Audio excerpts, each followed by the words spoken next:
Today we are going to talk about the nature of our realm, how it works, how it ties in with Santos Bonacci's knowledge and teachings, and how Walter Russell's work explains it brilliantly. I first met Santos on a panel with the Sun and Moon group, where I give him a private presentation of the beginnings of my research into how our world truly works, after discovering the Earth is level and stationary a few years ago.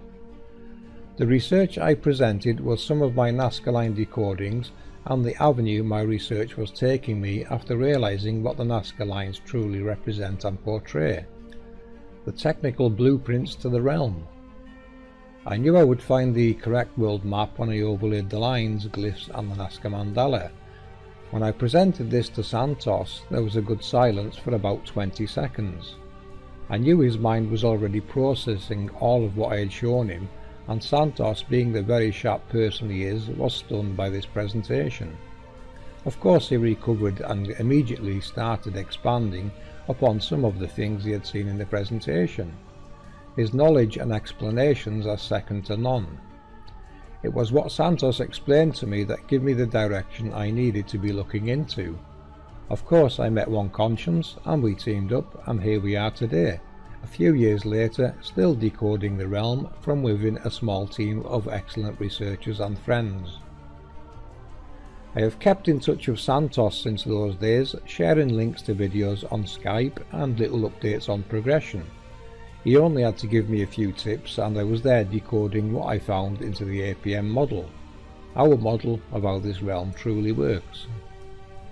Santos told me to look into Walter Russell's work one day, and wow, did that speed up our research once I started decoding what Walter Russell's work was teaching me. Now I'm no genius, so don't be getting that impression, but I can see and decode what all this is telling me very easily.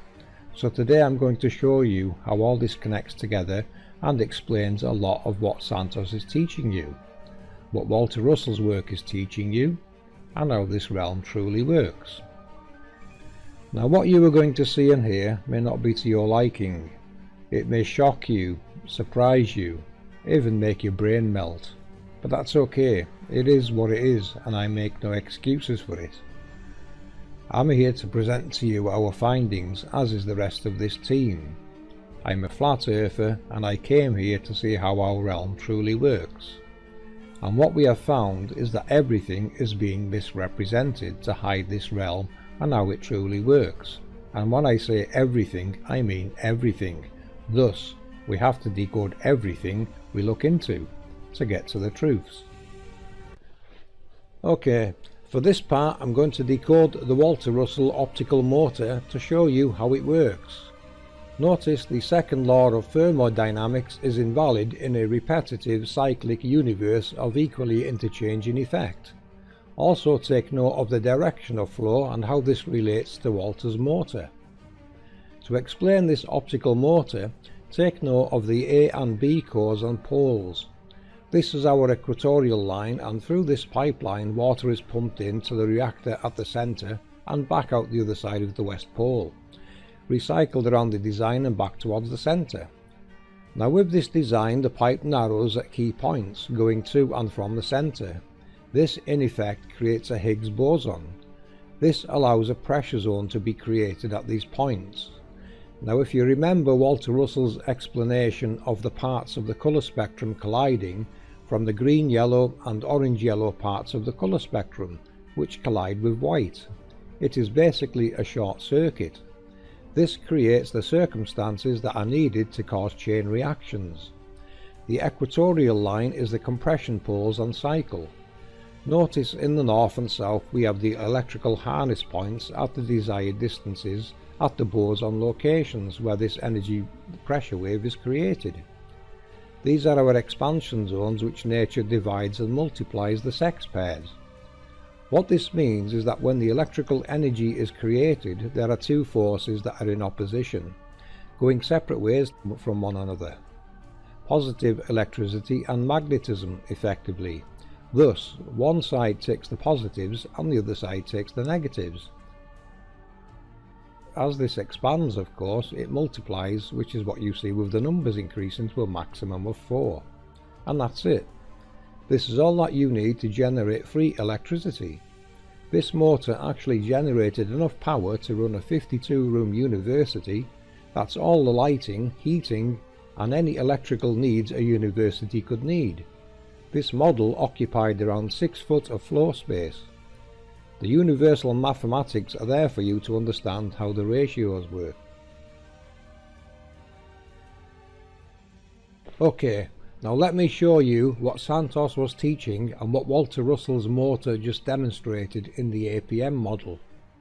Today you are going to learn how this realm really works. Now we will add in our trumpeters. Yes, I decoded what the trumpeters represent in scriptures. Let's add in our equatorial compression zones and our north and south expansion zones. This, ladies and gentlemen, is how our realm divides and multiplies the sex pairs. It is the exact same principle, although on a creator-sized scale. You will understand that hot flow across the equator now, hopefully. You can see now what is very special with the golden ratio. It is basically telling you that the Higgs boson zones are where the golden ratio lies, the golden parts of the colour spectrum where the short circuit will take place. They are all harnessing energy within their cubed spheres at the golden ratio. Pretty cool, isn't it? This image by Walter Russell contains some very interesting information. The gravity cycle is the motivative force of the universal heartbeat. Notice how Walter correctly uses the bar magnet as a pressure recorder, because this is what gravity truly is. A pressure system that is created by the halos we have been highlighting for some time now. We realized you do not need a container to create a pressure system. The projected halos create this system perfectly, and we have shown this in our End Times 2 video with the decodings of what Noah really is and how it works, and with references to the receding oceans events and how it was designed to contain water. Another thing that really surprised me when I overlaid this on our grid and decoded more parts of the realm, as this helped me to see how the flow was matching real world data. This is another layer of the APM model, and One Conscience is going to explain how. When I look at this, it's truly exciting to see everything I've been attempting to express for the last few years, shown in such vivid detail. So let's discuss it and relate it to our Earth energy flow, from the perspective of earthquakes and volcanoes. From our east and west gates, we have simultaneous energy coming in, running down the equator.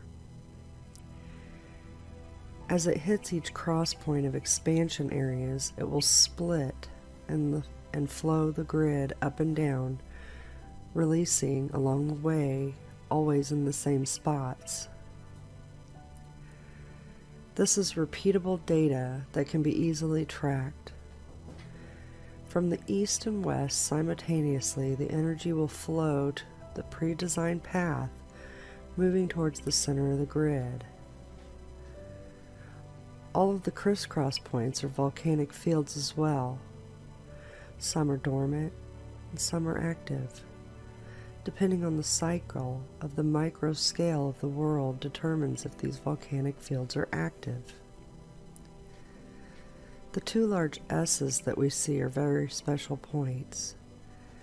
These areas are where the energy has multiplied and expanded out the most it can be in our realm, so the power generated back in to become compressed at the center is very great. We see the effects of these areas in the form of constant earthquake activity and major volcanic eruptions. These two major spots give the power its push to continue the push that makes the journey. We see most of our major activity on the spots that are compressing inwards towards the center. All around, we do have activity, but it's the main compression areas that have the most powerful effects. As we hit the center of the grid, from both sides, the energy will make its way north as we have shown in past presentations. We have referred to this as a reset spot. However, what occurs is the energy heads north up the meridian, and it spreads out at the northern point. It then wraps around and heads east and west to return again to the gates. Then the process begins again. This effect is what we call torus energy. This is the energy we have been following across the grid for over 2 years now. This is one more layer that allows us to show you the flow in more understandable terms. This is the cause of our Earth events that science says can't be predicted. However, with the blueprints like this, and the rest of the knowledge we alone have shared, we can know our Earth and the repeatable, predictable processes. This design and layout perfectly explains the quake areas as one conscience just demonstrated, which we have always stated this is technology switching on. And we can see from the design the anode and cathode array setup, the positive and negatives the energy paths and grid creates, the division and multiplication of the sex pairs. You can see how these energies are distributed around this grid easily. This layer appears to be on a different level to the previous layer one conscience just talked about, another layer in the underworld. To decode the realm, we just need to decode the best minds in the world, as they all have to stay and operate within the laws of the construct. You can make your own minds up on how Worlde decoded this knowledge, but as you can see here, this fits our grid perfectly and everything is exactly where it needs to be to work on a realm scale model. This of course adds another layer to the APM model, more parts of the construct decoded. The shapes of these two large areas also appear to have a 4-tier pyramidal design.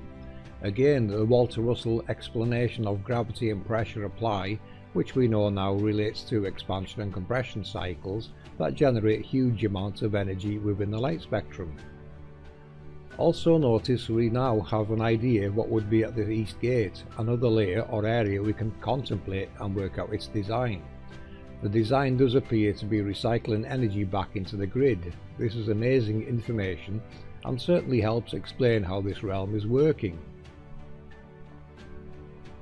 The scriptural trumpets represent the torus field created by the tornado vortex the accelerators create. Two counter-rotating coils basically working together to create that environment. As we have mentioned previously, tornadoes and winds are created by the projected halos, of which we have been documenting and explaining now for years. The lunar waves I decoded in previous videos reveal the halos, as do many people's recordings, whom have been kind enough to share them. You can see various decodings of these videos here on my channel. We can now see a layer coming into view, which would represent a part of the east gates. Another addition to the APM model. Now we can see how the energy gets recycled back into the realm. Isn't that amazing, people? More blueprints that actually make sense when overlaid with the Nazca Line overlays we call our grid. What are the chances of that? We can now duplicate that and demonstrate what it would look and behave like from all of the gates. And isn't that amazing? It makes perfect sense and completes the circuit. This is mind-blowing and very revealing information and helps explain a great many things.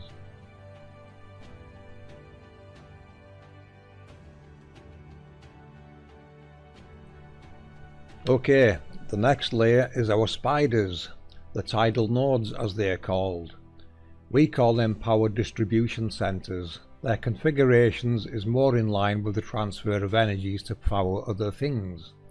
As they alternate, this is what creates our tides, the seawater of course being attracted to their activations and thus constantly on the move. Some are permanently on and others switch on and off. You can see by this animation the spiraling effect of this technology. We consider many character personifications such as Perseus to be one of these mechanisms. The cutting off of Medusa's head is really decoding into a rerouting of power. Now the red parts represent high tides and the blue parts represent low tides, and you can see how this technology is manipulating the water to create these tides. Just study it, people, and watch the flow. You'll see it circling round and round, distributing water. Some things will switch on and the water's then forced that direction and then it's rerouted another direction. The whole water table is being manipulated by this technology. Let's take a moment and look at Perseus holding Medusa's head, as seen in all the depictions. So, can we place this in our world? Yes, we absolutely can. When I outlined Perseus and placed him in the world, we come to the western United States, as seen here. He is on the west coast of North America holding Medusa's head, which is a giant in the topography of Western America, and going up into Canada. Also, if we pay close attention, we can see that Medusa is looking directly at Yellowstone. So this tells us that Perseus holding her head to look at Yellowstone is the way the power is turned off for that point, and he is directing it towards the northwestern direction instead. And to add to that, the direction that he is pointing, there are the islands coming off of Alaska where the volcanoes that erupt actually blow up the entire island and reform the topography all the time. So that tells us that there's great power being put into that area. Now this image needs no introduction. This is Walter Russell's cosmic pendulum. This is how Walter demonstrates how the spiraling pressure waves create harvestable energy. This fantastic animation with sounds demonstrating it perfectly. You can see where the centripetal and centrifugal forces play their parts in generating energy as they spiral outwards. The inside and outside of the torus field, basically. The zero represents the equatorial line, and the left and right sides the division of the sex pairs. The division and multiplication of the harvested energies are perfectly demonstrated below. You can see now how the design of the spiral the ancients depicted everywhere is so very important and tells us they already knew this information. Notice how different parts of the colour spectrum give different amounts of energy. A big thanks go out here to P900 Coolpix for helping bring this image to life. What a fantastic, beautiful piece of work.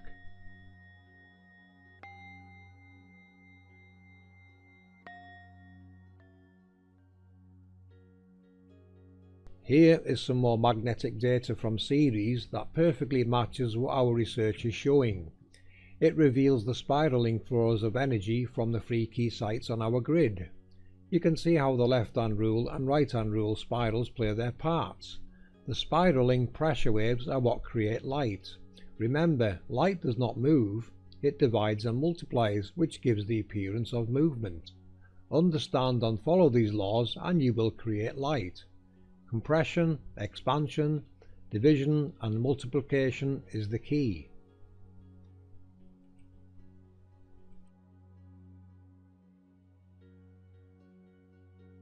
Okay, taking all the above into account, we can demonstrate now how the realm works in the APM model. We have our heat at the equator, which heats our reactor at the centre of the grid, the heart of the machine, Satan, Baphomet, or whichever name you wish to associate with this reactor. It then gives power to our first halo, which distributes the energy to start up various installations on the centre plate, the primary 8 for example. This then doubles in power as the second halo is now generating power and distributing it across the grid. Now she comes to life, and with all the larger halos operating within the golden ratio of their cube spheres, we are harvesting huge amounts of energy and transferring it around the grid. The spiders doing the same processes of distributing power where it is needed. The red and blue areas highlight the compression and expansion zones, and the Walter Russell overlay shows how the division and multiplication works on the realm scale model.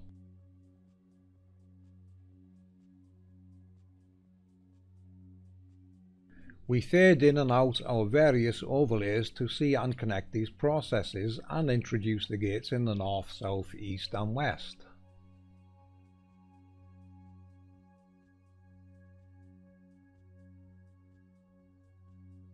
Isn't that amazing, people? What a sight to behold. The overlays, the spiders, the power distribution, the reactor, the anodes and cathodes. Wow, this really is the power and the glory. Okay, now we come down to look north towards Polaris and the north gates, and we can see how the spiraling and illuminated light is what is creating our star trails. Stars are accelerated light from various parts of the visible spectrum, and their focus is Polaris, which is obviously feeding the energy back into the grid. We are basically in the eye of a storm, the inside of the spiraling vortexes that are compressing east to west and expanding north to south. This is how the APM model currently works from our understandings and decodings of everything that we have researched. This is a work in progress.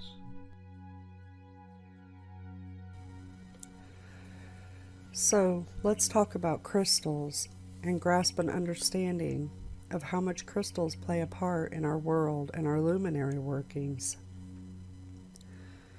A crystal or crystalline solid is a solid material whose atoms, molecules, or ions are arranged in a highly ordered microscopic structure, forming a lattice that extends in all directions. We can reference Enoch chapter 14, verses 10 through 16 for a fantastic description of this. They elevated me aloft to heaven. I proceeded until I arrived at a wall built with stones of crystal. A vibrating flame surrounded it, which began to strike me with terror. Into this vibrating flame I entered, and drew nigh to a spacious habitation built also with stones of crystal. Its walls, too, as well as the pavement, were formed with stones of crystal, and crystal likewise was the ground. Its roof had the appearance of agitated stars and flashes of lightning, and among them were cherubim of fire in a stormy sky. A flame burned around its walls, and its portal blazed with fire. When I entered into this dwelling, it was hot as fire and cold as ice. No trace of delight or life was there. Terror overwhelmed me, and a fearful shaking seized me.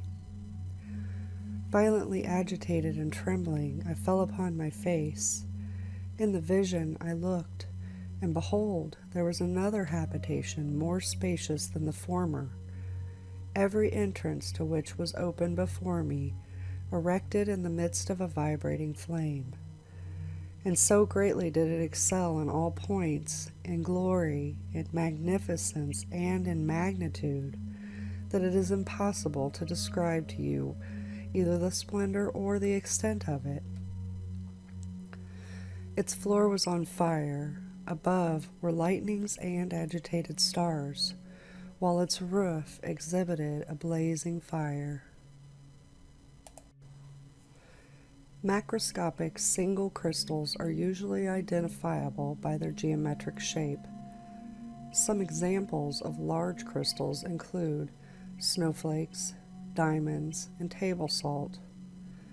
A little fact is, if the world oceans were to evaporate, we would be left with 4.5 million cubic miles of salt.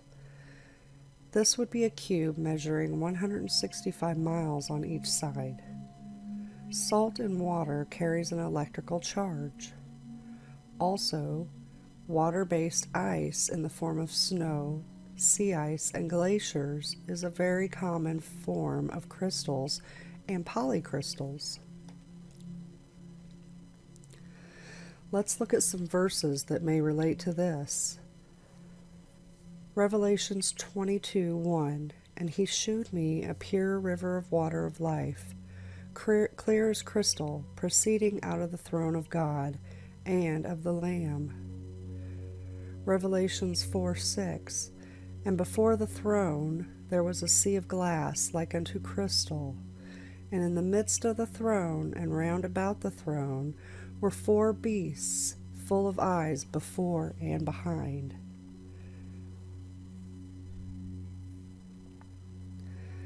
Most inorganic solids are not crystals, but they are polycrystals. Some examples of these metals are rocks, ceramics, and ice. By volume and weight, we find the largest concentration of crystals in the Earth's bedrock. Rock, such as granite, have cooled very slowly and under great pressures have completely crystallized, but with many kinds of lava were poured out onto our surface and cooled rapidly. And in this group we find amorphous crystals or glassy matter. In these, the atoms have no periodic structure whatsoever. Examples of amorphous solids include glass, wax, and many plastics. Other crystalline rocks. The metamorphic rocks such as marbles, mica, and quartzites are recrystallized. This means that they were first at fragmental rock like limestone, shale, and sandstone, and have never been in a molten condition. Instead, high temps and pressure of metamorphism have acted on them by erasing them to their original structures and have induced recrystallization in the solid state.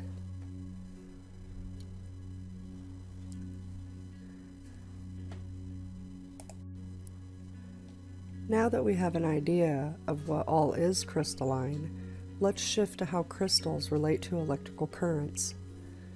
This is due to the motion of ions and light particles. Ions move by hopping from site to site through the lattice. All solids can conduct electricity this way in crystals. The ion hops are induced by thermal fluctuations. As I said, they move within the lattice, vibrating around these points. Temperature is defined as the average energy of this vibrational motion.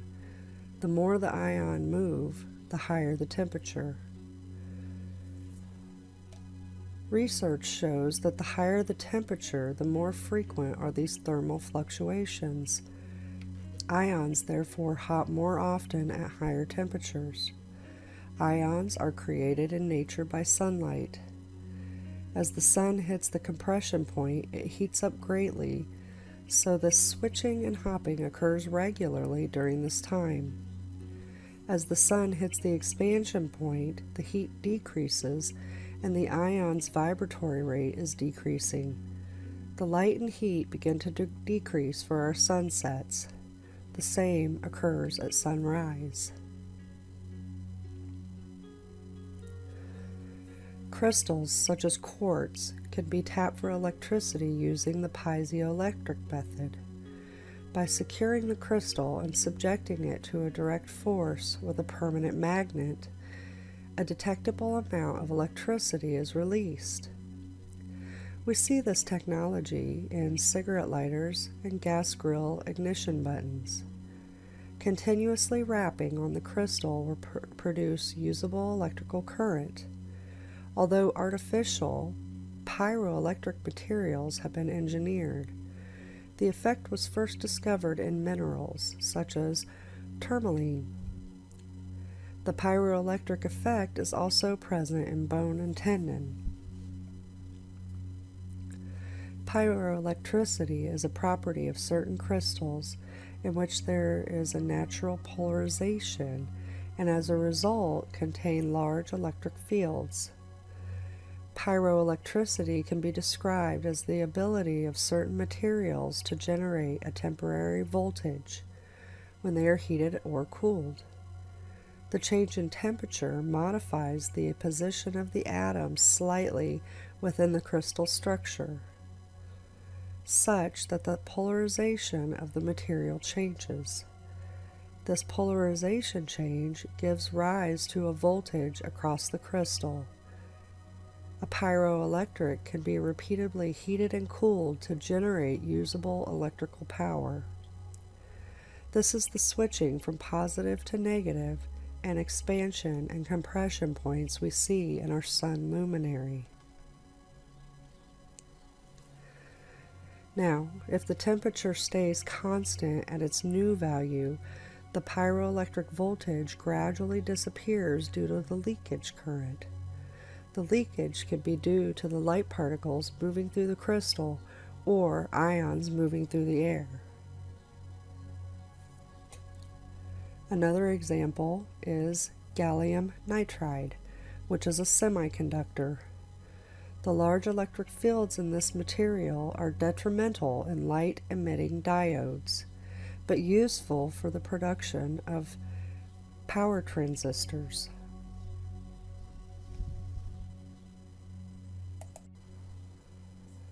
Now let's look at crystals and light. So most people would say the fastest thing known is the speed of light, and it can't be stopped or trapped, right? Well, to stop or trap light is a technique called electromagnetically induced transparency. Researchers have done experiments. They start with a cryogenically cooled opaque crystal of yttrium silicate, which is an optical crystal material used as a host for various rare earth dopants. Doped with praseodymium, which is a soft silvery, malleable and ductile metal, valued for its magnetic, electrical, chemical, and optical properties. It is too reactive to be found in native form, and pure praseodymium metal slowly develops a green oxide coating when exposed to air. A control laser is fired at the crystal, triggering a complex quantum level reaction that turns it transparent. A second light source, the data image source, is then beamed into the now transparent crystal. The control laser is then turned off, turning the crystal opaque. Not only does this leave the light trapped inside, but the opacity means the light inside can no longer bounce around. With nowhere to go, the energy from the photon is picked up by atoms within the crystal, and the data carried by the photon is converted into an atomic spin.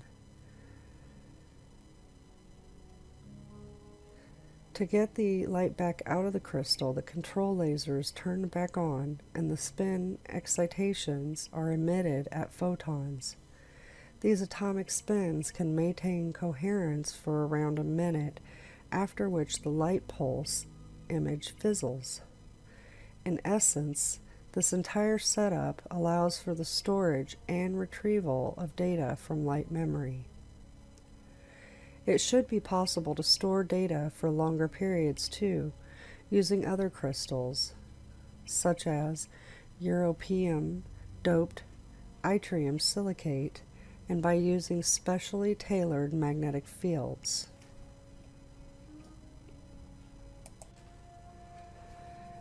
Now we will look at one last bit and then explain why we are speaking about all this information. How can light be solid? Let's see how Ezekiel describes this. Ezekiel 1:6. The appearance of the wheels and their workmanship was like sparkling beryl, and all four of them had the same form, their appearance and workmanship being as if one wheel was within another wheel. Ezekiel 10:9.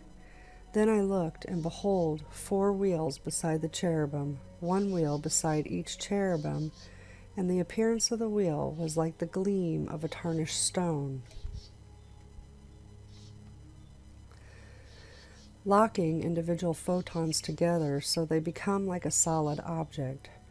Researchers constructed what they call an artificial atom made of 100 billion atoms engineered to act like a single unit. They then brought this closer to the superconducting wire carrying photons. In one of the almost incomprehensible behaviors unique to the quantum world, the atom and photons became entangled so that their properties passed between the atom and the photons in the wire.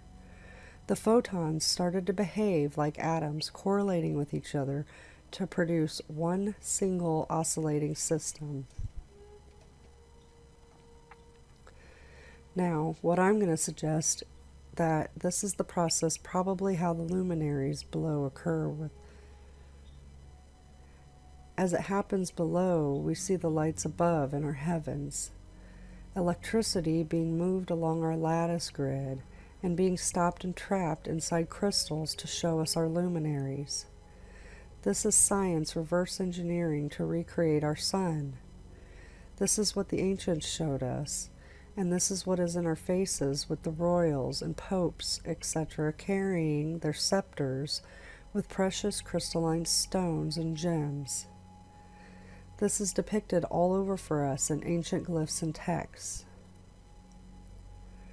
Just take a moment with APM eyes and imagine what is in the layers below.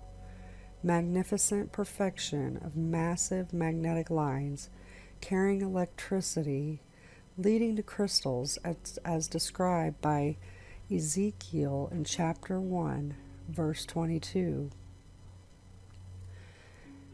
And the likeness of the firmament upon the heads of the living creatures was as the color of terrible crystal, stretched forth over their heads above. So let's define living creatures, full of vigor in active operation, or use in its natural state or place, having natural force and motion. It's easy to see how we are deceived about the living creatures and how the language has been messed with, and we believe the words to have meaning relating only to humans. However, if we know the language of the angels and understand it, we can see this is how our luminaries are working. What is that language? It's the language of frequency, magnetics, and light. To understand the original language, we need to look into etymology and understand what the words actually means. We covered a lot of this in our sigil series on how to understand the language of the angels.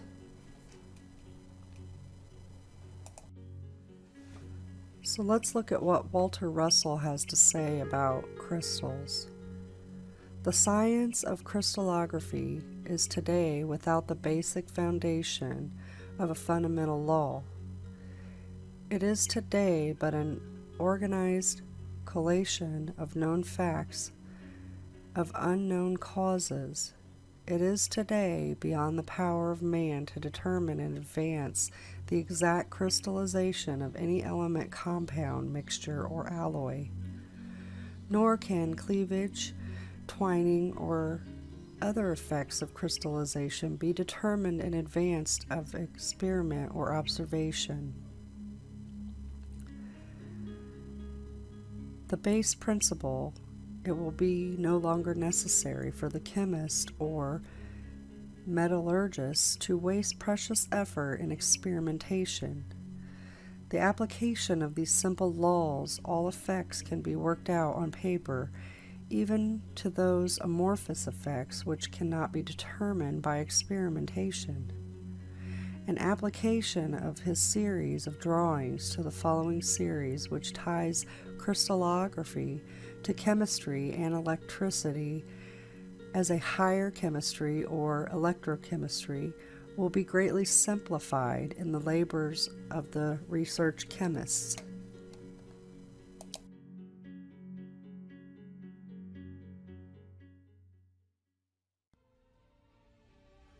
This is the current model I have been recreating of our Sun's halo system. Its technological configuration, which we have been privileged to see being revealed in the heavens.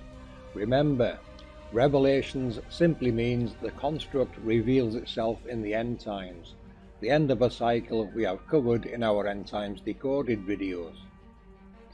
What we are seeing are various parts of the Sun's actual projector system being highlighted. Many parts of the solar boat's technological workings being projected, as well as the Sun's image. The Sun is attached to, or is a part of, the large horizontal halo. It is this that epicycles across our sky. Of course, its physical model is doing the same movements below. The scarab beetle represents this vehicle below, which is why the scarab beetle was considered sacred. It has very special meaning, and we can see why now. The scarab beetle decoded. It represents the solar boat, the Sun's vehicle that is projecting our Sun's halo system and image. Although I use the word projection, it is more than that. It can physically interact with the environment around it, converting elements to matter as it goes. They all operate on this same principle. The Moon also has this same halo configuration, but appears to be doing a reverse role. Watch them in the sky, people. You will see and capture these very special reveals sooner or later. This is what they are trying to hide, the true nature of our realm and how it really works. So we have a large horizontal halo which contains 8 nodal points, which we have previously referenced in many decodings, of which are doing different functions. We have a smaller horizontal halo at node 1, which is where the Sun's image seems to be originating from. At the front is a vertical halo, which is obviously involved in producing a vortex which is used to start the Sun generating its solar image. This one connects to the large horizontal halo at nodes 2 and 8. The two nodes we usually see either side of the Sun, and is working in conjunction with the larger vertical halo we see at nodes 3 and 7. This larger vertical halo is usually noticed by its show of colours produced in the visible spectrum, which reveals its electromagnetic nature. You can view various captures of the Sun's halos on our Sun Halo Focus videos here on my channel. A big thank you go out to all those people who have sent in their very special captures of this amazing revelation. There is much more to see yet. Eyes to the skies, people. Okay, now we are going to decode the sacred geometry of the Rome Colosseum. We are told it was filled with water so they could practice navy games. Oh, really? Do you want to see what I see? Of course you do. Buckle up, we're going in.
I hope you all enjoyed that little tour of this 3D model of the Colosseum.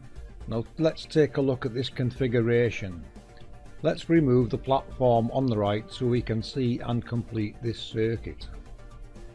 Next we will add in our poles, the equatorial poles of course taking care of the compression cycle, and the north and south poles taking care of the expansion cycle, the division and multiplication of the sex pairs. All of which are operating well within the golden ratio of their cube spheres. Pretty cool, huh? Also take note of the pyramidal patterns of the cubes, or as Santos Bonacci would call it, the pyramid, the fire in the centre. This is the heart of the machine. You can see now how the symmetry is important in the construction and what it truly means. So, the Rome Colosseum, ladies and gentlemen, is a very large power generation station. Consider Walter Russell's 6-foot in scale footprint model that could run a 52-room university to what something the scale of this Colosseum could run. This could run an entire city with ease. Simply add hot water. So, we can now consider the Rome Colosseum decoded. I hope you enjoyed this presentation and that you can see how easy this really is. So what you have seen is how we have decoded Santos Bonacci's work into the APM model and how it explains the toroidal field and effects, which is what generates electricity. You have seen how we decode Walter Russell's work into the APM model and cross-reference it easily to the grid, worldly workings, the design and production of power generation, including a demonstration of how the realm is producing its own power and where these principles originate from. You have seen how the magnetic data provided by series confirms the anode-cathode array setup either side of the reactor at the centre of the grid, how it distributes the energy, and how stars are created and are in a constant vortex spiralling north and south, the ones in the east and west being drawn in and made visible as they cross our skies. One Conscience has more than adequately given you the science hiding behind this technology and explained how it affects and interacts with our world around us.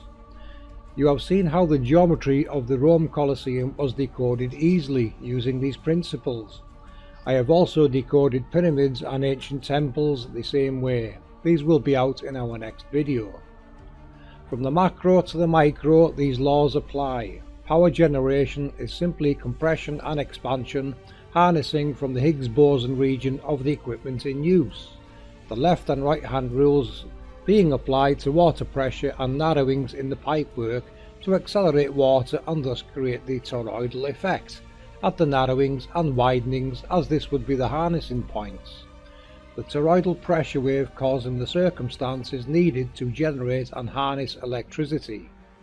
The short circuit in the colour spectrum Walter Russell explained in his diagrams. All of mankind's works is designed and derived from and around this construct's workings. All the laws that Walter Russell states apply. There are a few things I disagree with from Walter Russell's work, and one is the fact that this is a technological construct which now reveals a very intelligent creator of unknown size, as the magnitude of this construct is vast, hence the ancients finding it hard to explain and express. Also take into account etymology. Much has changed in the way words are now perceived. There have been lots of language changes and the flipping of words to hide their true meanings. The constant changes in languages may also relate to the pole shift event that we have covered in the End Times Decoded videos. There is a chance this polarity flip may cause issues with memory. As I have mentioned previously, the data does state by 2050 68% of the world's population will have dementia. Why is no one even talking about this? This may of course be compounded by the chemtrails they use to try and hide the sun's halo system when it shows, which you can see in the sun halo focus videos. Again, a big thank you to those observant people sharing their very special captures. This is the true nature of our realm, a technological construct of unknown scale. We basically work with a strip of data we call a map, of which Ceres' magnetic data has shown is a much larger realm than mainstream's maps portray. But we can easily decode and explain the effects of the realm we have encountered for years now. This of course reveals and proves the creator. Their glory is a technological glory. They were teaching science and knowledge, not worship and religions. When you decode the realm with the understanding that the scriptural angels, the Anunnaki, cherubim, seraphim, etc. are just different names for the same technologies by different cultures, you realize they are all referencing the exact same thing. They're explanations for the technologies that create and move luminaries and are responsible for pretty much most of nature's processes. The seal of the 144,000 decodes easily as 144,000 sealed rooms below. Remember, scripture tells us the underworld is their prison. These are the personified characters you have all seen in geo, petro and hieroglyphs from every culture's history. This would be the reason that we can see that they would lie about the shape of the world, because when you arrive at flat Earth you are left with two very important questions. What is creating and moving the luminaries, and who created the mechanisms that are doing it? You are here. We are here, right now. Welcome to the angelic particle matrix. Let there be light.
Solomon's Key Decoded. I made this to help you understand how this really works. So a big thank you go to the creator, Walter Russell and Santos Bonacci. This decodes sacred geometry in all its forms and is the path to 0-point energy. It is based on the same principles as our realm uses.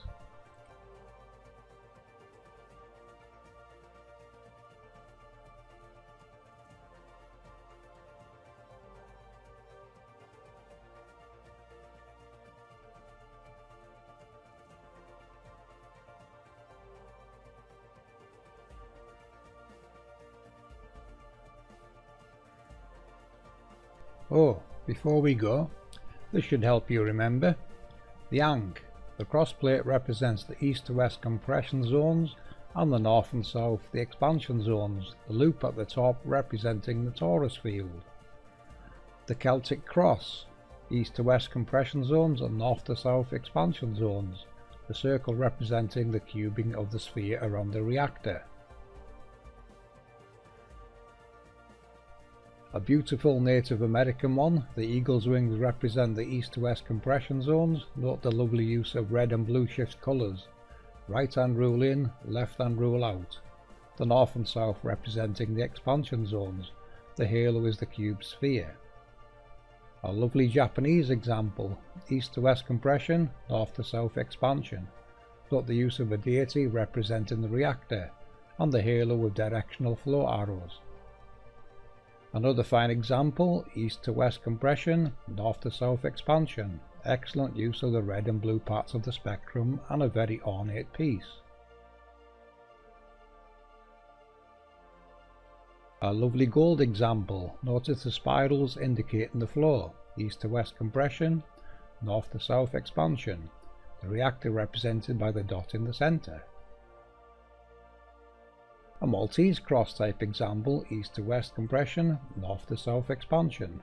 Lovely use of a ruby for the reactor at the centre, and the gates in the north, south, east and west represented by the circles. The common theme here is that everyone knew what it all represented, and now so do you. We knew this, you will remember.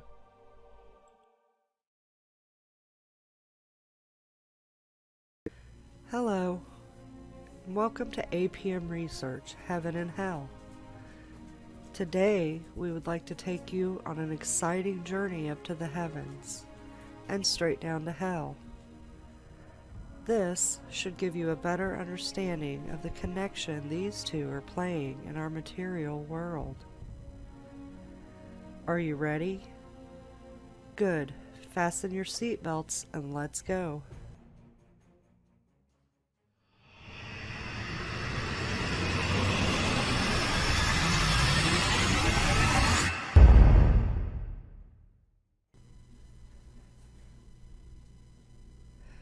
What we have here are two constellation maps. One is with an incorrect Mercator map projection, which is here.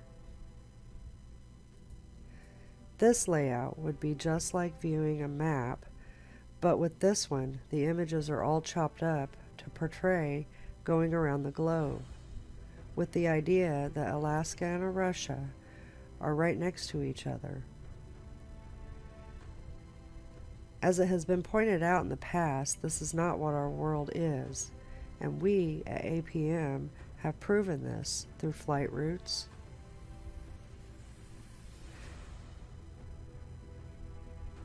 as well as ship cruises.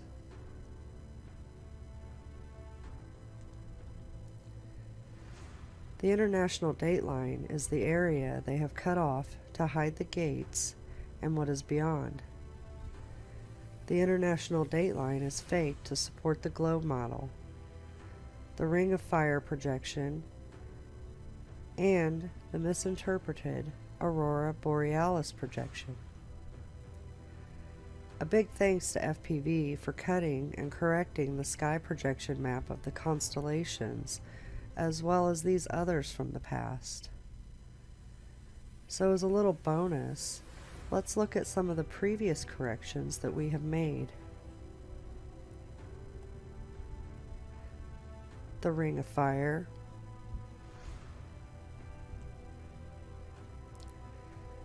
the aurora borealis, and the CIA map of safe zones.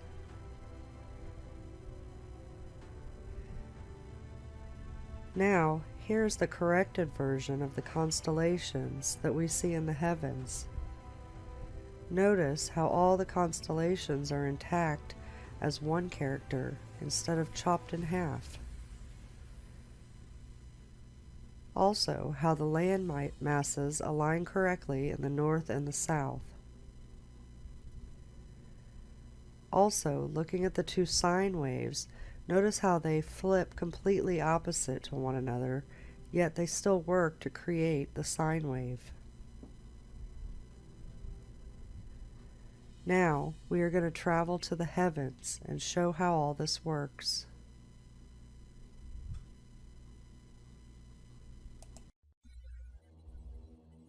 Aquarius is a constellation of the zodiac. Its name is Latin for water carrier or cup carrier. Aquarius is one of the oldest of the recognized constellations along the zodiac, which is the sun's path. It is found in a region often called the sea due to its profusion of constellations with watery associations. There you will find Cetus the well, Eridanus the river. Aquarius is identified as the Great One in Babylonian star catalogs and represents the god Ah himself, who is commonly depicted holding an overflowing vase. The Babylonian star figure appears with entitlement stones and cylinder seals from the second millennium. It contained the winter solstice in the early Bronze Age.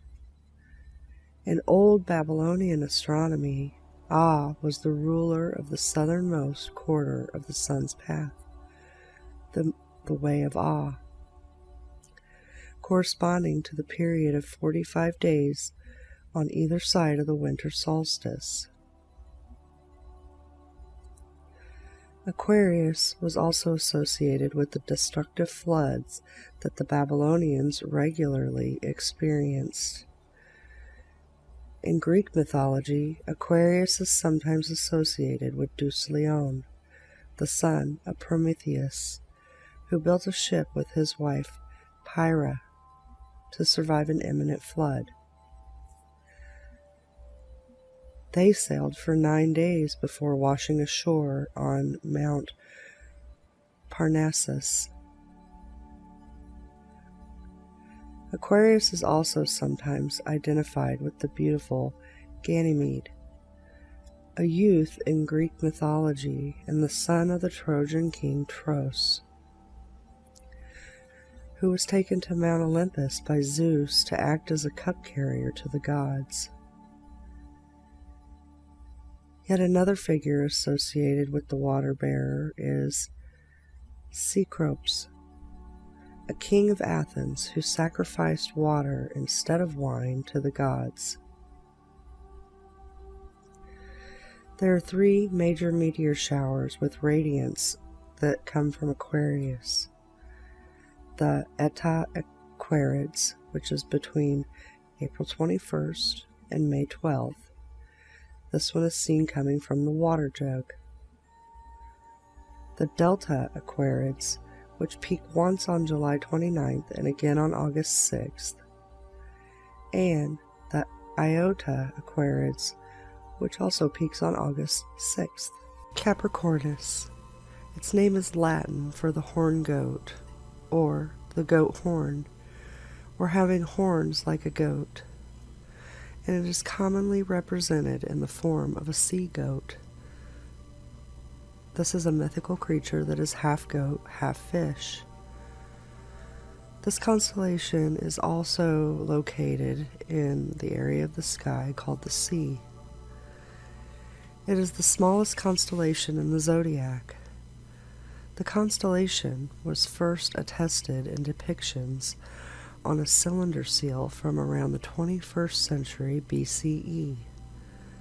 It was explicitly recorded in the Babylonian star catalogs before 1000 BCE. In the early Bronze Age, the winter solstice occurred in the constellation. But due to the precession of the equinoxes, the December solstice now takes place in the constellation Sagittarius.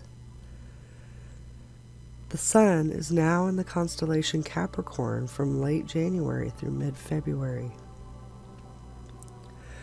Although the solstice during the Northern Hemisphere's winter no longer takes place while the Sun is in the constellation Capricornus, as it did until 130 BCE, the astrological sign called Capricorn is still used to denote the position of the solstice, and the latitude of the Sun's most southerly position continues to be called the Tropic of Capricorn, a term which also applies to the line on the Earth at which the Sun is directly overhead at local noon on the day of the December solstice. Despite its faintness, the constellation Capricornus has one of the oldest mythological associations, having been consistently represented as a hybrid of a goat and a fish since the Middle Bronze Age, when the Babylonians used Mulsuhermas, the goatfish, as a symbol of their god Ah.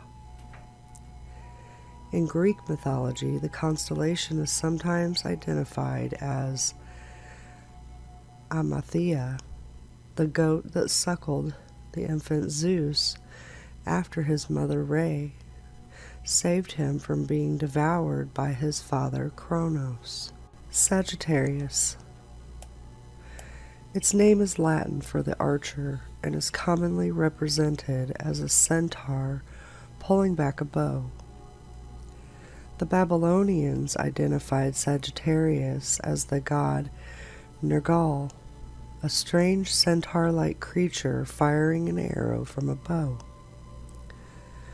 In Greek mythology, Sagittarius is usually identified as a centaur, half human, half horse. However, perhaps due to the Greeks' adoption of the Sumerian constellation, some confusion surrounds the identity of the archer.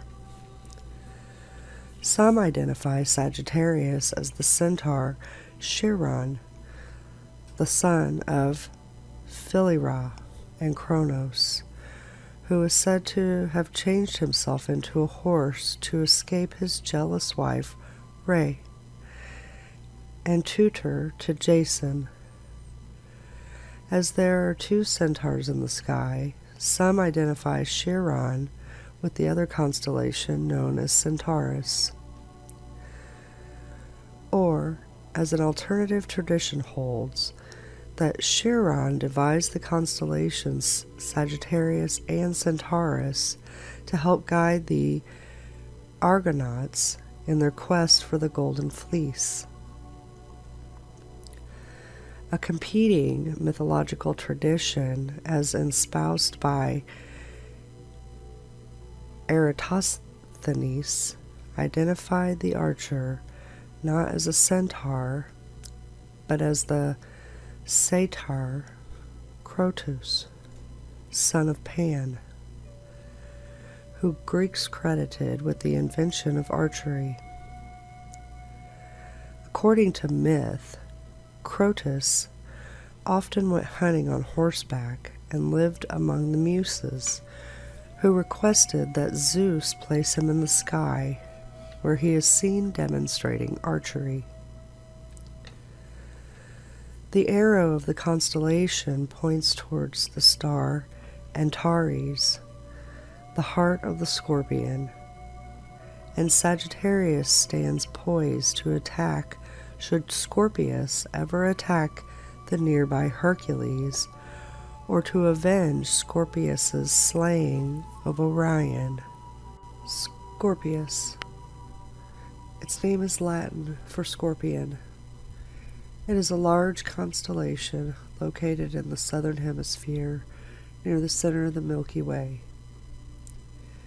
It is written that Orion boasted to goddess Artemis and her mother Leto that he would kill every animal on earth. Although Artemis was known to be a hunter herself, she offered protection to all the creatures. Artemis and her mother Leto sent a scorpion to deal with Orion. The pair battled, and the scorpion killed Orion. However, the contest was apparently a lively one that caught the attention of the king of the gods, Zeus, who later raised the scorpion to heaven at the request of Artemis. So every winter, Orion hunts in the sky, but every summer he flees as the constellation of Scorpion comes. In another Greek story involving Scorpio without Orion, Phaeton, whom is the mortal male offspring of Helios, went to his father, who had earlier sworn by the river Styx to give Phaeton anything he should ask for. Phaeton wanted to drive his father's sun chariot for a day. Although Helios tried to dissuade his son, Phaeton was adamant. However, when the day arrived, Phaeton panicked and lost control of the white horses that drew the chariot. First, the earth grew chill as Phaeton flew too high and encountered the celestial scorpion. Its deadly sting raised a strike. Alarmed, he dipped the chariot too close, causing all the vegetation to burn. By accident, Phaeton turned most of Africa into a desert and darkened the skin of the Ethiopian nation. Eventually, Zeus was forced to intervene by striking the runaway chariot and Phaeton with a lightning bolt to put an end to its rampage, and Phaeton plunged into the river Eridanos. The Babylonians called this constellation Mul-Ghurtab, the scorpion. The signs can literally read as the creature with a burning sting. In some old descriptions, the constellation Libra was treated as the scorpion's claws. Libra was known as the claws of Scorpion in the Babylonian times. The Western astrological sign Scorpio differs from the astronomical constellation.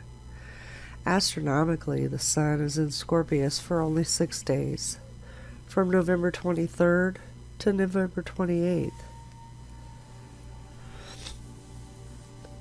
Scorpius corresponds to the Hindu nakshatras Anuradha, Yeshtha, and Mula. Libra. Its name is Latin for weighing scales. Libra was known in Babylonian astronomy as Mul Zibanu, the scales or balance, as alternatively as the claws of Scorpion. The scales were held sacred to the sun god Shamash, who was also the patron of truth and justice. It was also seen as the scorpion's claws in ancient Greece. In Arabic, Zubana means scorpion's claws, and likely, similarly in other Semitic languages, this resemblance of words may be why the scorpion's claws became the scales. It has also been suggested that the scales are an allusion to the fact that when the sun entered this part of the ecliptic at the autumnal equinox, the days and nights are equal. Libra's status as the location of the equinox earned the equinox the name first point of Libra, though this location ceased to coincide with the constellation in 730 AD because of the precession of the equinoxes. In ancient Egypt, the three brightest stars of Libra formed a constellation that they viewed as a boat. Virgo. Its name is Latin for virgin. Virgo is prominent in the spring sky in the northern hemisphere, visible all night in March and April. As the largest zodiac constellation, the sun takes 44 days to pass through it, longer than any other. During the Middle Ages, Virgo sometimes was associated with the Blessed Virgin Mary. Early Greek astronomy associated the Babylonian constellation with their goddess Demeter. The Romans associated it with their goddess Ceres. Alternatively, the constellation was sometimes identified as the virgin goddess Iastita or Astrea, holding the scales of justice in her hand. That has now been separated as the constellation Libra. Classical Times identifies Virgo as Erigon, the daughter of Icarius of Athens. Icarius, who had been favored by Dionysus, was killed by his shepherds while they were intoxicated, after which Erigon hanged herself in grief. Another figure who is associated with the constellation Virgo was the spring goddess Persephone, the daughter of Zeus and Demeter, who had married Hades and resides in the underworld during the summer. Leo. Its name is Latin for lion. Leo was one of the earliest recognized constellations, with archaeological evidence that the Mesopotamians had a similar constellation as early as 4000 BCE. The Persians called Leo Sur or Shur. The Turks referred to it as Artan. For the Syrians, it was Aryo. For the Jews, it was Eri. The Indians called him Simha. All of these mean lion. Some mythologists believe that in Samaria, Leo represented the monster Humbaba, who was killed by Gilgamesh. In Babylonian astronomy, the constellation was called Argula, the Great Lion. The bright star Regulus was known as the star that stands at the lion's breast. Regulus also had distinctly regal associations, as it was known as the king star. In Greek mythology, Leo was identified as the Nemean lion, which was killed by Hercules during the first of his 12 labors. The Nemean lion would take women as hostages to its lair in the cave, luring warriors from nearby towns to save the damsel in distress. To their misfortune, the lion was impervious to any weaponry. Thus, the warriors' clubs, swords, and spears were rendered useless against it. Realizing that he must defeat the lion with his bare hands, Hercules slipped into the lion's cave and engaged it at close quarters. When the lion pounced, Hercules caught it in mid-air, one hand grasping the lion's forelegs and the other his hind legs, and bent it backwards, breaking its back, and freeing the trapped maidens. Zeus commemorated this labor by placing the lion in the sky.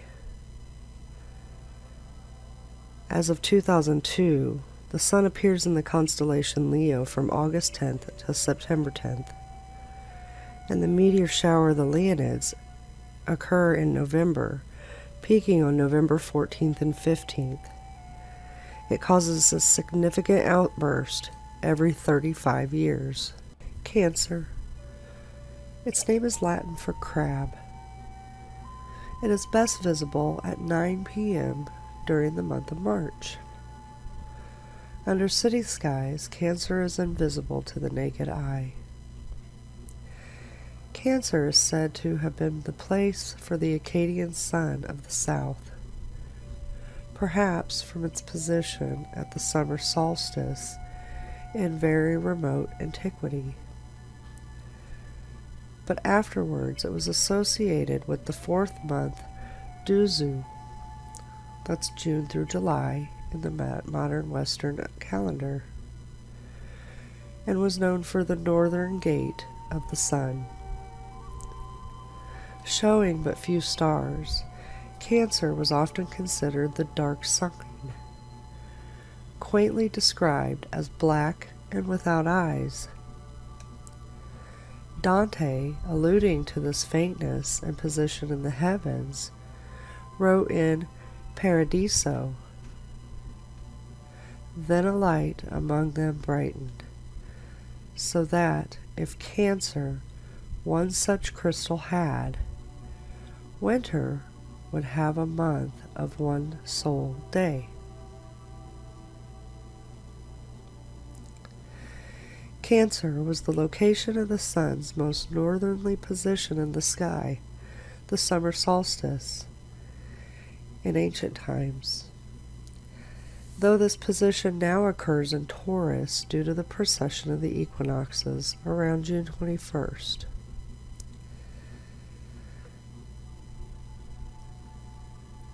This is the time the sun is directly overhead at 23.5 degrees north, a parallel now known as the Tropic of Cancer. In Coptic Egypt, it identified with Anubis, one of the Egyptian divinities commonly associated with Sirius. Gemini. Its name is Latin for twins. In classical antiquity, Cancer and not Gemini was the location of the sun on the first day of summer. In 1990, the location of the sun on the first day of summer moved from Gemini to Taurus. The sun will move through Gemini from June 21st through July 20th, all the way through the year 2062.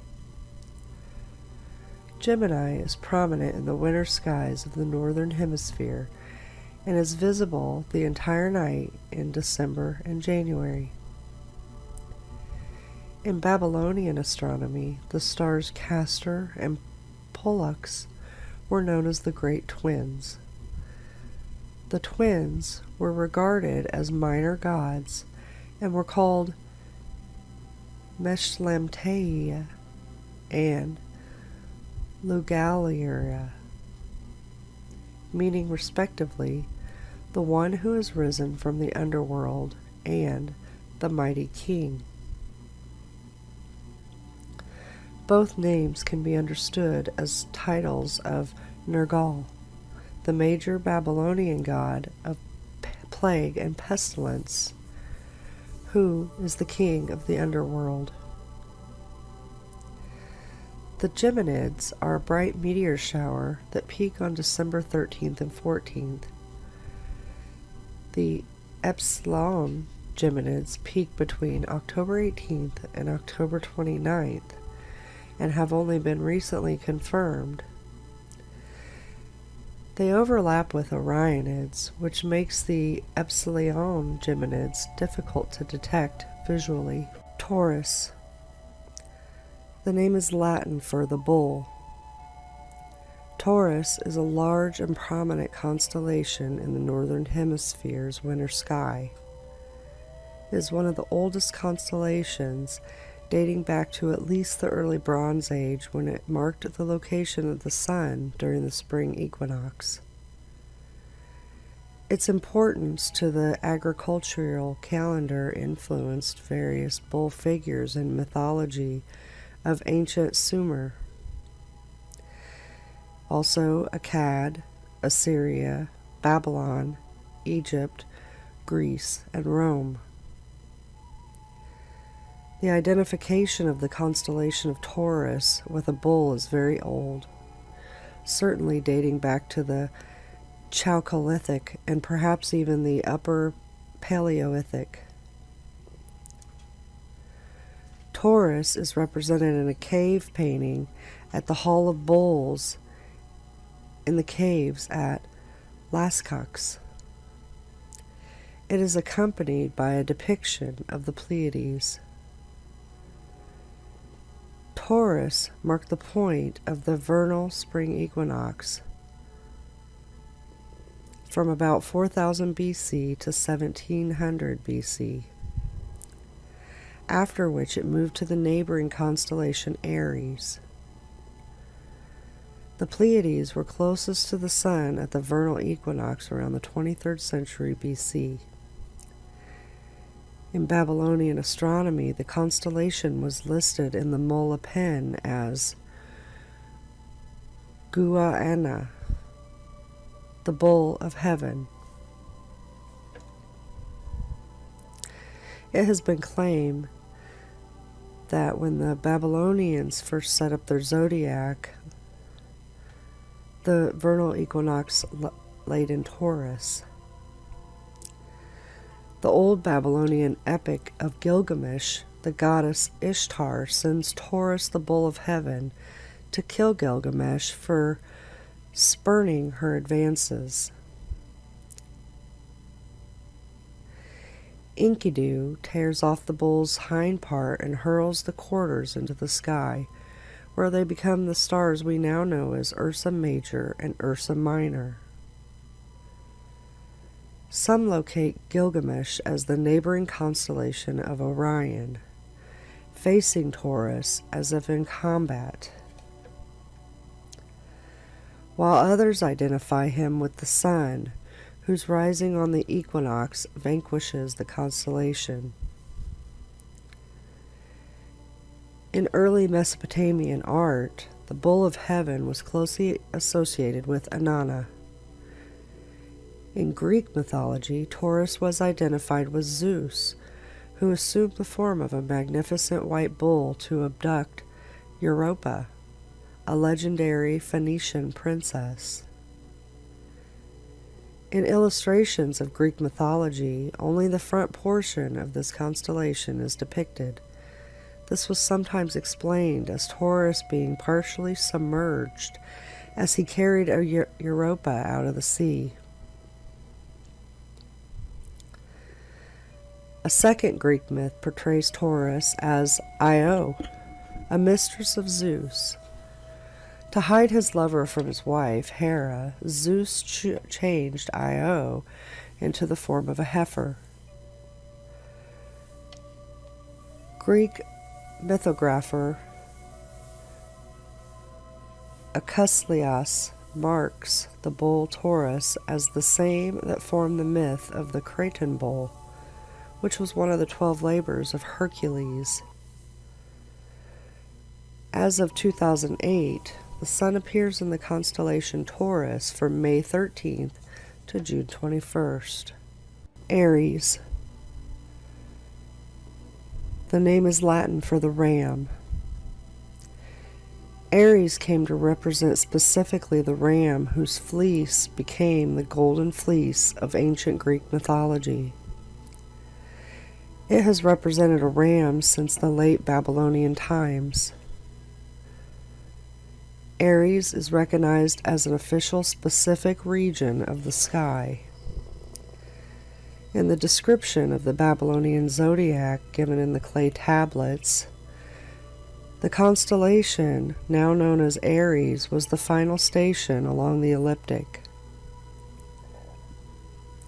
The earliest identifiable reference to Aries as a distinct constellation comes from the boundary stones that date from 1350 to 1000 BC.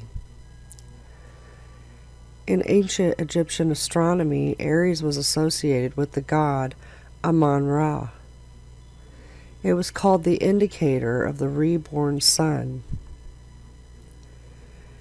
During the times of the year when Aries was prominent, priests would process statues of Amun-Ra to temples. Aries acquired the title Lord of the Head in Egypt, referring to its symbolic and mythological importance. The first point of Aries, the location of the vernal equinox, is named for the constellation. This is because the sun crossed the celestial equator from south to north in Aries more than 2 millennia ago.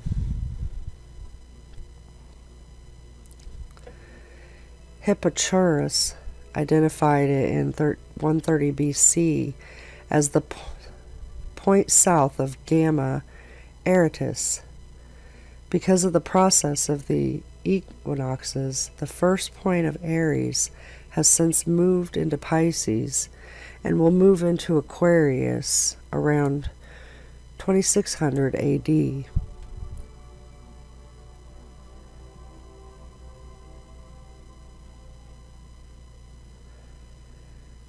The sun now appears in Aries from late April through mid-May, though the constellation is still associated with the beginning of spring.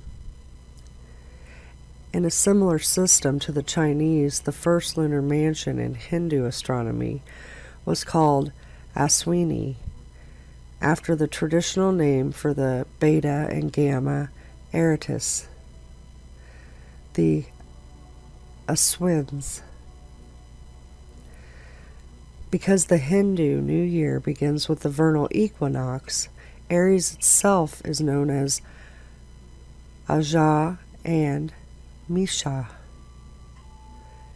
In Hebrew astronomy, Aries was named Tele. It signified either Simeon or God, and generally symbolizes the Lamb of the world. Aries is home to several meteor showers. Most of the daytime Aretids are not visible to the naked eye. They are observed in a radio spectrum. This is possible because of the ionized gas they leave in their wake. Other meteor showers radiate from Aries during the day. This includes the daytime Epsilon Arids, and they appear from October 12th to October 23rd. Also, the northern and southern daytime May Aretids and the Delta Aretids are another meteor shower radiating from Aries. The shower lasts from December 8th to January 14th. We also have the autumn Aretids, which also radiate from Aries, and this lasts from September 7th to October 27th. Pisces. Pisces originates from some composition of the Great Swallow. In current Western Pisces and Anuntium, the Lady of Heaven, at the place of the northern fish.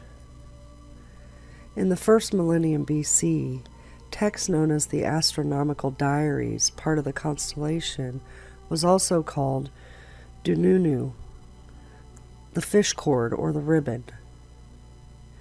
In the Greek version, according to Hyginus, Aphrodite and Eros, while visiting Syria, fled from the monster Typhon by leaping into the Euphrates River and transforming into fish. The Roman variant of the story has Venus and Cupid being carried away from this danger on the back of two fishes. There is also a somewhat different origin tale that hygienists preserved in another work. According to this, an egg rolled into the Euphrates, and some fishes nudged this to shore, after which the doves sat on the egg until Aphrodite hatched out of it. The fishes were then rewarded by being placed in the sky as a constellation.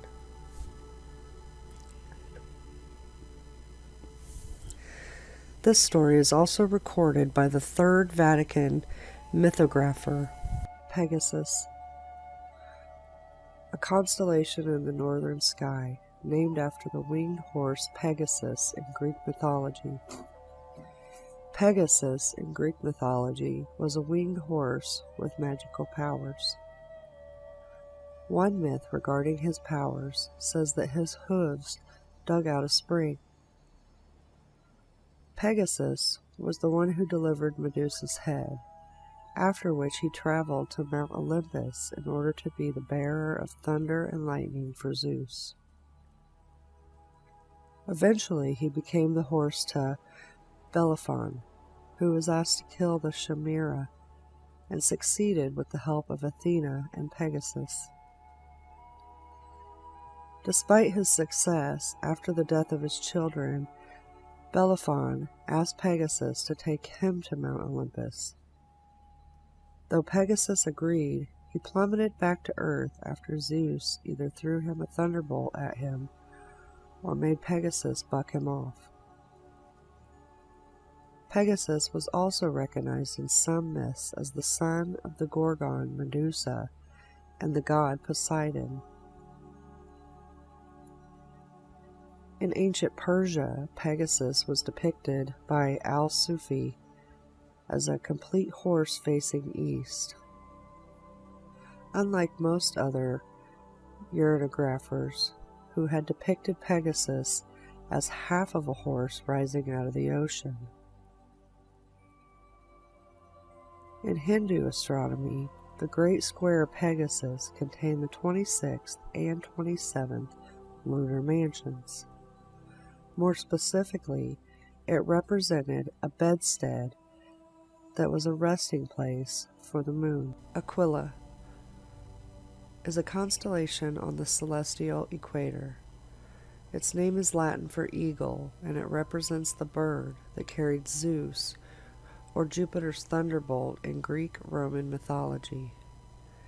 In Hinduism, the constellation Aquila is identified with the half-eagle, half-human deity Garuda. In Chinese astronomy, it is located within the heavenly market enclosure. The Maori people named Altair Potu Te Rangi, which means pillar of the sky, because of its very important position in their cosmology. Scutum. This constellation lies in the southern sky. Its name means the shield in Latin. It is the fifth smallest constellation in the sky. The constellation was originally introduced by the Polish astronomer Johannes Hevelius in the 17th century. Hevelius named it Scutum Sobieskianum, the shield of Sobieski, in honor of the Polish king Jan III Sobieski, who had been victorious in the Battle of Vienna in 1683. Scutum constellation is not associated with any myths. This is also not one of Ptolemy's original 48 constellations. Lyra is a small constellation. Lyra was often represented on star maps as a vulture or an eagle carrying a lyre, and hence is sometimes referred to as Vultur Cadens or Aquila Cadens, which means falling vulture or falling eagle. Lyra is nearly overhead in temperate northern latitudes shortly after midnight after the start of summer. From the equator to about the 40th parallel south, it is visible low in the northern sky during the same winter months.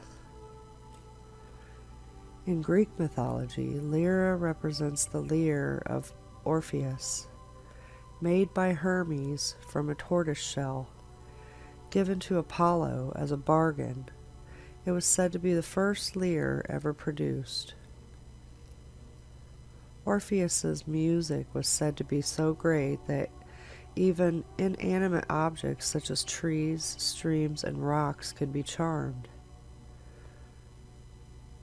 Joining Jason and the Argonauts, his music was able to quell the voices of the dangerous sirens who sang tempting songs to the Argonauts.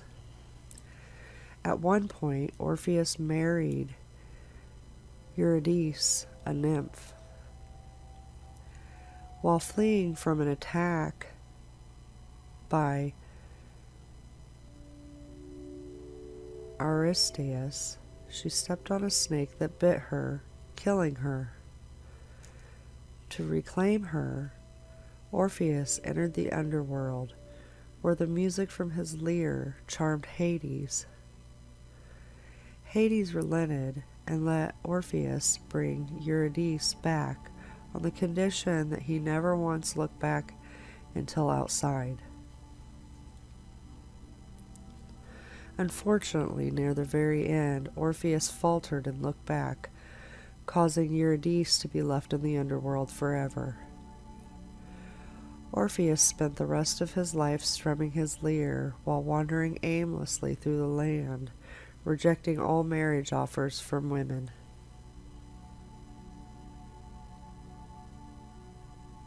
Hercules is a constellation named after Hercules, the Roman hero, adapted from the Greek hero Hercules. The earliest Greek reference to the constellation do not refer to it as Hercules.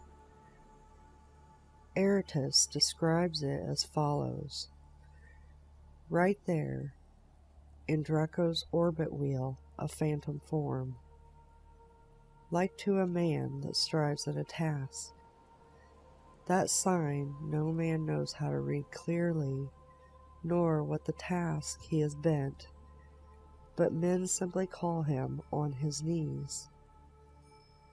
Now that phantom that toils on his knees seems to sit on a bended knee, and from both his shoulders his hands are upraised and stretched, one this way and one that, a fathom's length.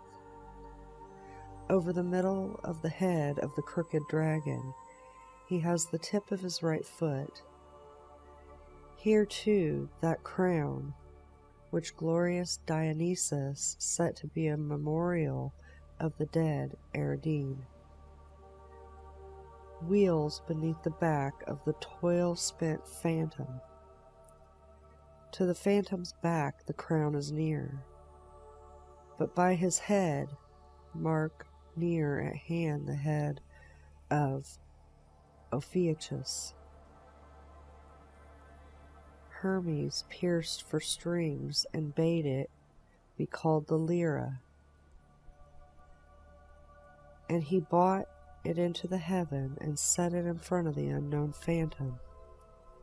That croucher on his knees comes near the lyre with his left knee, but the top of the bird's head wheels on the other side, and between the bird's head and the phantom's knee is instarred the lyre. The story connecting Hercules with the constellation is recounted by Dionysus on his way back to Mycenae from Iberia, having obtained the castle of Geryon as his 10th labor. Hercules came to Liguria in northwestern Italy, where he engaged in battle with two giants, Albion and Bergion.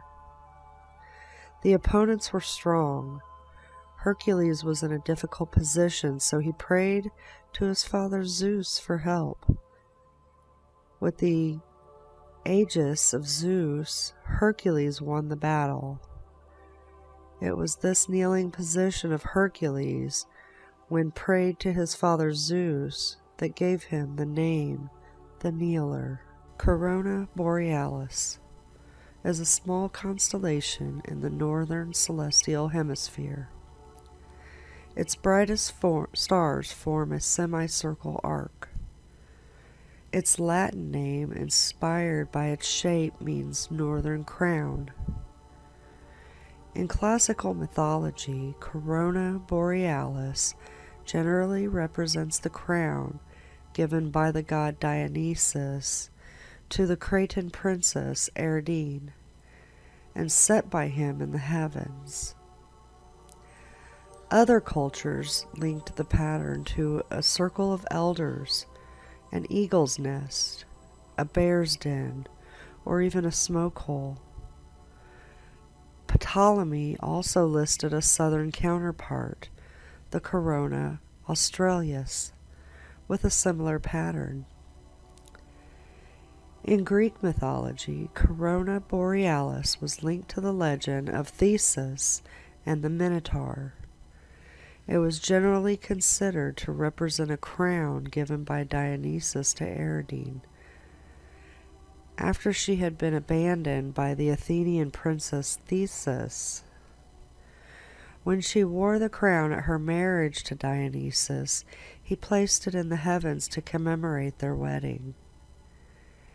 In Welsh mythology, it was called Caer Arianrhod, the castle of the silver circle, and was the heavenly abode of the lady Arianrhod. To ancient Balts, Corona Borealis was known as Darzelis, the flower garden. The Skitty people of Native America saw the stars of Corona Borealis representing a council of stars whose chief was Polaris.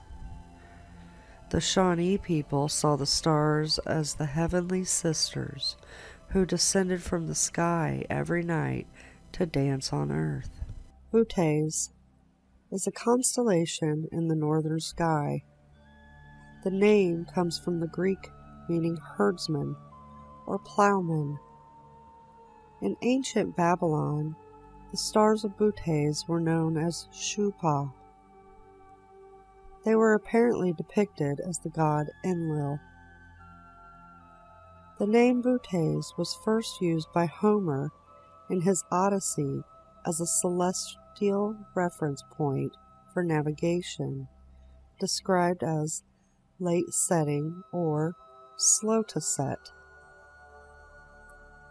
Exactly whom Bootes is supposed to represent in Greek mythology is not clear.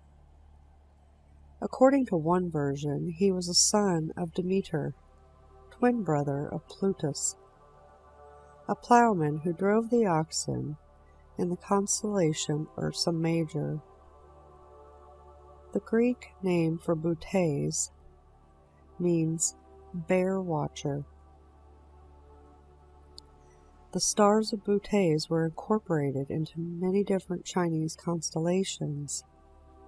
Arcturus was part of the most prominent of these, variously designated as the Celestial King's Throne, or the Blue Dragon's Horn.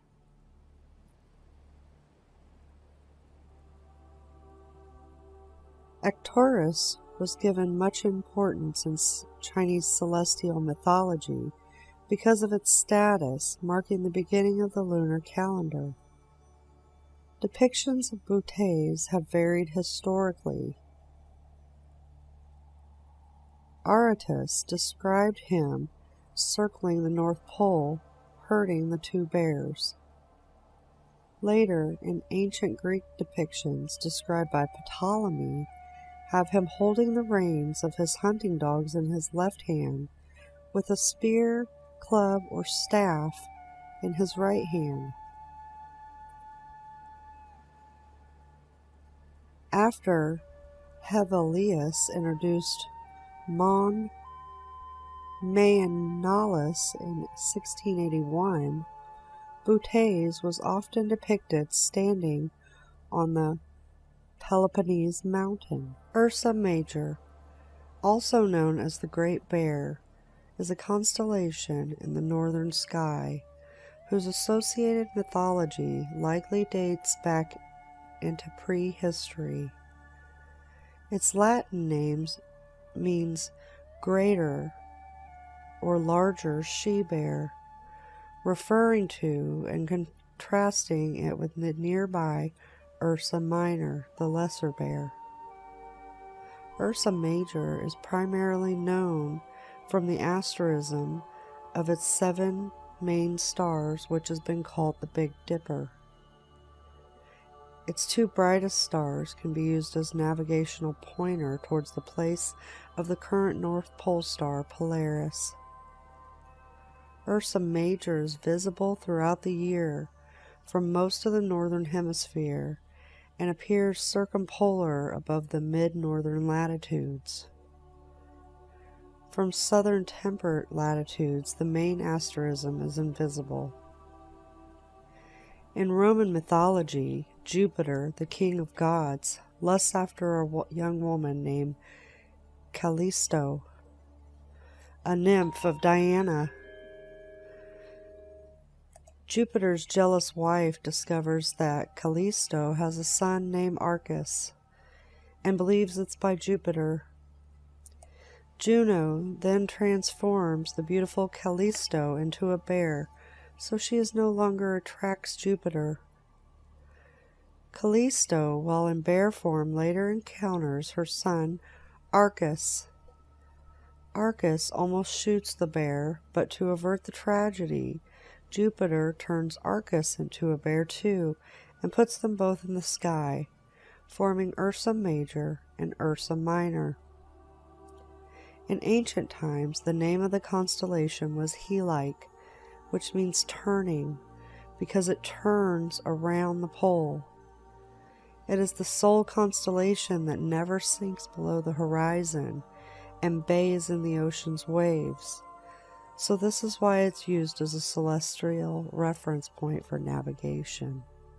Draco is a constellation in the far northern sky. Its name is Latin for dragon. Draco is circumpolar, never setting, and can be seen all year from the northern latitudes. Thuban, a Draconis, was the northern pole star from 3942 BC when it moved further north than Theta Butes until 1793 BC. The Egyptian pyramids were designed to have one side facing north, with an entrance passage geometrically aligned so that Thuban would be visible at night. Due to the effects of the precession, it will again be the pole star around the year AD 21,000. The traditional name of the Alpha Draconis, Thuban, means head of the serpent. Dragons in Greek mythology that may have inspired the constellation's name include Ledon, the dragon who guarded the golden apples of the Hesperides.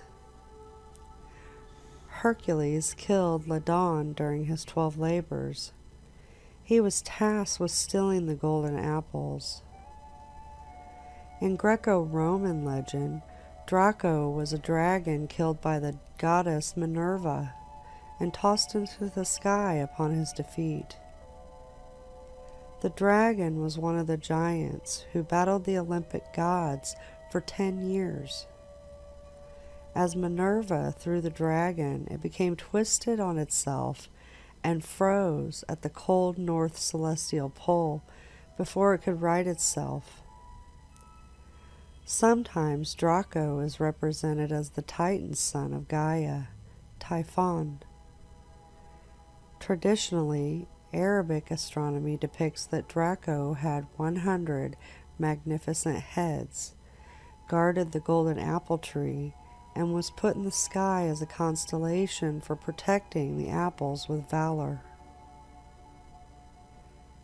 In February, we have the Draconids, which is a meteor shower that was discovered February 4th, 2011. Auriga is north of the celestial equator. Its name is Latin for the charioteer.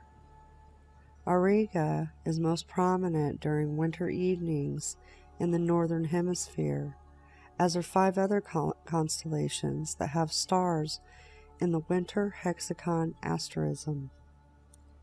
Because of its northern declination, Auriga is only visible in its entirety as far as 34 degrees south.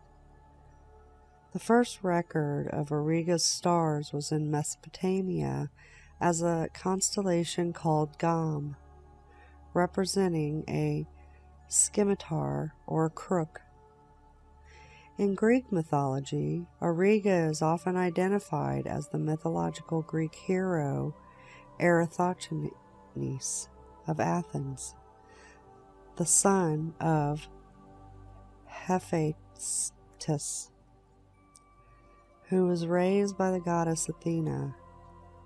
His chariot was created in the image of the sun's chariot, the reason Zeus placed him in the heavens. The Athenian hero then dedicated himself to Athena, and soon after Zeus raised him into the night sky in honor of his ingenuity and his heroic deeds. Indigenous people of California and Nevada also noticed the bright patterns of Auriga's stars.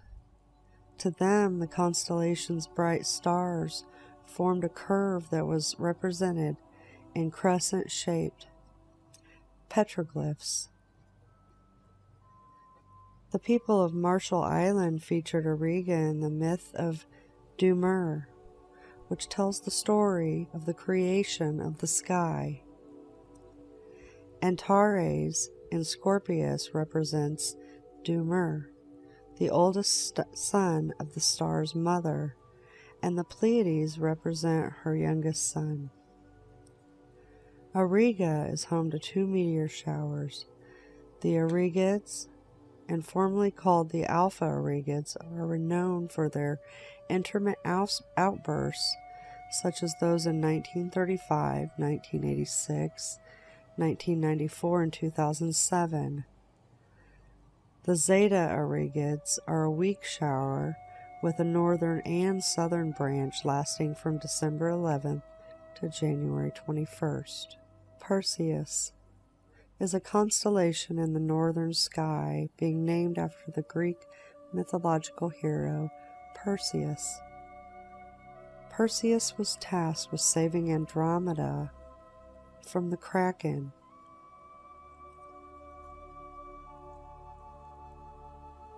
Perseus hosts the radiant of the annual Perseids meteor shower, one of the most prominent meteor showers in the sky. They radiate from mid-July, peaking in activity between the 9th and 10th of August each year. They have been observed for about 2,000 years. Horologium. This constellation lies in the southern sky. Its name means the clock in Latin. It is a small faint constellation that was created in the 18th century by the French astronomer Nicolas Louis de Lacaille. Lacaille originally named the constellation Horologium Oscillatorium, or the pendulum clock, but the name was later shortened simply to Horologium, the clock. The constellation is not associated with any myths and does not have any bright stars. This is not one of Ptolemy's original 48 constellations. Crater is a small constellation in the southern celestial hemisphere. It depicts a cup that has been associated with the god Apollo and is perched on the back of Hydra, the water snake. Crater is identified with a story from Greek mythology in which a crow or raven serves Apollo and is sent to fetch water. But it delays its journey as it finds some figs and waits for them to ripen before eating them. Finally, it retrieves the water in a cup and takes back a water snake, blaming it for drinking the water. According to the myth, Apollo saw through the fraud and angrily cast the crow, cup, and snake into the sky.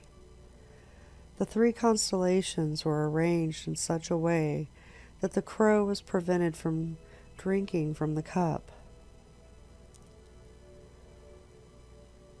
Philarchus wrote of a different origin for Crater. He told how the city of Eleusa near Troy was beset by plague.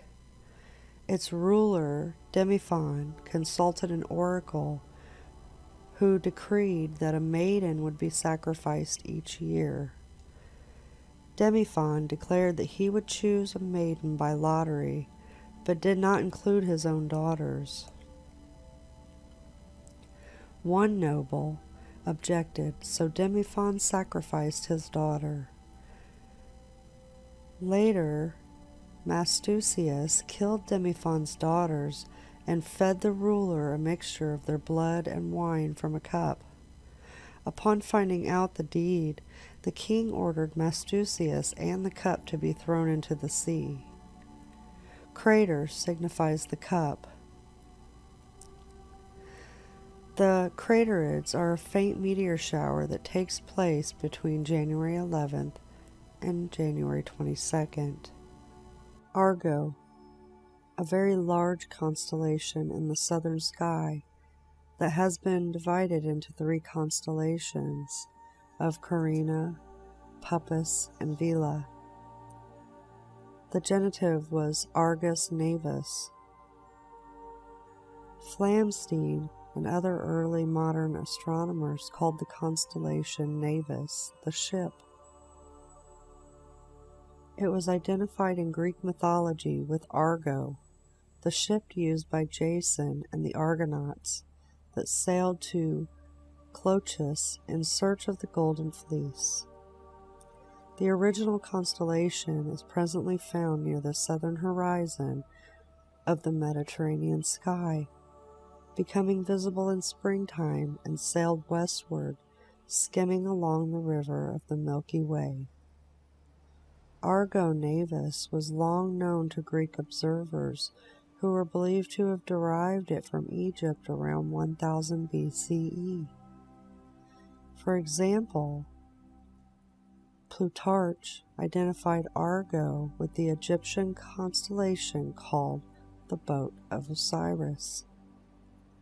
Ptolemy described Argo as occupying the portion of the Milky Way between Canis Major and Centaurus, and identified stars comprising such detail as the little shield, the steering oar, the mast holder, the stern ornament, which continued to be reflected in cartographic representations in celestial atlases into the 19th century.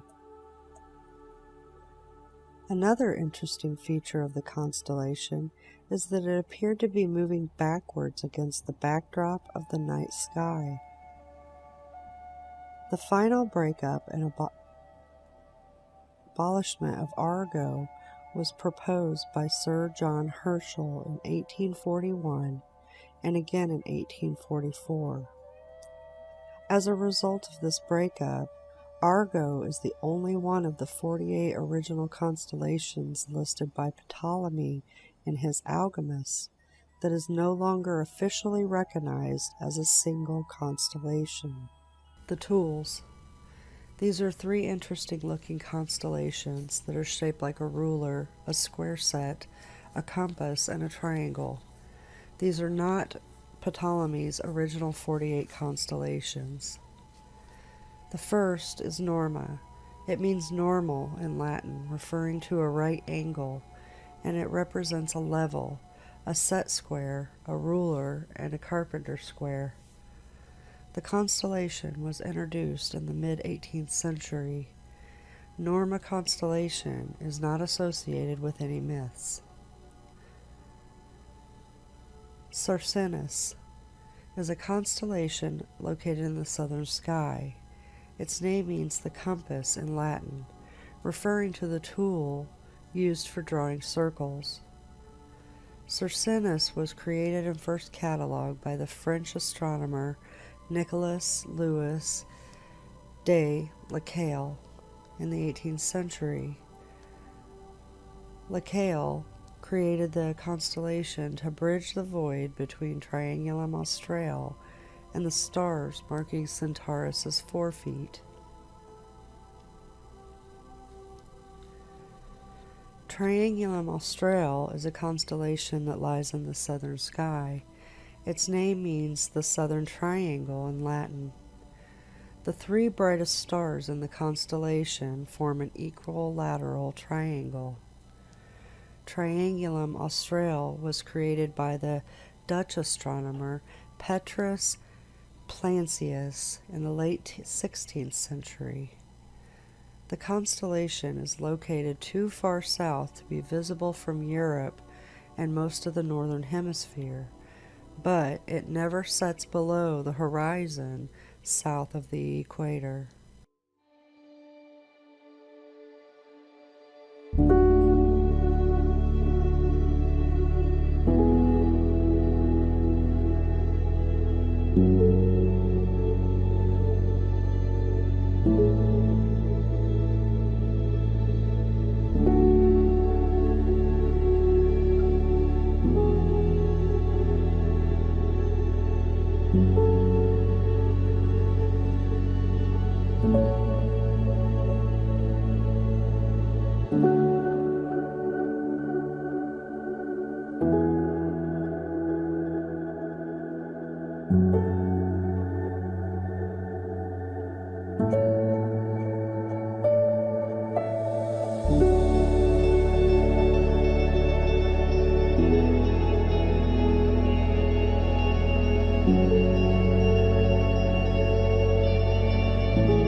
Now, Let's take a look at some other zodiac-related data. The movements. The zodiacs have 3 different movements. They are in 3 groups of 4, each group having its own type of movement. The first is a fixed group, which the movement is like a square. This group consists of Taurus, Aquarius, Leo, and Scorpio.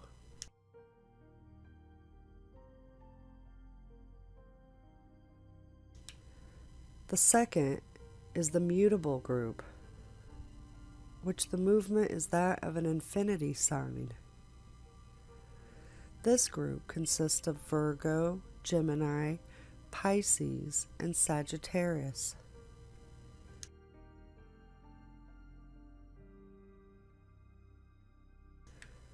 The last group is the cardinal group, which the movement is a direct movement of either up, down, toward you, or away from you. This group consists of Capricorn, Libra, Cancer, and Aries.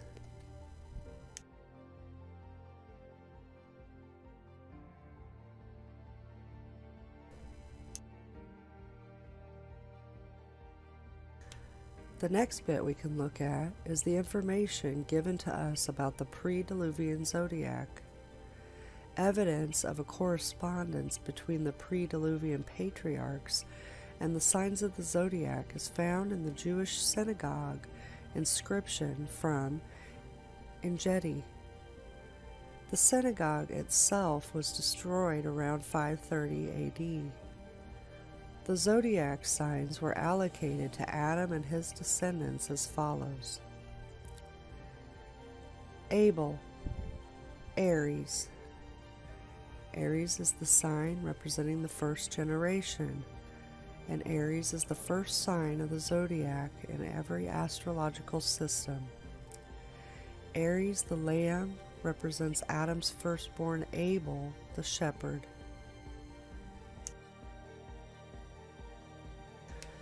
Seth, Taurus.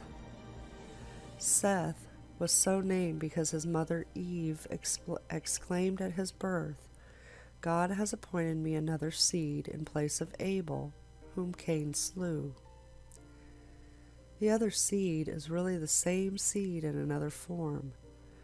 The exchange of Seth for Abel because of the latter's murder by Cain is exactly symbolized in the conjoined sign Taurus and Arija. The jealous bull attacks 2 children who are protected by the shepherd Arija and Capella, the latter being the children's mother, Arija, Adam, Capella, Eve. And the 2 children of Eve are Seth and Abel. The Hermetic literature states that Agathodaimon is the biblical patriarch Seth. In Egypt, Agathodaimon was equated with Osiris, and Osiris was believed to be represented in the zodiac by the sign of Taurus.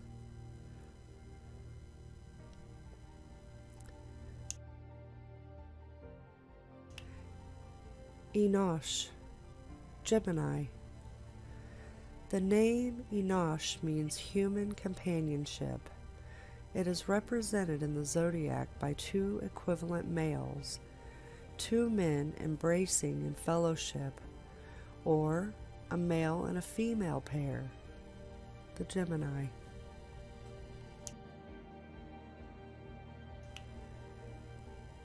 Canaan, Cancer.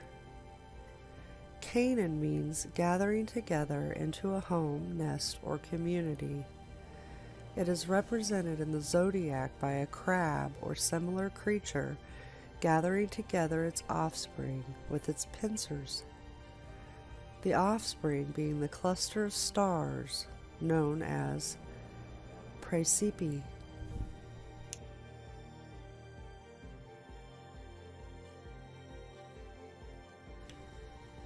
Mahalalel, Leo.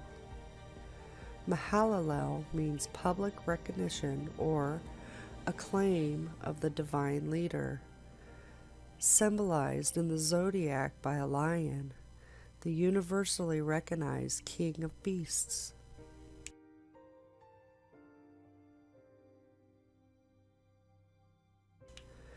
Jared, Virgo.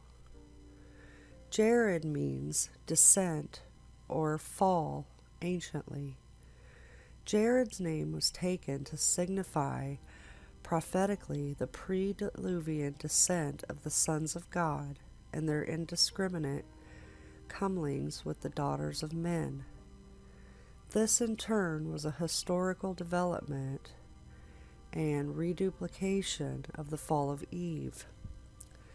As Eve was seduced by the fallen angel Satan working through the serpent, so the daughters of men were seduced by the fallen sons of God. God promised, however, that a seed of the woman would come one day who would crush the serpent's head and who would be wounded in the heel himself in the process. This great Bible theme is symbolized by the sign of Virgo, which represents a sexually mature virgin holding a vine plant who is the mother of a seed, spica. The botanical imagery is clear throughout. The virgin lying on her side is actually identified with the fallen tree or felled branch, which is to bring forth the promised seed. Sometimes the branch is a palm branch, the palm being a tree which reproduces by fertilizing itself, the virgin birth.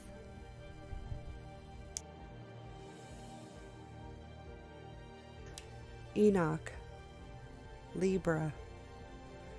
Enoch means to begin to teach, instruct, train, tame, break in, or to initiate an animal or human, originally by control of the jaws or rubbing the palate.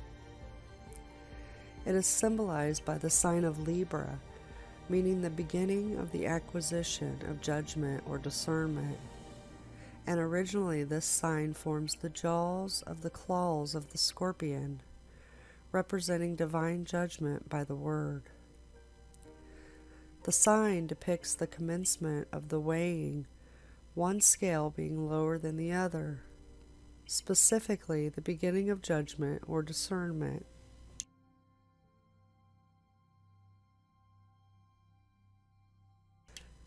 Methuselah, Scorpio. Methuselah means armed man or security man, man of a sting or dart. It is symbolized by Scorpio, a creature armed with a sting, which it throws at its victim like a dart, using its bow like a tail.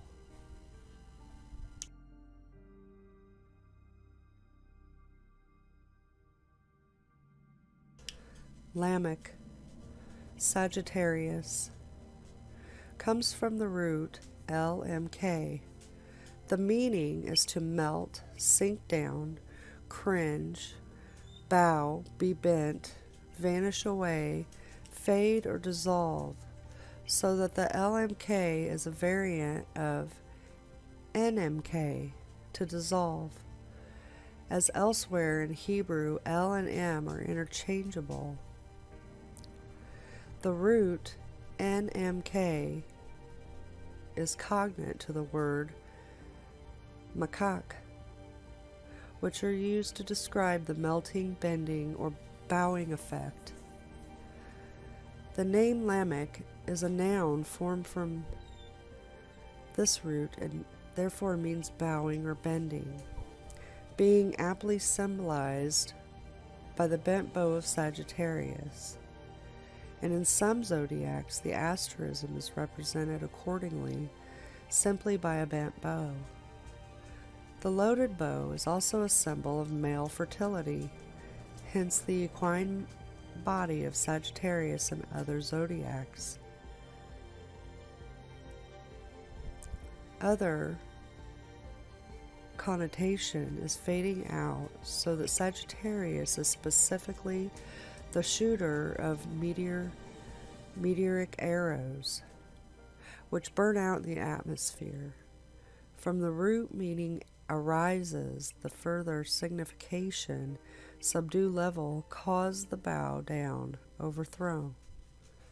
And hence the name Lamech is interpreted to mean the strong, the mighty, the wild and invincible overthrower.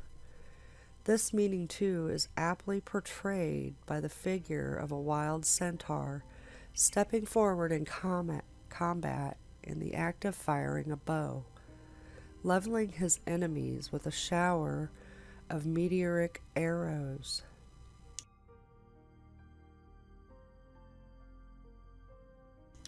Noah, Capricorn. Noah means rest or relief, literally the reclining of an animal. It is symbolized by the reclining ungulate, goat, sheep, or antelope of Capricorn, which in some zodiacs is simply a reclining ungulate, but in others it is depicted with the tail of a fish, representing the two phases of Noah's life, pre and post-flood. The flood was believed to have been foretold by a gathering of all the planets in the signs of Capricorn.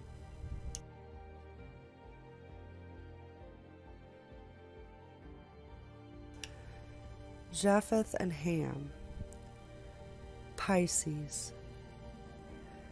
Japheth means multiplication of progeny or numerical expansion. It is represented by crossed fishes in Pisces, the fish being symbolic of the numerical increase of progeny. There is a further reference in the sign to the flood through which Japheth passed, and to the fact that there was a conflict between Japheth's descendants and Hamites, specifically with Ham's son Canaan and his progeny, who, though bound by his family kinship to Japheth, which is the band around the sign of Pisces, yet tended in earthly and opposite directions, symbolized by the fish in Pisces swimming along the elliptic, the worldly path, contrary to the direction of other fish, which is swimming towards the zenith.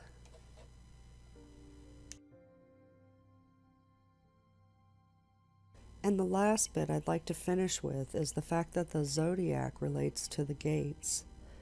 This was presented originally with the seasons video, so let's focus on this information. Each of the 12 gates is associated directly with a particular zodiac in relation to which gate the sun is launching from during the year. They are as follows. Gate 4R is Aries. Gate 5R is Taurus. Gate 6R is Gemini. Gate 6F is Cancer. Gate 5F is Leo. Gate 4F is Virgo. Gate 3R is Libra. Gate 2R is Scorpio. Gate 1R is Sagittarius. Gate 1F is Capricorn. Gate 2F is Aquarius. And Gate 3F is Pisces.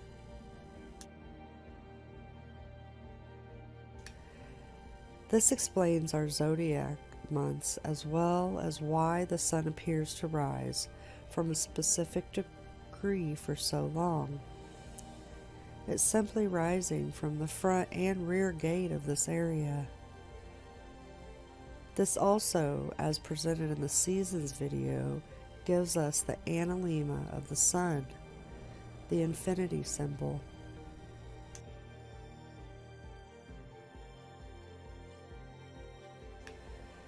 So, I hope you enjoyed learning about the heavens as much as I did. Now, I'm going to hand it over so we can head down to hell.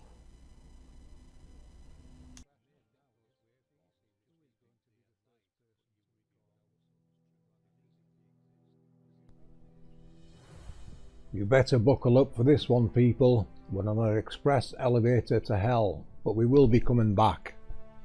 What you are seeing is real-world magnetic data supplied by Ceres, showing a top-down view of our realm.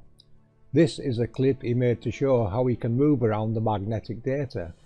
This particular clip is descending from an altitude of 130,000 kilometers, that's 80,778 miles, down to the center of our map. X marks the spot. Notice the coiled areas rising to amazing heights. These go deep below ground. The thin white lines you can see crossing them are this magnetic data we see here, the same data we have seen clouds taking the shape of. Each of these coiled areas would represent the angel technology below, the particle accelerators, the seal of the 144,000 in their sealed rooms below. Remember, Scriptures tells you the underworld is their prison. This is just some of the many that will be down there. The spiraling effect from them is their signature. You can see how the one at the center is being compressed by others and its pressure wave is forced north and south. This is the compression and expansion that we covered in our Let There Be Light video, and it is amazing to see it show on this magnetic data, thus confirming the APM model more. North is the top right and south the bottom left. The equator is going bottom right to top left of your screen. And now a sneak preview of what is below. This is looking directly over the equator and reveals some very interesting formations below. We will be looking forward to more of this data from Ceres, and we can present and explain them in future videos. This is amazing work by Ceres, and I'll leave a link to his channel below. Here are a few more images from Ceres. Notice the coiled areas of magnetic data captured brilliantly. You can also see their pressure waves quite clearly in this. This is fantastic work and I can't wait to see more. To demonstrate how they work, I'll use this clip made by Sandra's hubby. I'm sure most will remember the torus field people such as Santos Bonacci show. It is actually many torus fields, as each have their own unique torus field. These three, however, are working together. The one in the east is following a left-hand rule, and the one in the west a right-hand rule. The effects from these two spiraling movements are what causes the centre one to compress and expand north and south. These two locations are very well known for their large deep quakes. You should recognise these shapes from Walter Russell's work, where he demonstrates how the vortexes work. Nikola Tesla also worked with counter-rotating coils. This is also what creates the hourglass shape as referenced by Santos Bonacci.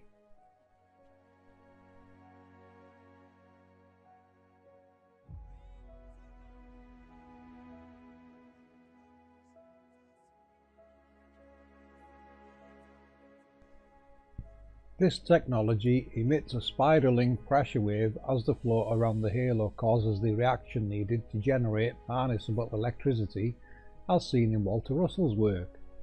The division and multiplication of the sex pairs, the same as what was decoded in the Colosseum video, and of course how our realm truly works. The spirals and the ancient glyphs everywhere tell us the ancients all knew how this worked. These are electromagnetic projections from below. We have covered these in numerous videos. The stationary halos people record everywhere are often termed lunar waves, which is really the moon highlighting them in the foreground as it passes in the background. All luminaries can highlight them as they pass by. You can see how spiral galaxies and other galaxies, as they call them, get their shapes now. They are more than likely illuminated particles trapped in an electromagnetic field that is caused by a halo in the vicinity. They operate exactly the same as a tornado and are in fact the cause of a tornado. The twin counter-rotating coils create that Higgs boson needed to generate electricity. This is where the 1 and the 1.618 numbers Santos Bonacci speaks of comes into play. The larger coil would be the lower projected halo, and the smaller coil would be in the centre and create the narrower Higgs boson. This one would be projected the highest and is the actual cause of the sprites. The sprites appearing are in fact a reaction to this halo's sudden appearance and vortex. The smaller halo driving the electrical energy and vortex down through the centre to be harnessed below. The outside forces create a torus field which will spiral upwards and mushroom out at the top. It is the exact same process seen in Walter Russell's optical motor, where the shaft narrows and creates a pressure wave which results in free harnessable energy, the exact point where it divided and multiplied the sex pairs. We have stated before the halos are the origin of lightning. Lightning now has its cause identified in the APM model. Can we reference anything that behaves how we have just described? Of course we do, FPV. Land-based ones will create tornadoes, high winds, storms and lightning, as seen in these video clips. So big thanks to Chris Hughes for the tornado footage, and Underwater Huntress and Kevin Johnson for sharing their amazing waterspout captures of these events, of which you can see are an effect from the Angel technologies. Ones below the oceans are what create whirlpools and waterspouts, storms and lightning. It is the same spiralling forces.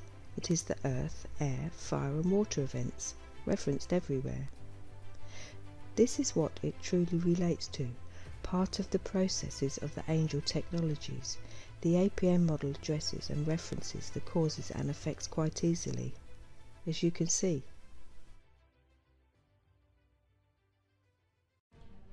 I made this clip to show you what the constellations look like as they cross our map and grid.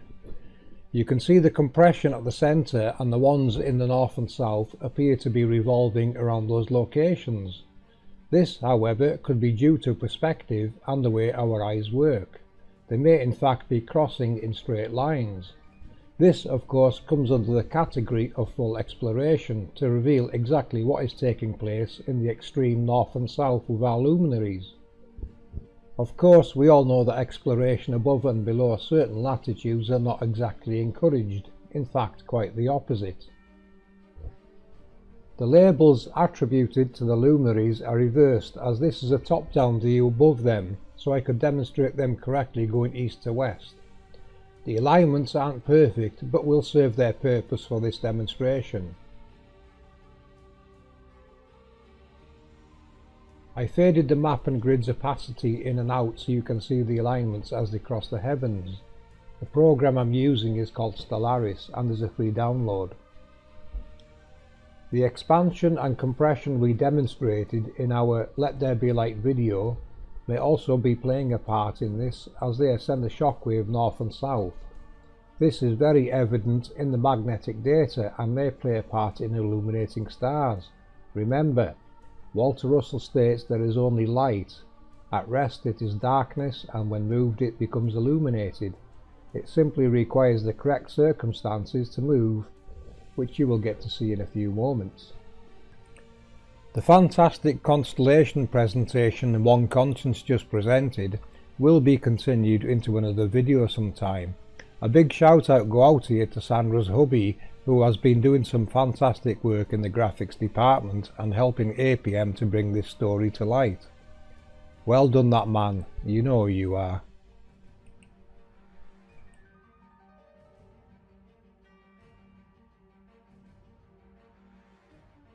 I want you to pay attention to the Milky Way in this clip. Do you see what I see? Yes, it is the sine wave. If you watch, you will see the sun always rises at the same location of the sine wave and moves with it. The sine wave is our luminary's prime driver. For example, it would push the sun, or rather in the underworld, it would push our solar boat, the scarab beetle, east to west. It would then return east following the movement of the sine wave, as we have shown to be the light they call the ISS. Do we not wonder why that light in the sky follows a sine wave path? I added the tropics of Cancer and Capricorn so you can see it is actually contained between these two locations and very much involved in driving luminaries east to west. This is where our earth chakras come into play.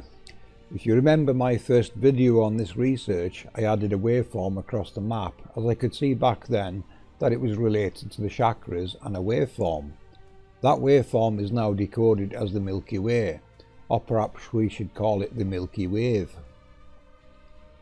When I showed my Nazca line work, which decoded to me as the technical blueprints to the realm, and the research and decodings one conscience and myself worked upon to Jimbo, who is a black box engineer, he instantly recognised it as a setup very similar to a sweepback transformer and flyback killer, a cathode ray tube and an oscilloscope.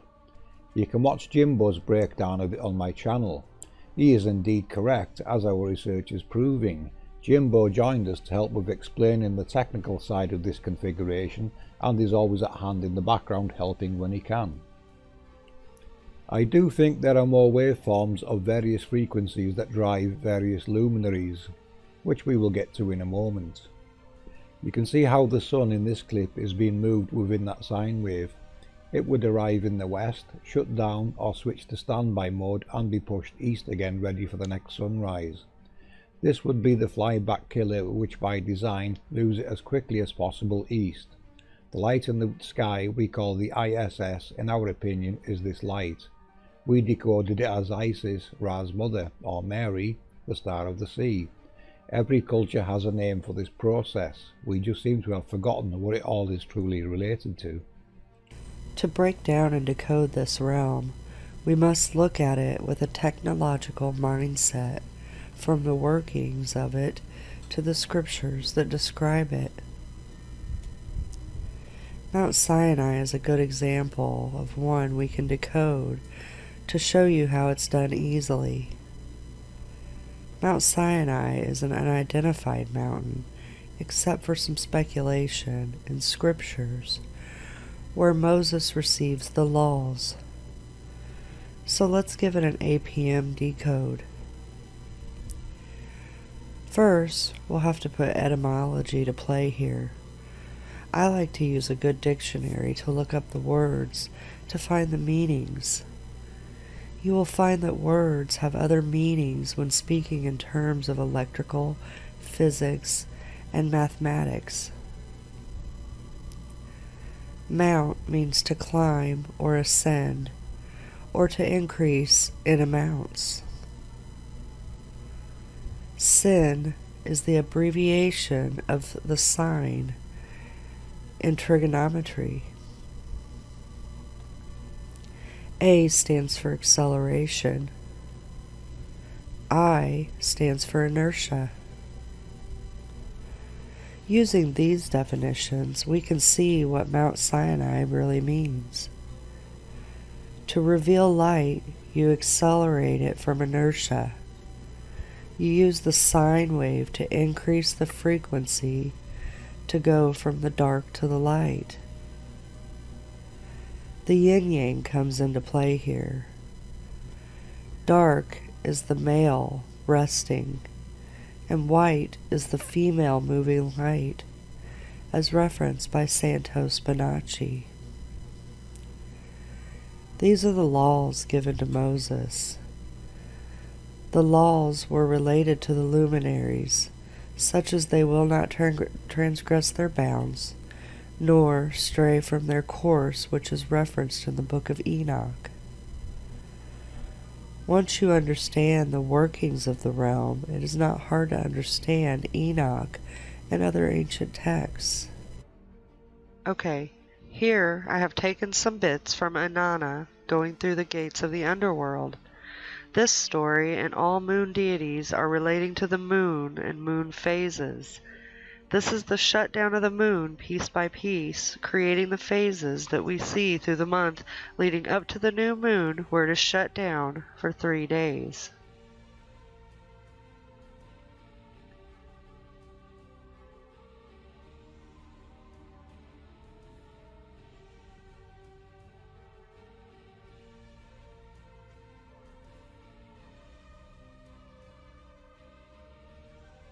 I am Inanna, Queen of Heaven, on my way to the east. Neti spoke. Stay here, Inanna. I will speak to my queen. I will give her your message. Neti, the chief gatekeeper of the Kur, entered the palace of Ereshkigal, the queen of the underworld, and said, My queen, a maid as tall as heaven, as wide as the earth, as strong as the foundations of the city wall, waits outside the palace gates. She has gathered together the 7 me. She has taken them in her hands, with the me in her possession. She has prepared herself. When Ereshkigal heard this, she spoke. Come, Neti, my chief gatekeeper of the Kur, heed my words. Bolt the 7 gates of the underworld. Then, one by one, open each gate a crack. Let Inanna enter. As she enters, remove her royal garments. Let the holy priestess of heaven enter bowed low. When she entered the first gate, from her head, the shagura, the crown of the steep, was removed. What is this? Asked Inanna, and the gatekeeper said, Quiet, Inanna. The ways of the underworld are perfect. They may not be questioned. When she entered the second gate, from her neck the small lapis beads were removed. What is this? Asked Inanna, and the gatekeeper said, Quiet, Inanna. The ways of the underworld are perfect. They may not be questioned. When she entered the third gate, from her breast the double strand of beads was removed. What is this? Asked Inanna, and the gatekeeper said, Quiet, Inanna. The ways of the underworld are perfect. They may not be questioned. When she entered the fourth gate, from her chest the breastplate called Let Him Come, was removed. What is this? Asked Inanna, and the gatekeeper said, Quiet, Inanna. The ways of the underworld are perfect. They may not be questioned. When she entered the fifth gate, from her wrist the gold ring was removed. What is this? Asked Inanna, and the gatekeeper said, Quiet, Inanna. The ways of the underworld are perfect. They may not be questioned. When she entered the sixth gate, from her hand the lapis measuring rod and line was removed. What is this? Asked Inanna, and the gatekeeper said, Quiet, Inanna. The ways of the underworld are perfect. They may not be questioned. When she entered the seventh gate, from her body the royal robe was removed. What is this? Asked Inanna, and the gatekeeper said, Quiet, Inanna. The ways of the underworld are perfect. They may not be questioned. Naked and bowed low, Inanna entered the throne room. Ereshkigal rose from her throne. Inanna started towards the throne, the Anuanna. The judges of the underworld surrounded her. They passed judgment against her. Then Ereshkigal fastened on Inanna the eye of death. She spoke against her the word of wrath. She uttered against her the cry of guilt. She struck her. Inanna was turned into a corpse, a piece of rotting meat, and was hung from a hook on the wall. When after 3 days and 3 nights Inanna had not returned, Ninshubur set up a lament for her by the ruins. She beat the drum for her in the assembled places. She circled the houses of the gods. She tore at her eyes. She tore at her mouth. She tore at her thighs. She dressed herself in a single garment like a beggar. The corpse was given to them. The Kugara sprinkled the food of life on the corpse. The Galater sprinkled the water of life on the corpse. Inanna rose.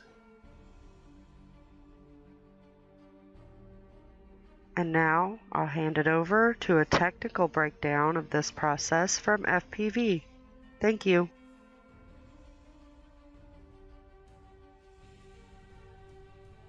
Okay, so following on from Inanna, who was obviously the moon, and the story was about the lunar phases. I looked into the phases as we previously mentioned and the waveform overlaps that have to be occurring. Lunar phases. This is one occlusion of a waveform on our moon that creates what we call phases. Going back to Inanna, this is the moon being occluded by this waveform until it is in full totality and becomes a new moon. Inanna's me and my 7, total 8 nodes being occluded. The moon has to be a similar halo that has 8 nodes just like our sun. It then goes through its various phases again until its next occlusion. It is the same occlusion but a top-down perspective. This waveform decodes as Rahu. Rahu is a shadow entity if you look it up, one that causes eclipses and is the king of meteors. The moon being swallowed by Rahu is in fact this waveform shadow.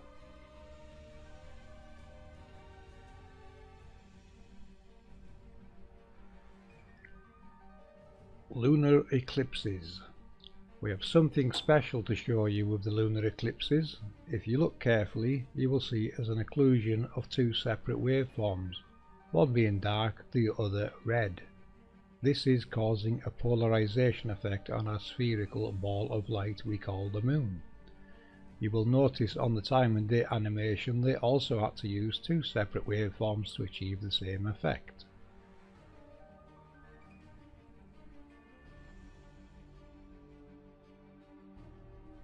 Here's another top-down view of the lunar eclipse.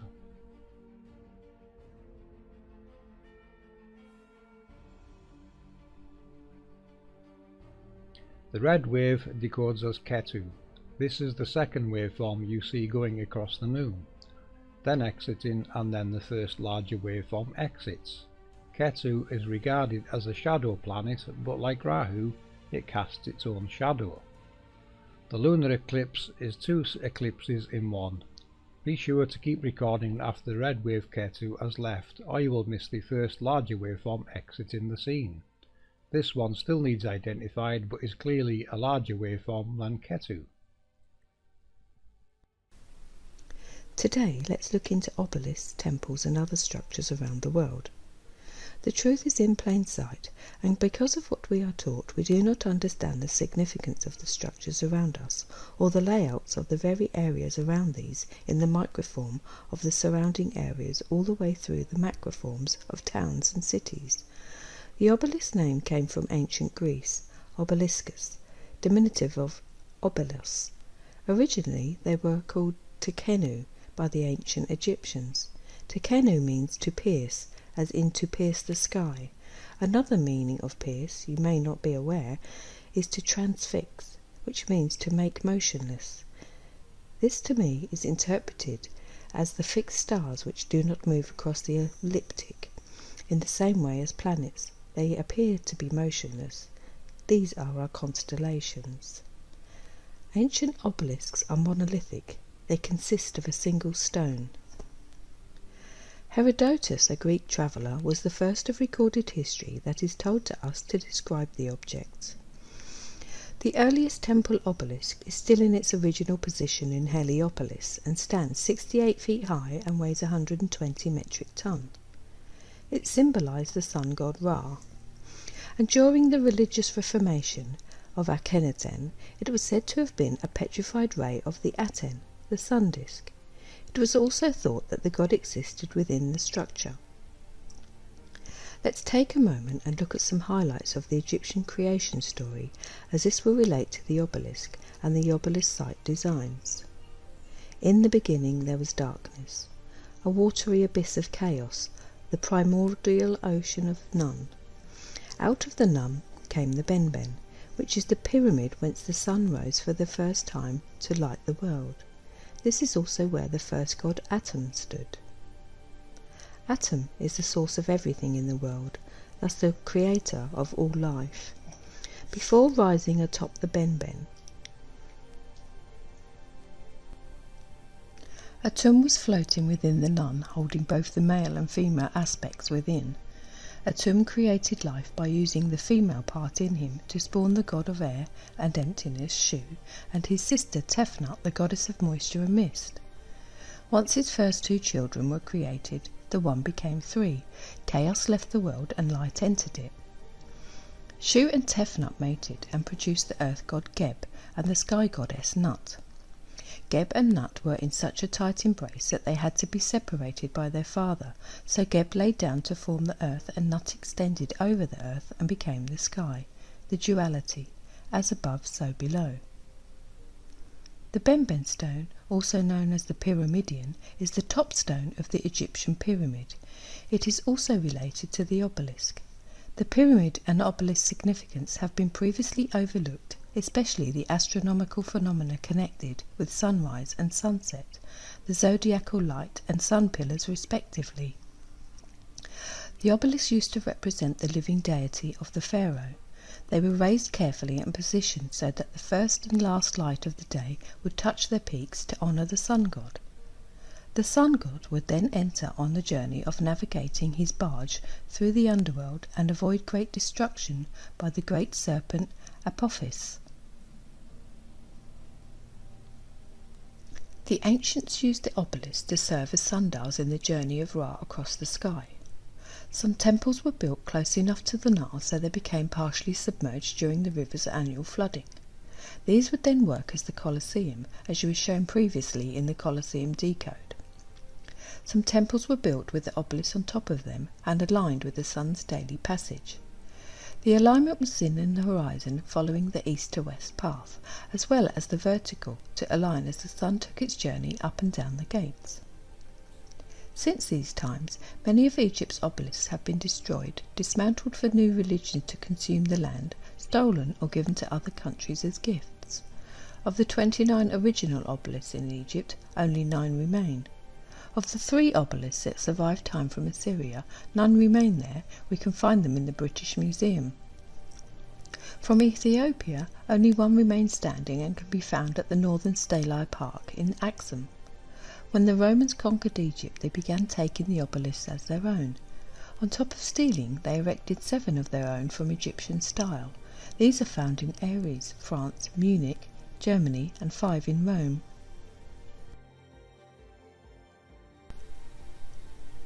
The APM perspective on obelisks are that they are location markers for the angel technologies below.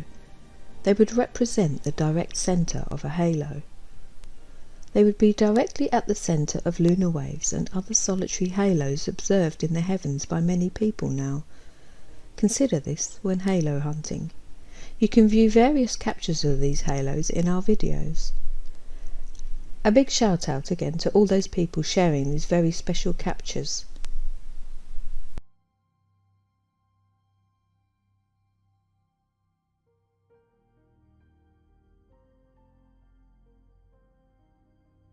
Here is a bonus decode clip. I looked at these images and noticed the technology hiding within. We will start with Saul, our son. I fade out the parts we don't need, and lo and behold, we reveal our sun halo. I do think the sun emblem also depicts the nodes we see around our sun halo.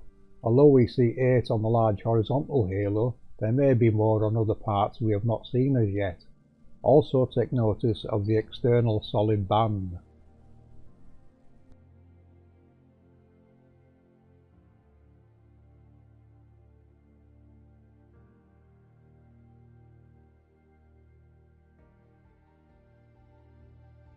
Next is Luna, our moon. Notice this one has been given a face. I think this represents it being able to display the face of the moon, which has to be something close to the projector. The moon halo is very much the same configuration as our sun's halo. Pay particular attention to the waveforms around the moon, which may very well represent the pattern seen with Rahu and Ketu, the two waveforms that are definitely involved in the movement of luminaries. Next is Mercury. Notice this one has what we call a vertical halo, but this one contains 2, so it is a different model to the Sun and Moon halo. The star contains 8 nodes, and the external waveform again is reminiscent of Rahu and Ketu, indicating they play a part in the motion or control over this projector.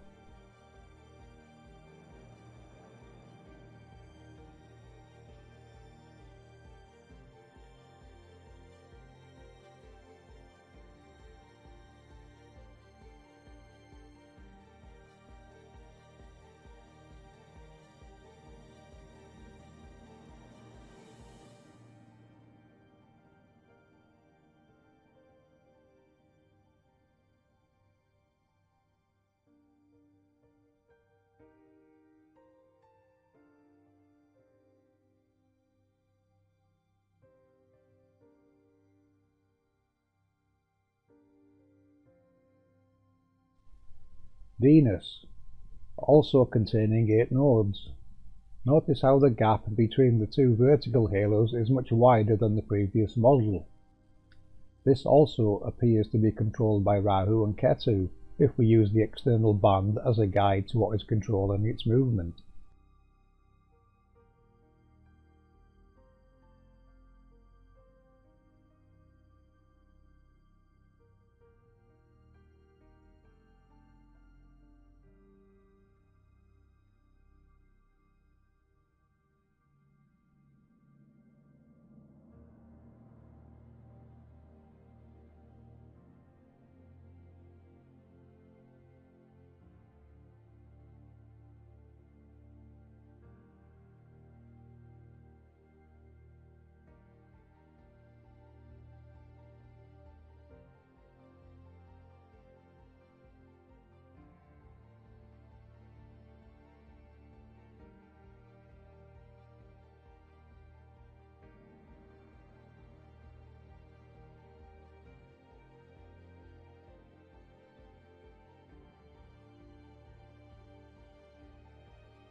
Mars, containing 12 nodes and 2 vertical halos. Again, this one appears to be under Rahu and Ketu's control, as the external band is a guide.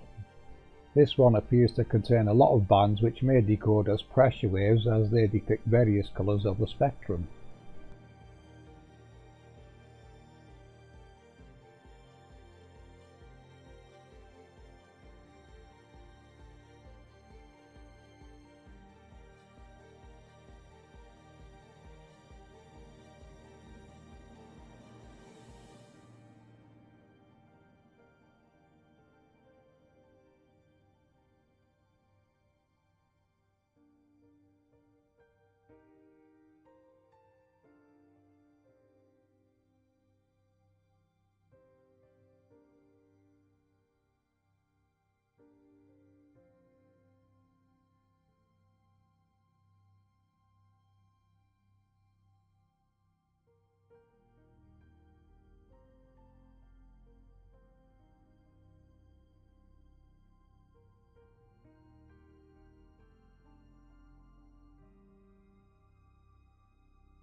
Jupiter.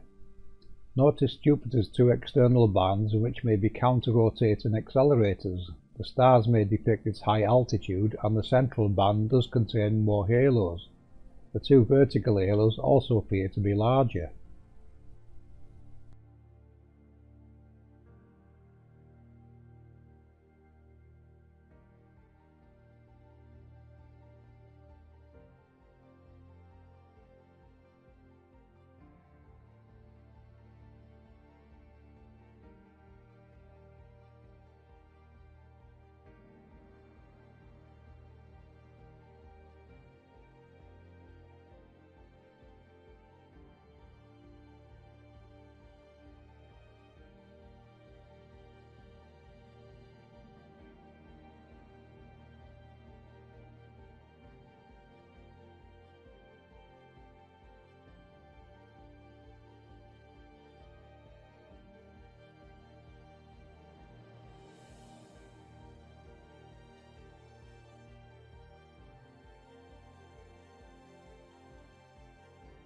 Saturn. This one contains two external bands, possibly counter-rotating, two internal halos, again they may be counter-rotating, and two smaller vertical halos that have a different pattern to them. This one contains 7 nodes, but we do also consider Jupiter's moons to be nodes on one of its halos, so they may all contain more nodes than we have actually seen as yet.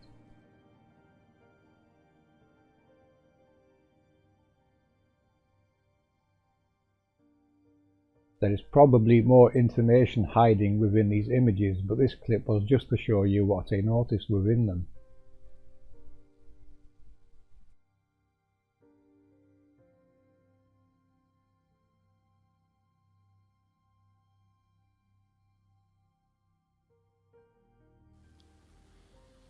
Many ancient cultures share similar beliefs, fundamental elements that vary slightly from culture to culture. While individual cultures have different stories attached to these elements, the elements themselves are present in cultures all over the world. The axis mundi is one of these elements, often depicted as a world tree or a world mountain. The axis mundi represents the connection between the different worlds of ancient belief. For the sake of keeping this discussion from becoming overly complicated, I will stick to the model of a world tree. On the world tree, the branches represent the heaven world, where the luminaries play across the sky. It was here that the gods dwelt. The roots of the tree represented the underworld. There were often gods and godlike beings that dwelt here too. If you have been following our work, you will know what we think these gods were. The angels, or accelerators, exist in the underworld, and it's the accelerators that project the luminaries in the heavens. The trunk of the tree represents the part of the world where we live. The tree is said to represent the center of the world. This does not mean that there is a giant tree growing in the exact center of our realm. Shamans who remember and are most familiar with these old teachings will tell you quite frankly that the center, or axis mundi, is at the location you find yourself at any given moment. So once again we have a common element in ancient culture, passed down to us through allegorical stories. The common misconception about the world tree is that it represents a torus field. The fact that the center is everywhere you could possibly go negates that theory. Also, the symbol of a world mountain does not fit a torus field. So let's take a deeper look into the axis mundi. Almost invariably, you find reference to specific animals associated with the world tree. An eagle lives in the top branches. Down amongst the roots, a snake, a serpent, or a dragon resides. The eagle and the snake are mortal enemies, directly opposed to each other. They are constantly at odds. We believe the eagle and the snake to be the two opposite charges of electricity. In many cultures, the eagle is associated with lightning, from the majestic thunderbird to Zeus, who would turn into an eagle and cast lightning down at his enemies. The eagle is strongly associated with atmospheric phenomena.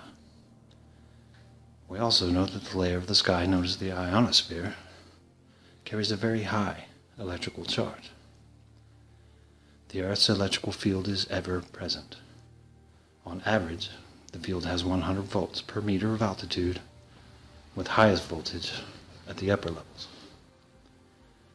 The snake, or dragon, resides in the underworld. It represents the opposite electrical charge. We are very familiar with lightning strikes descending from the clouds to strike the ground. But there are also positive lightning bolts that travel upwards from ground to sky, as above, so below, two opposing electrical charges in an ever-present static electrical field. There is sometimes mention of a third animal that dwells on the tree. In the Norse version, this is the squirrel named Ratatoskar. This mischievous little troublemaker spends his time delivering insults between the eagle and the snake. In doing so, he keeps the rivalry going. Walter Russell taught that the two opposing forces of electricity are kept separate by what we know as magnetism. Magnetism balances and controls the equality of the two opposed electric charges. Now that we have a better understanding of the allegorical components of the world tree, we can decode it. The axis mundi is wherever you happen to be. This means that wherever you go, the forces of electricity and magnetism will have the same general effect on you. We live in a static electromagnetic field. And while there are slight differences in the field at different locations, the physical effects of that field are constant.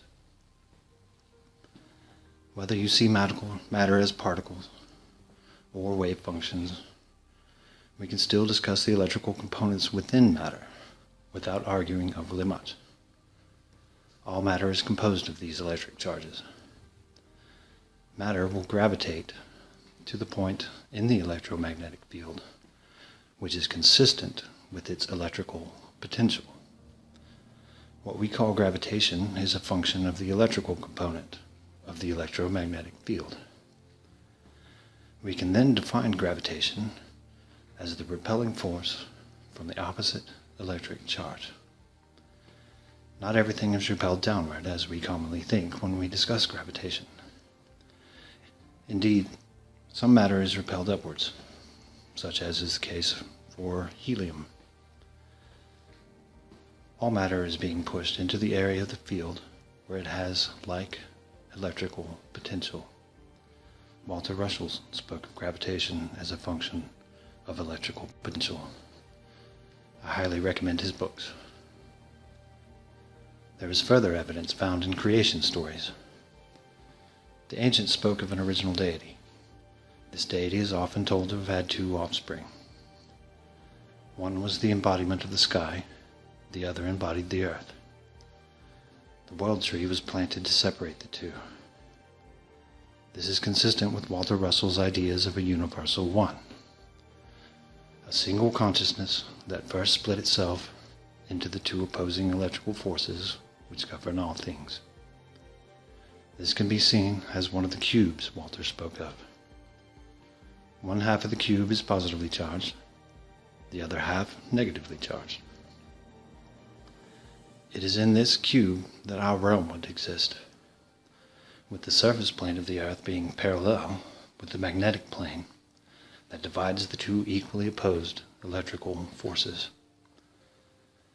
Essentially, we live inside a giant capacitor, where everything we know of acts as the dielectric, including ourselves. A capacitor consists of two plates. One plate carries a positive charge, and the other has a negative charge. Locally, one of the two plates consists of what we know of as the ionosphere. It's possible the large star halos have a role to play in that in some fashion, but the star halos are inside the electrical field as well, so that can only be speculated for now. The bottom plate is below us somewhere. We don't know its exact location, but we know it must carry the opposite electric charge as the ionosphere. It's possible the angel accelerators, in conjunction with the large star halos, influences the field to make our experience of gravitation different from whatever lands exist, if any do, outside of our realm. Everything between these two plates acts as a dielectric. The particles of a dielectric within an electric field will align themselves to conform to the direction of the electrical force inside that field. In Earth's case, we and everything else here act as those particles. The dielectric is not one solid chunk. We are a dynamic system of varying density and physical state. This gives everything a certain room to move, and the various parts will be inclined to find the area of electrical potential that align with their inherent charge. The denser matter is forced down, while the lighter matter is forced upwards. Within the static electrical field, everything that we call matter creates a sort of whirlpool in the field. We call these whirlpools torus fields. They are the result of compression and expansion forces from the electrical field itself. The mythos of the world tree is a beautiful allegory and describes the fundamental forces that govern our realm. Whether our realm is the extent of existence or not is debatable. Only time and exploration will tell.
Hello everyone, AV here.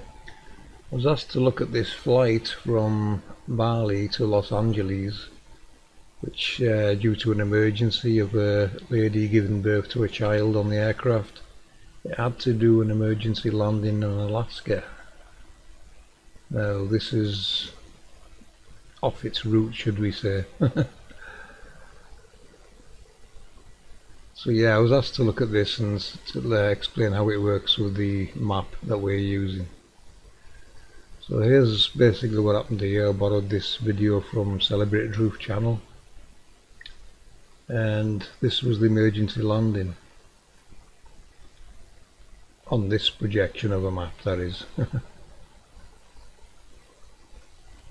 See, on this projection you've got Alaska and northeast Russia being very close to each other, but in reality on the real flat map that we use, they're on opposite sides of the world, so they would have to fiddle the flight data basically.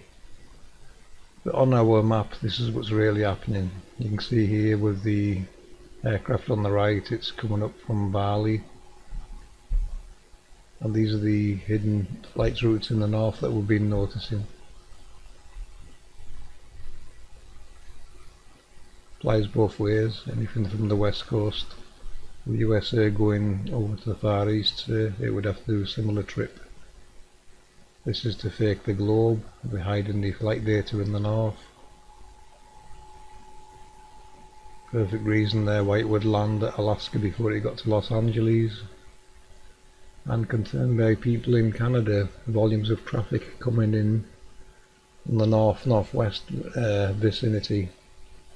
Now if you look at this clip here, this is some information I captured on their on-flight radar 24.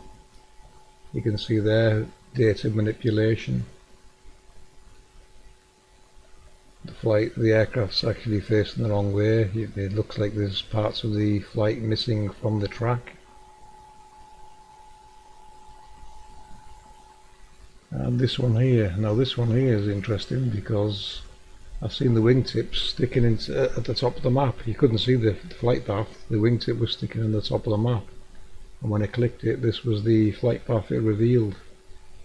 So hidden flight paths going up in the north to fake the globe. This is what you're looking at. So this is how they fake the globe. They're fiddling with the flight data. So I hope that answers it for you guys. This model does work.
Hi everyone, welcome to my channel, and I hope you all enjoyed my first video. That one was a very powerful decoding of the Flat Earth card from the infamous Illuminati card game, who all you truthers and researchers out there, you all know about that. All you conspiracy truthers, you all know. Over the years, all the predictive programming with that. So that was more of a straight to the point video showing the true flat earth map of our realm, and also showing true flat earth cosmology that all of us flat earthers know, because unfortunately, those of you who don't know, the government has a flat earth society, and we are not the flat earth society, we are the flat earth community. And I know Google and the fake mainstream news and even YouTube push them everywhere in the top search results, so a lot of people are fed a lot of disinformation and false information.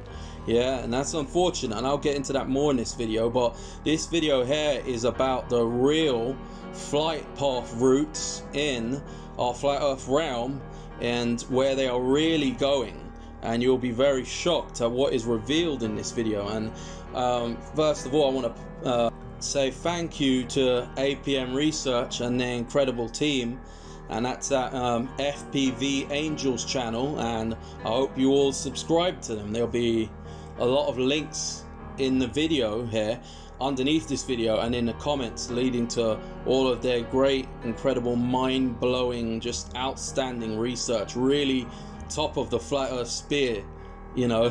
Really they are. It's just mind-blowing what they are doing, the work on their channel. And also I want to point out that most of the work in this area here that I'm covering here is by a great member on their team, One Conscience, who's done a lot of great research in this area here of the Bering Straits and the Diomede Islands deception.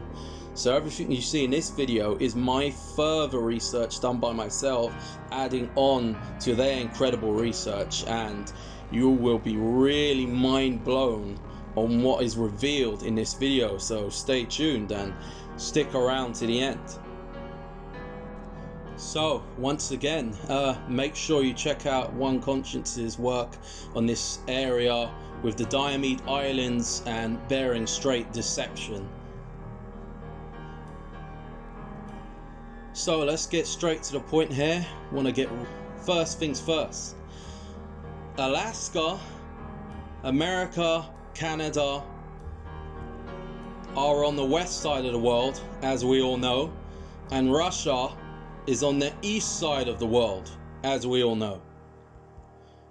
What most people don't know is that they are nowhere near each other. They are thousands of miles apart. So let's get straight to the point on that first. There are no planes flying west of Alaska, America and Canada, and there are no planes flying east of Russia. It just does not exist, period. And no planes, as you all know, and even the mainstream tells you this, so you can't even try and deny it, no planes fly over the Pacific Ocean. And that also includes up in the north. Those are hidden flights in the north, as I'm going to reveal to you, that has been shown from APM research. So let's get to the Bering Strait and Diomede Islands deception. The true great collusion between Russia and America, who have always secretly been allies throughout all the world wars and even the so-called staged Cold Wars, if you want to believe that.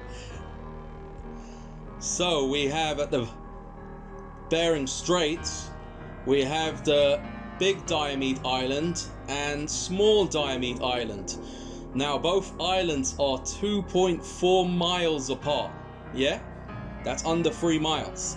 Yet, depending on the month in the year, they can have anywhere between 4 to 5 hours difference in daylight.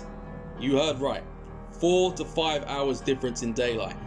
Now that's like saying at your house to your local train station, say it was 3 miles away or less in this case, like here, that it could be daylight at your house and nighttime at the train station, or vice versa. Now you know this isn't possible, people. You know the difference between nighttime and daylight is hundreds to thousands of miles. It's just impossible. And as you can see, it's a massive problem for the globalist cabal that's just exposing this Bering Straits, Diomede Islands deception. And the other thing again exposing this lie is, if you look at the time zones in the area, there's a 20 hours difference between the two islands. Yeah. So research and look into all of this for yourself, and you'll see it's nothing but a big lie, people. That's all it is. And you'll see further again in the links under this video, so have a look there, please. And also here's another great video, and it's showing at some period in the day. This video here shows the UK and Australia sun time zones versus the globe model, which is the fake reality. So United Kingdom and Australia share the same daylight but a lesser degree during the winter months, and this is at a period in the day. And that's every day of every month of every year. And this is backed up by time and date. So you can go check and see it for yourselves. Once again, this is an observable reality, people. So just keeps on building here. Just another impossibility on the globe. And here's a great discovery by FBV Angel of APM Research, showing the hidden flights in the north. So please have a look. So have a listen from him for yourselves.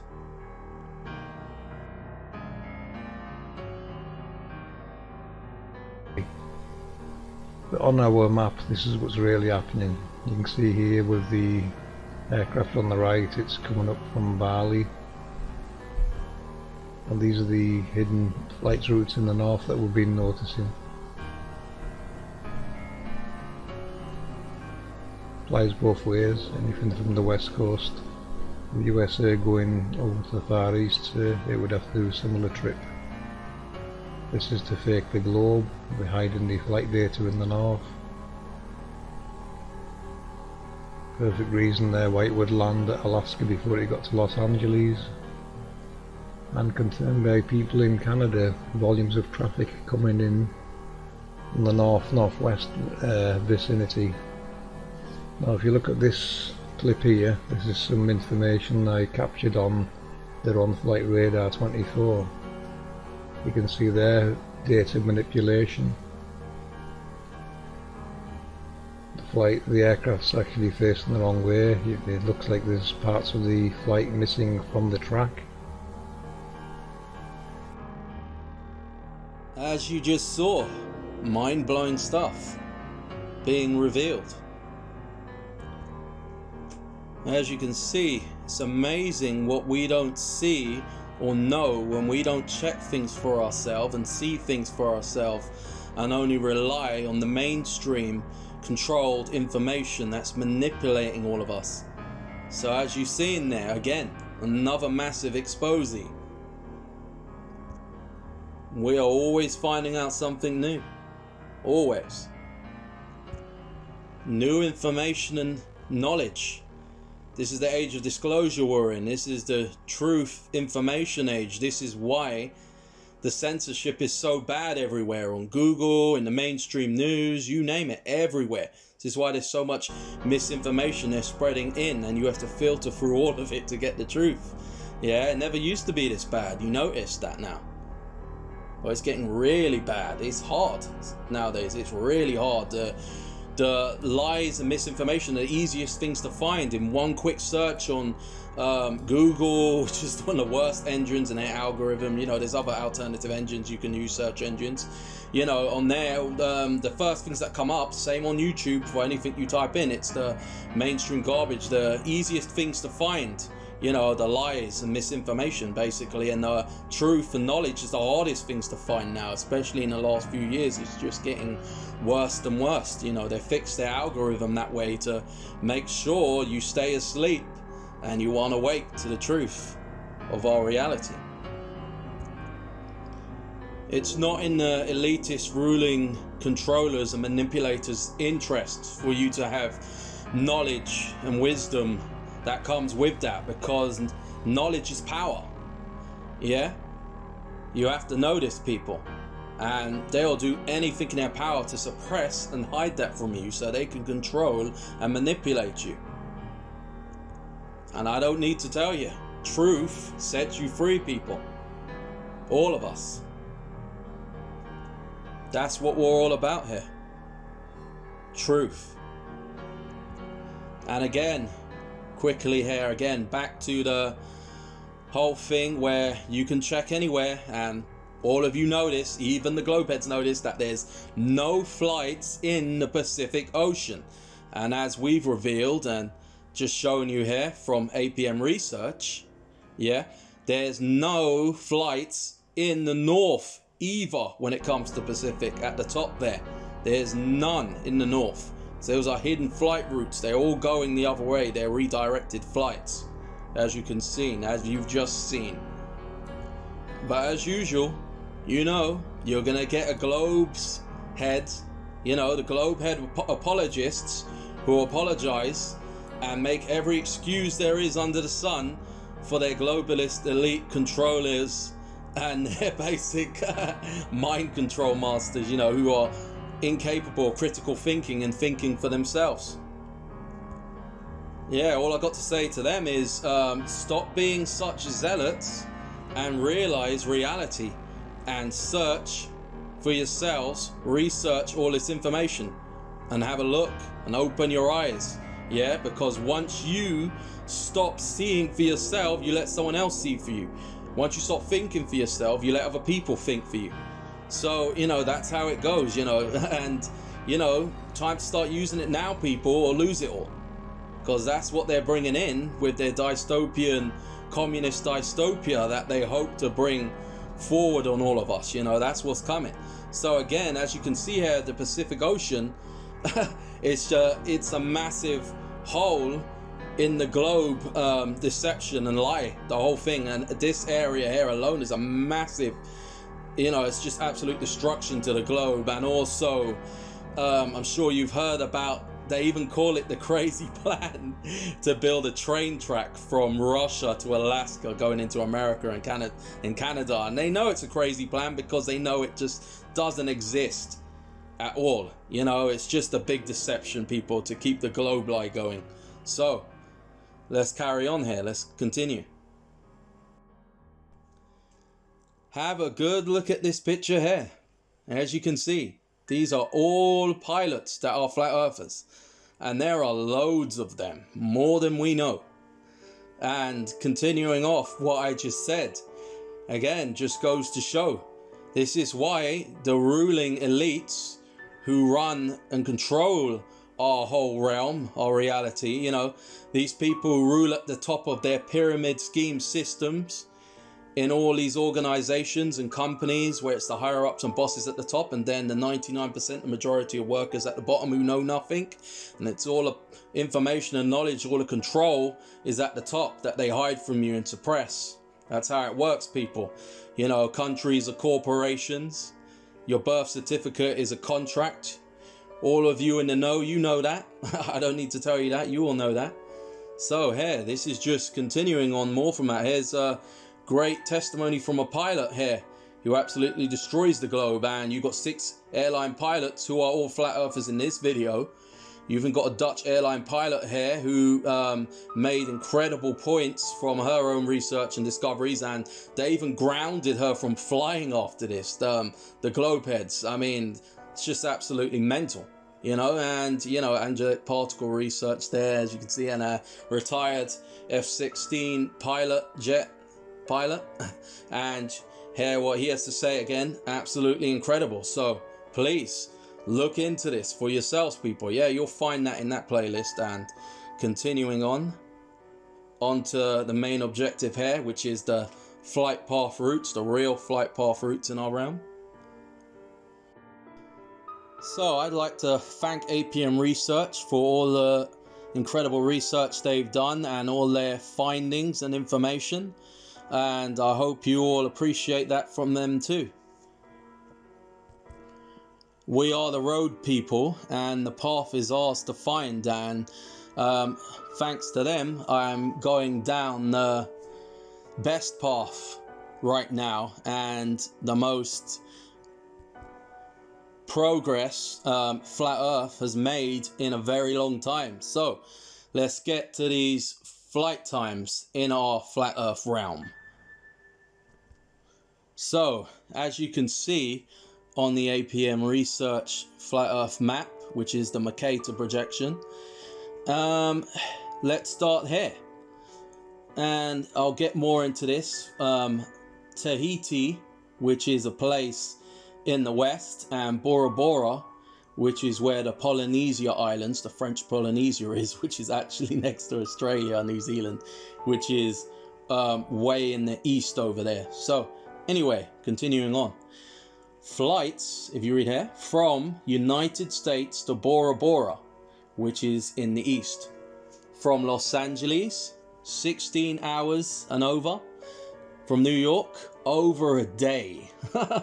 From San Francisco, 19 hours. From Chicago, 23 hours. You might as well call that one a day. And if you look from the same side, from flights from Australia to Bora Bora, which is where Polynesia is, the French Polynesia, from Sydney, 3 hours. From Melbourne, 3 hours again. From Brisbane, 3 hours again. And from Perth, over 6 hours.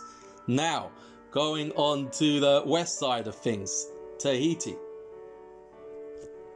So, this is flights from Tahiti to United States. Yeah.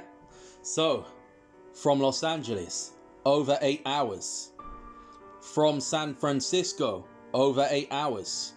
From New York, well, it's on the east side, over 16 hours. From Honolulu, in Hawaii, 5+ hours. So it's clearly next to it, again, showing where this place is. And then again, if you look from the east side of things, in Australia, and to Tahiti, which is in the west. From Sydney, over 21 hours. From Melbourne, over 22 hours. From Brisbane, over a day. From Perth, 16+ hours. And that's probably a hidden flight in the north on that one, but still, very long flight. So, here we go. And a quick reminder here, I just want to make sure you understand the difference between flight data, real flight data, real world data, yeah, of the flight times, and travel math. Do not get fooled by travel math. Travel math is basically where you could have any map, yeah, and your maps might vary in distances between continents on whatever model or whatever it is you have on your map. And then you would add that to the time, or as in the miles per hour the plane flies, and you'd add that together. That's travel math. That is not real world data. So do not confuse the two. Yeah. So, you know, some people are going to straight away try and run onto Google, the ministers of truth, sarcasm there. And basically they'll get travel map and you'll see it's not real world flight data. So don't get fooled by that. Please, people. Do not get confused between the two. Yeah, so look for real world flight data. So anyway, here again, as you can see, this is on the false globe deception. You can see they have Tahiti and Bora Bora in around the same place, and even on some of these happening in the exact same place, as though they are airport on an island and the airport on the island both have the exact same name. When you look at it, they're being separated by the international data lines there. It's another deception. And again, if you've seen already from all of the different flight times, you're seeing that you'll see the distances between these. They're completely on other sides of the world. Tahiti in the west and Bora Bora being in the east. So just going over that one for you there. So have a good look at that. And like I said, at any time, pause the screen throughout this video, take a screenshot or take some notes down. Anyway, continuing on here. As you've seen throughout this video, I've made a few improvements, and that's why this is the remastered version of video 2, the real flight paths in our flat earth realm. And as you can see here, this is, I won't drag this one out too long. You can pause the screen on this one and read it for yourselves. Any issues, I'll basically post it in the comments section if there's anything that's too small for you to read, because I've improved on that in this video. And this is Russia to Anadaya, which is also in Russia, and the next 3 pictures will be focusing on these areas here. And the bottom picture is from Alaska to this same places here that are in Russia, and the bottom pictures are all hidden flights in the north, as you'll see. So on this one, you've got Russia to Anadaya, and you can pause the screen and read for yourself. Most of these flights vary from 14 to 16 hours. And at the bottom one, which are hidden flights in the north, from Alaska to Anadaya, which is in Russia, these are like 2 days, over 2 days to 3 days from Jani on that one. Man, just, again, very revealing. And the next one here is Russia to Chakala, Russia. And these flights vary from anywhere from 14 to 20 hours. And the next one, as you can see at the bottom, hidden flight in the north, that's Alaska to Chakala, Russia. And these ones vary from the fastest one being an 11-hour flight, hidden flights in the north, and all the other ones being 22 hours, even 28 hours. And yeah, again, more revealing stuff. And this last one's pretty killer again. So at any time, pause the screen. And this one is Russia to Yan Drakintavam. And sorry if I mispronounced that. Anyway, these flights vary from 18 hours. Oh, there's one from 15 hours as well. So from 15 hours to 20 hours. Now, if you go to the bottom one, which are hidden flights in the north from Alaska, you got, again, from over 2 days and even 3 days from Jani. Yeah. So again, more revealing and exposing this deception here. And here again, a great animation from FPV Angel of APM Research, showing you the hidden flights in the north, revealing all.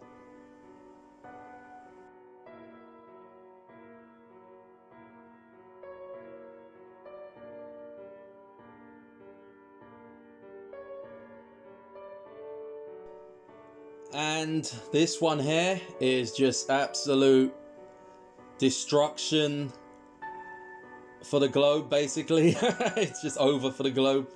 And this one here, as you can see, from west to east is showing the flight paths that we all pretty much know, and there's more down there in the south that follow the same flight paths. As we all know, everyone, that includes all the flat earthers and even those globe heads, all know there's no flights in the Pacific, and as we've been showing, none up there in the north either.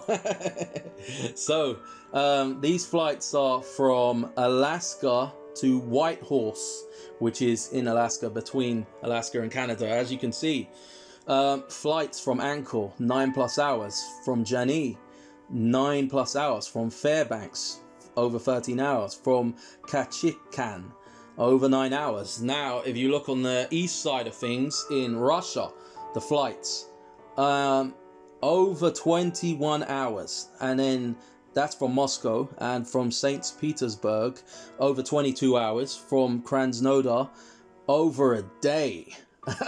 From Sochi as well, over a day. And then from Yekaterinburg, sorry if I mispronounced that, over a day again. So as you're seeing, can you see the deception? It's all being revealed here, people. And this one is really another destructive killer for the fake fantasy globe. And that's Alaska flights to Geneva, which is in Alaska. And as you can see, these flights vary from 1 hour and 30 minutes to just 10 minutes longer, 1 hour and 40 minutes. Now look at the same flights from Geneva to Russia, or vice versa. And remember, in the false globe model, Russia is supposed to be next to Alaska, America and Canada by the false Bering Strait, Stymied Islands deception. Yeah, and have a look. 1 hour and 40 minutes from Alaska to a place in Alaska. Now look from the Russian side and the east of things, which are supposed to be next to each other. From Moscow, over 19 hours. From Krasnodar, over 23 hours. From Yekaterinburg, over a day. From St. Petersburg, over 19 hours. From Rostov-on-Don, over a day. Yeah, so, are you seeing it yet? Is the truth shining through? Are you dispelled yet from the deceptions? Don't worry, we're going further. And here's a very interesting and touchy subject here. This is showing the so-called flight, or, flight Japan took from, well, Japan to Pearl Harbor, which again is another issue. When you look on the maps and you look at the actual distances of where that really is, and that's another one that's very strange. And, I'll go further on that in my third video, okay, on this whole thing. And that's my third video, which will be the cruise ship routes on our flat earth realm on this map, the Mercator map, which is the most accurate map. Yeah, and that will be in the next video. And that video is proving to be very challenging and long, and I've got all my stuff together on it. It was just, I kept finding so much new mind-blowing information. It's absolutely incredible. So hold on just a bit longer and be patient. That is coming. Yeah, that one's coming along, and in that it's going to show the route the USS Indianapolis took also in delivering the Hiroshima bomb, or the parts for it, in retaliation for this event. And whatever really happened here, I didn't make that picture there on the right, I found this very interesting, but the person's basically saying, how could Japan have flown this distance?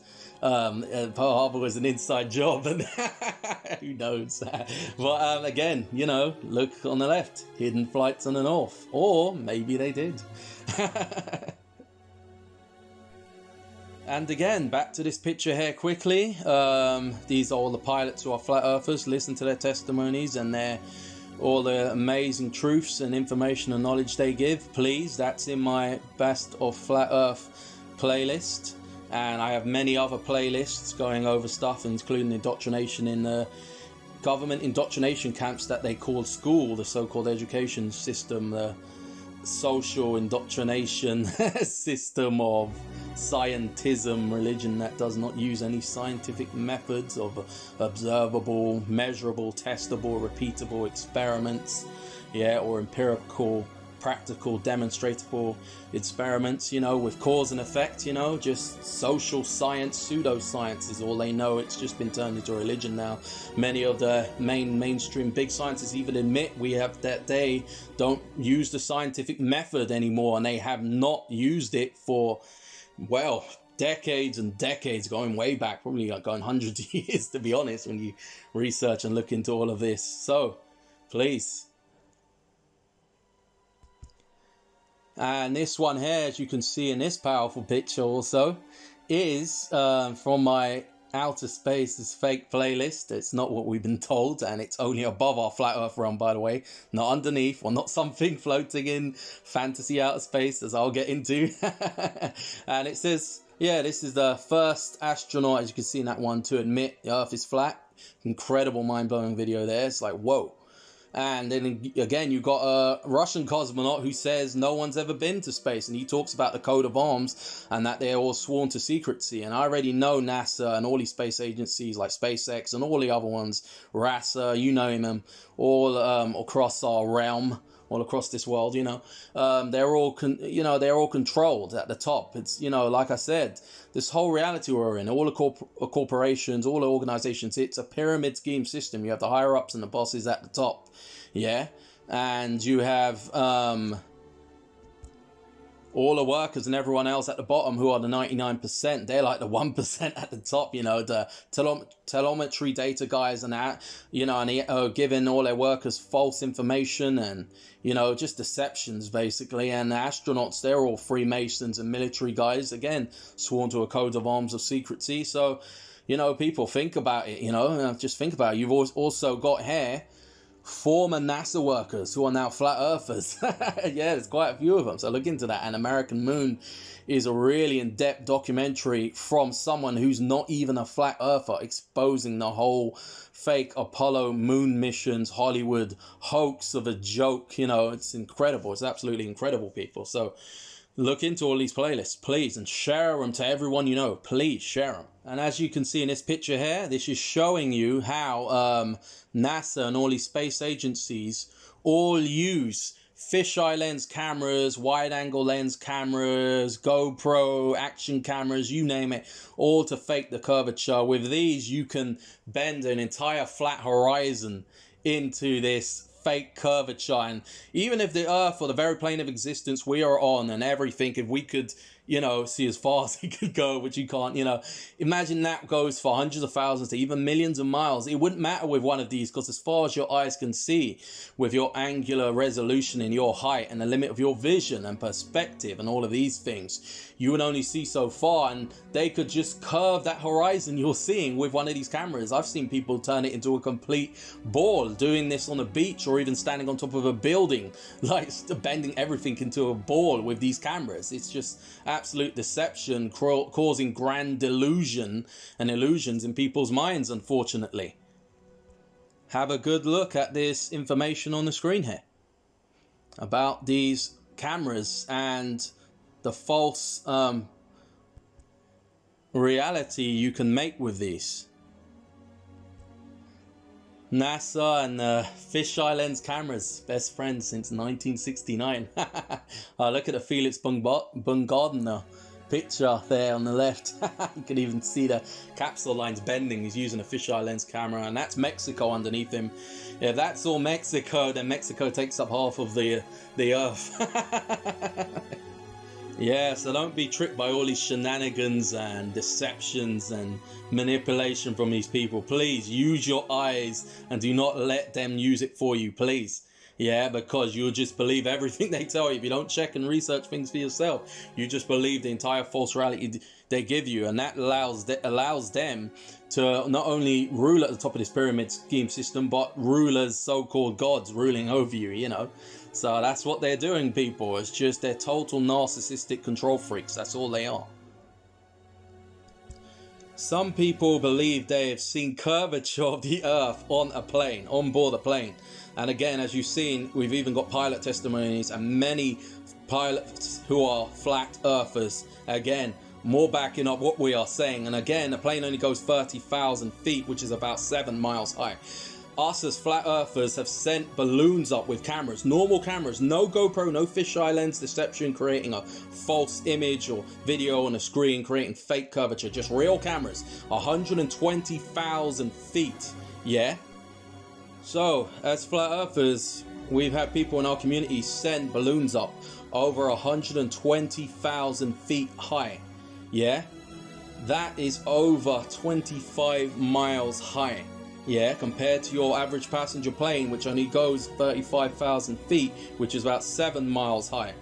Okay, so again, and you see the horizon is completely flat. This is a normal camera, no GoPro fisheye lens, wide angle lens, action cameras, no deceptions here, no trickery going on here, just reality, as you can see.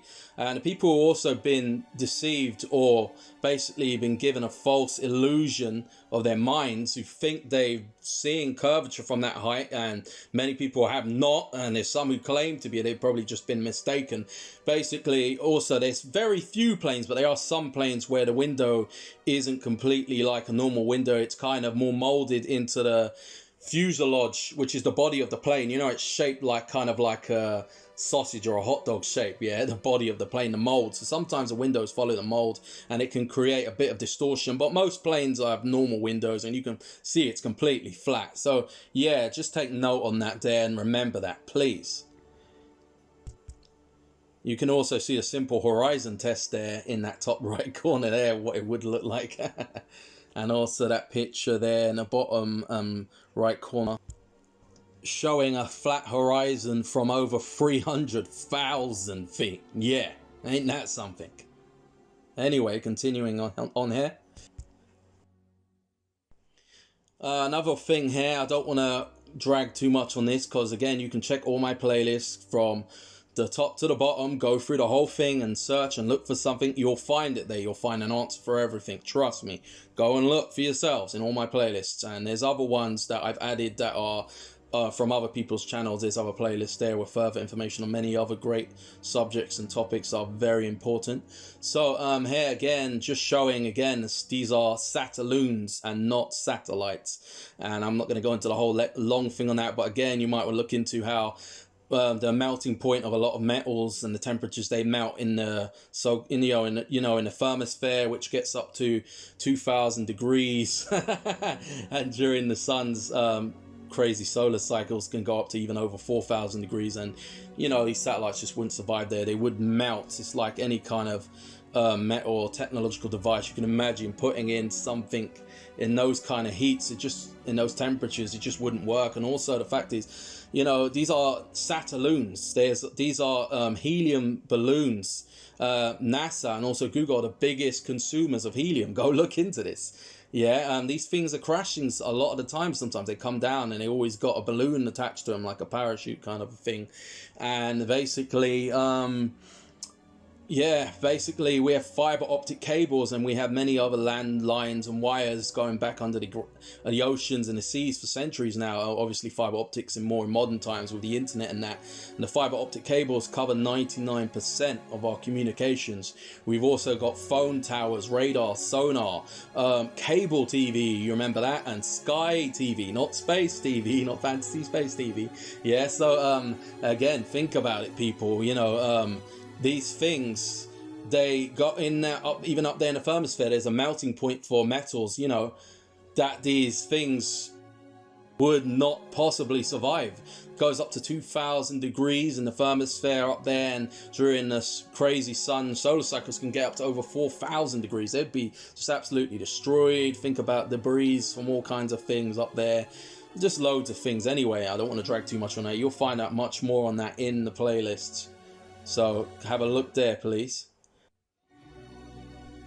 So the globe is in its dying days, and people are waking up to our true reality of our realm. And pretty much most flat earth projections, they all vary, different maps and models, I've already said, and pretty much all of them, they destroy the globe. And there's even projections that are a flat projection of a globe.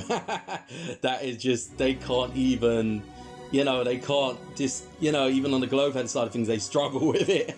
They're like, oh man, they've made a perfect flat projection of the globe, and that in those models. So, but the APM research model, it's the real deal. It's the Mercator map. And there's different projections of the Mercator maps. I get that too, and the whole thing with what the accurate sizes and that, they're still even perfecting that themselves. And yeah, but the APM research flat earth map and model, it absolutely kills the globe. It just buries it once and for all. And again, just look on that screen, just look at the ridiculousness going on there. Yeah, these are all cartoon images, just CGI, you know, it's like NASA using green screen, blue screen, augmented virtual reality, you know, all the Hollywood trickery, and even it's like a Hollywood military studio, just kind of propaganda kind of thing. They're just very bad magicians with wires that you can see. But the average Joe casual trendy will say, I saw it on TV. It's so real. Yeah, you also saw King Kong and Godzilla on TV too.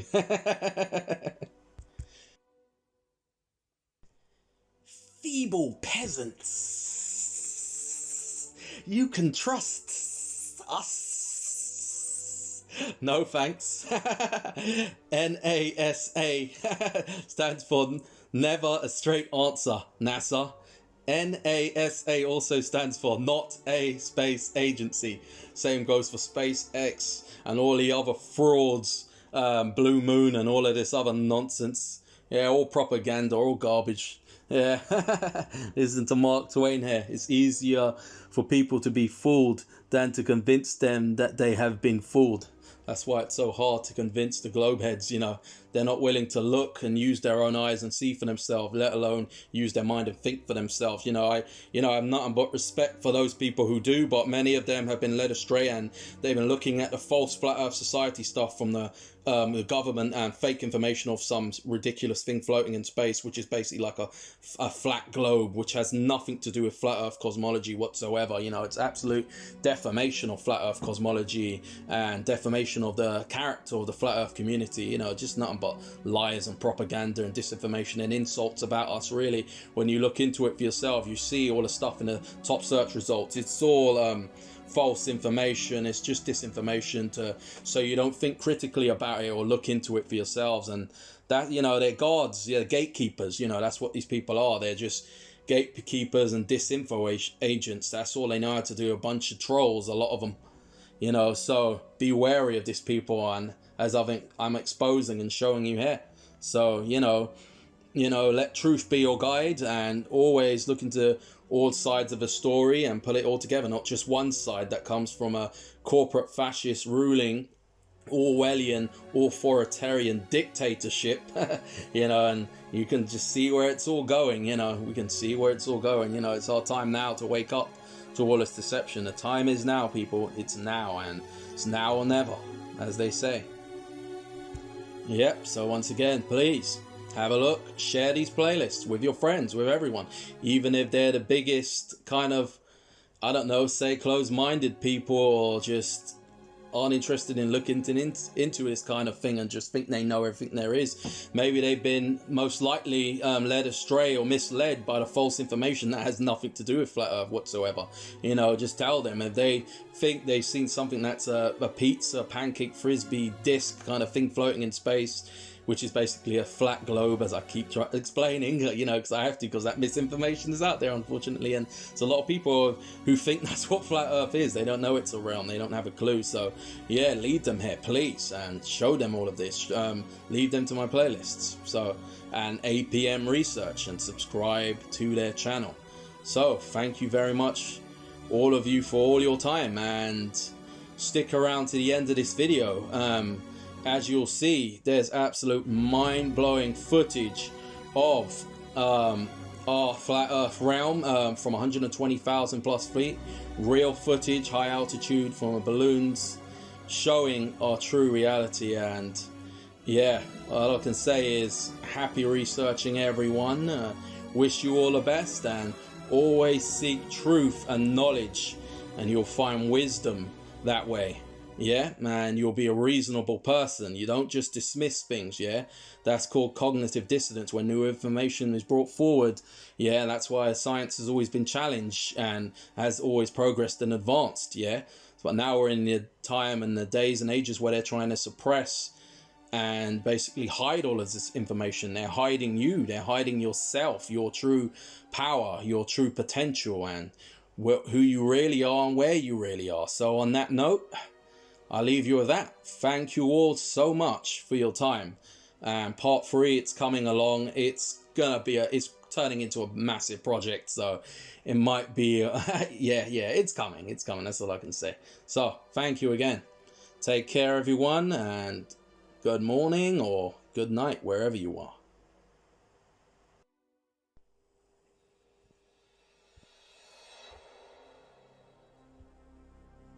Thank you for your time. I respect your journey, your search for truth and knowledge.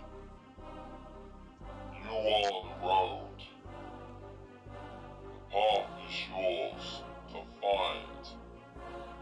To finally seeing the rabbit down the rabbit hole. For all the deceptions and lies of our world and our true reality that is being revealed before your very eyes. Our flat earth realm, as you are seeing in those pictures, those are a spoiler for my next video, video number 3, and the cruise ship routes. Next time, in our flat earth realm.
The Tower of Babel.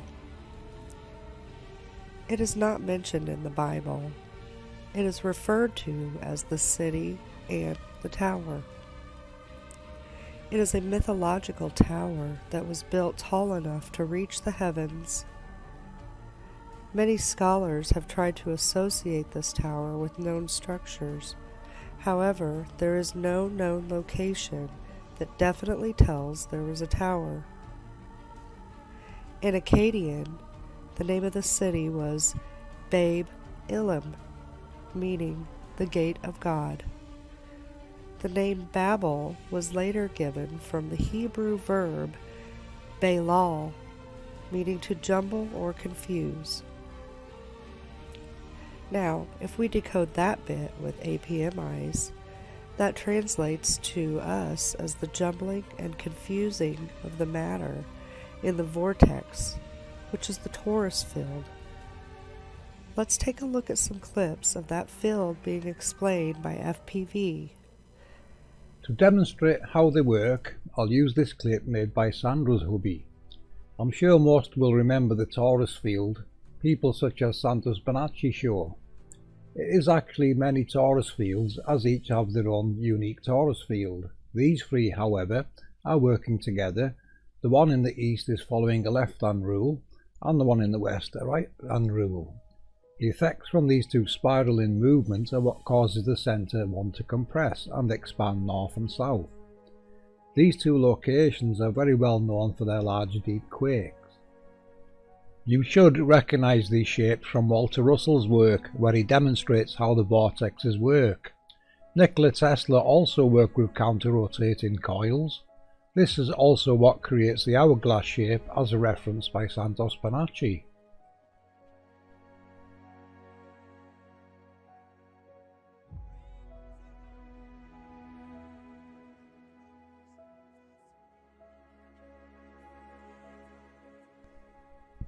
This technology emits a spiraling pressure wave as the flow around the halo causes the reaction needed to generate harnessable electricity, as seen in Walter Russell's work.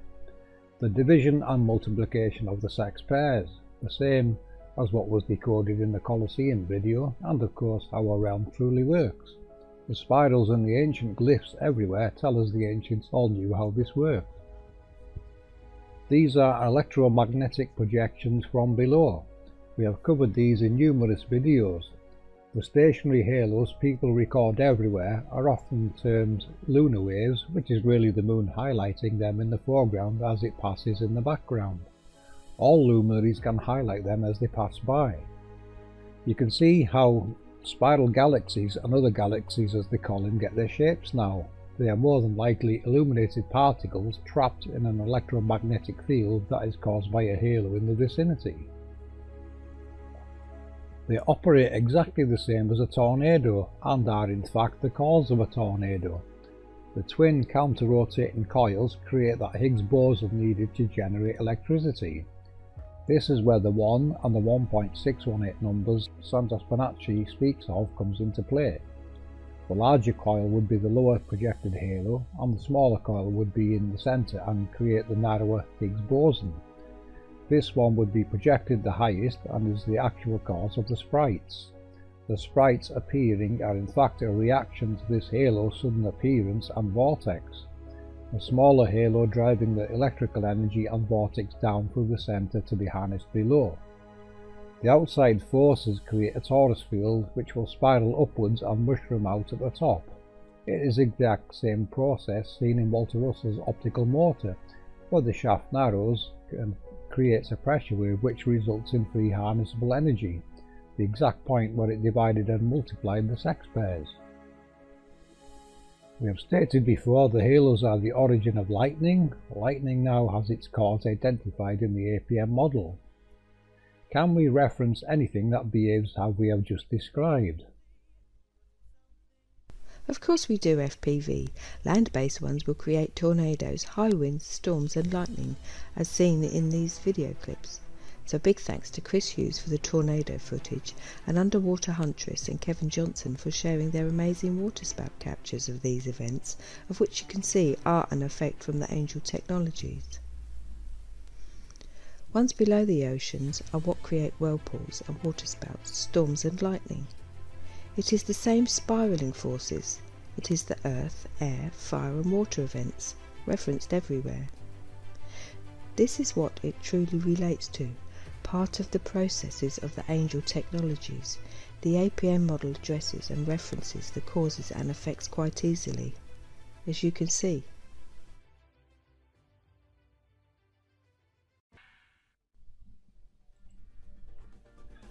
I hope you all enjoyed that little tour of this 3D model of the Colosseum.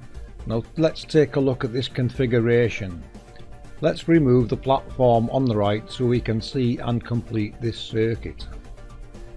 Next we will add in our poles, the equatorial poles of course taking care of the compression cycle, and the north and south poles taking care of the expansion cycle, the division and multiplication of the sex pairs. All of which are operating well within the golden ratio of their cube spheres. Pretty cool, huh? Also take note of the pyramidal patterns of the cubes, or as Santos Bonacci would call it, the pyramid, the fire in the centre. This is the heart of the machine. You can see now how the symmetry is important in the construction and what it truly means. So, the Rome Colosseum, ladies and gentlemen, is a very large power generation station.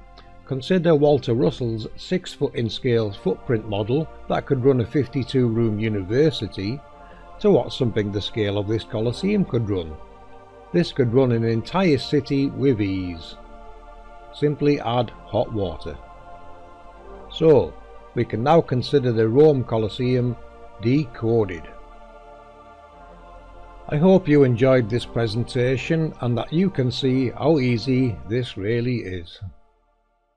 Now for the decode of Babel. B means bar or bars.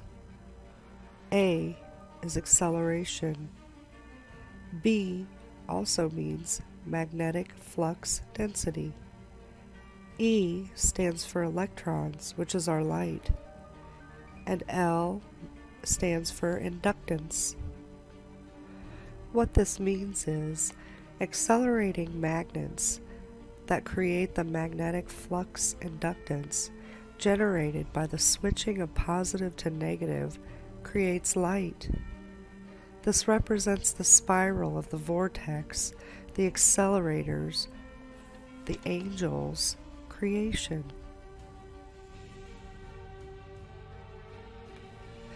As you can see, the people that lead us know these meanings and deny us any knowledge, and even display it in the geometry of their gardens.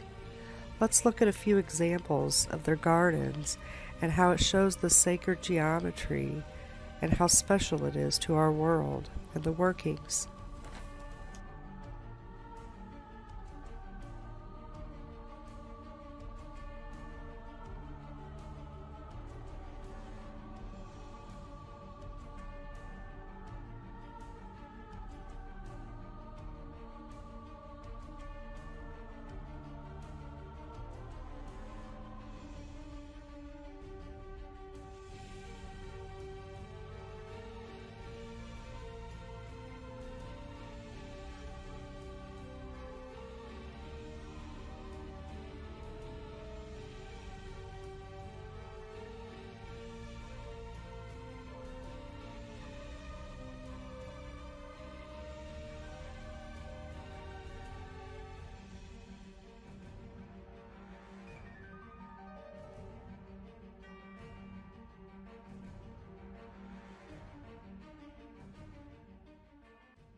Hello and welcome to APM Seasons. In this video I will be explaining how our seasons work with the sun and the gates. You will be seeing a lot of information on screen, so I'll use this screenshot to help break down what you are looking at. On the left you can see the waveform tracker. This basically tracks the changes across the seasons. We will get into that in a few moments. On the bottom left in green text is information from the creation calendar, synced with the seasonal switching. When you see the red chevrons, some extra information is displayed in red above and beside it. At the bottom centre is the astrology tracker. This tracks the zodiac information and a few other things. On the bottom right is the sun gate tracker, which I made to help me decode the gate's correct sequences and track the sun by degrees to help identify the gate switching from Auckland, New Zealand and their perspective bubble. So without further ado, we will continue. We are starting from the March equinox, gate 4R on the map. Each crossing and return of the sun represents 30 days or 1 month, 360 days total over the course of a year. We did add a 24-hour sun. For now I placed it in the path coming up from gate 6F. Boots on the ground needed from the northeastern latitudes to determine where it comes from and heads back towards the east gates. You will be seeing information relating to the sun's return path above the waveform tracker and the object crossing the map from west to east after sunset. We believe these are our luminaries returning back to the east, as we have decoded previously. I do think the sun uses a sinusoidal orbit, but we added them all near orbit also, as there is more than just the sun returning east, and we will be trying to identify them by their set times. You may think those waveforms just depict day and night, but you would be wrong. They physically exist, and we have recorded them on the mimic maps. You can see them if you look carefully in the overlays on the top left. You will also see them change with the seasons in the waveform tracker. There are also members in our group recording the ISS passing, so we can try and get a better look at it. We do expect it to vanish completely before your eyes, as we have shown before with the mimic map findings. There is more than one signal moving around the map, and when they overlap, they seem to occlude the light and it reappears elsewhere. This may also be what is creating our lunar eclipse, as the waveforms overlap. Remember, there is more than one luminary moving around up there, and all will have their own unique waveforms. As we have shown in our Power and Glory video, that light in the sky is Isis, Ra's mother, rejuvenating the sun, which actually decodes as a recharging process. Solar rejuvenation, as worded in the 12 Gates presentation. In Christianity, that light in the sky is known as Mary, the star of the sea. How did we forget all this?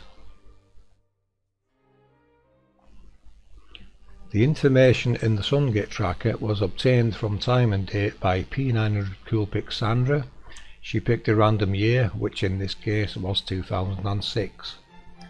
We recorded the information for sunrise, sunset, total sun hours and the compass degrees to the sunrise as viewed from Auckland, New Zealand.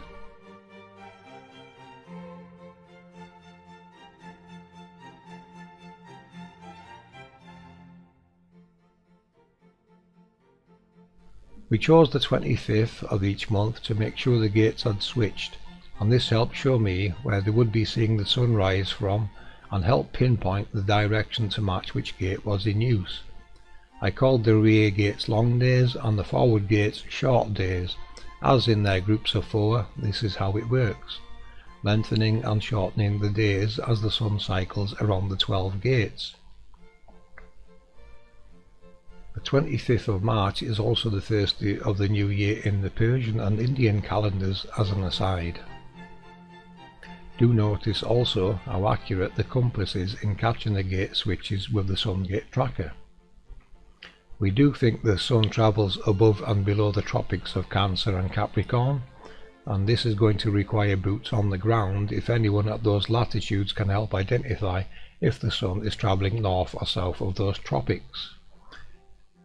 For full exploration, obviously we would recommend going east, as the eastern gates are closer, it is much warmer, and you should be thinking of where our luminaries are actually coming from, as this cannot be hidden.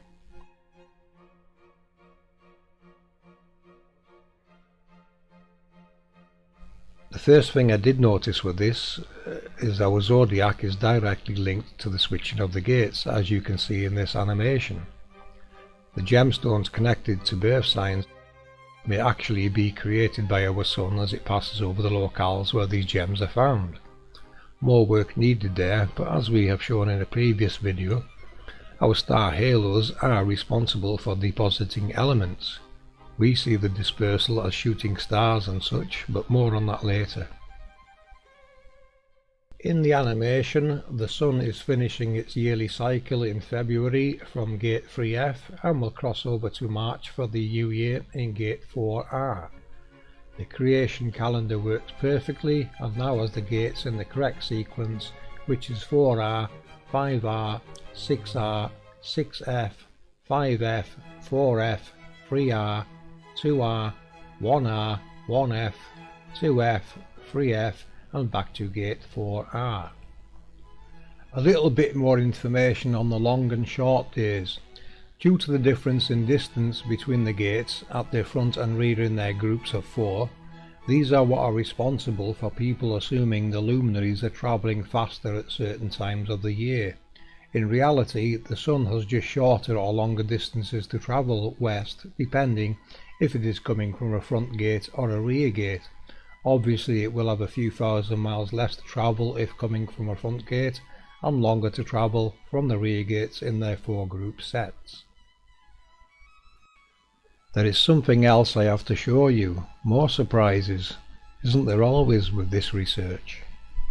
Gates 4R, 5R, 6R, 6F, 5F, 4F, 3R, 2R, 1R, 1F, 2F, 3F and 4R. If I were to stand at the equator facing east and take a photo on the 25th of each month, I would capture this image.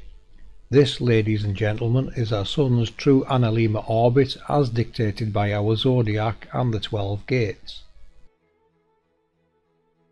We are instantly reminded from various cultures, such as the Egyptians, that our luminaries are birthed from between the thighs of the goddess Nut. Do you see this, people? Isn't that amazing? Everything is being placed back into its original context and making more sense. I have added our zodiac signs over these locations. As far as we're concerned, everything still needs decoded and broken down into its correct context. Everything. I guess the question now is, who is going to be the first person to record our Sun's true analemma? Good luck, people, and I hope this presentation makes sense to you and helps with your own research.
So welcome everyone.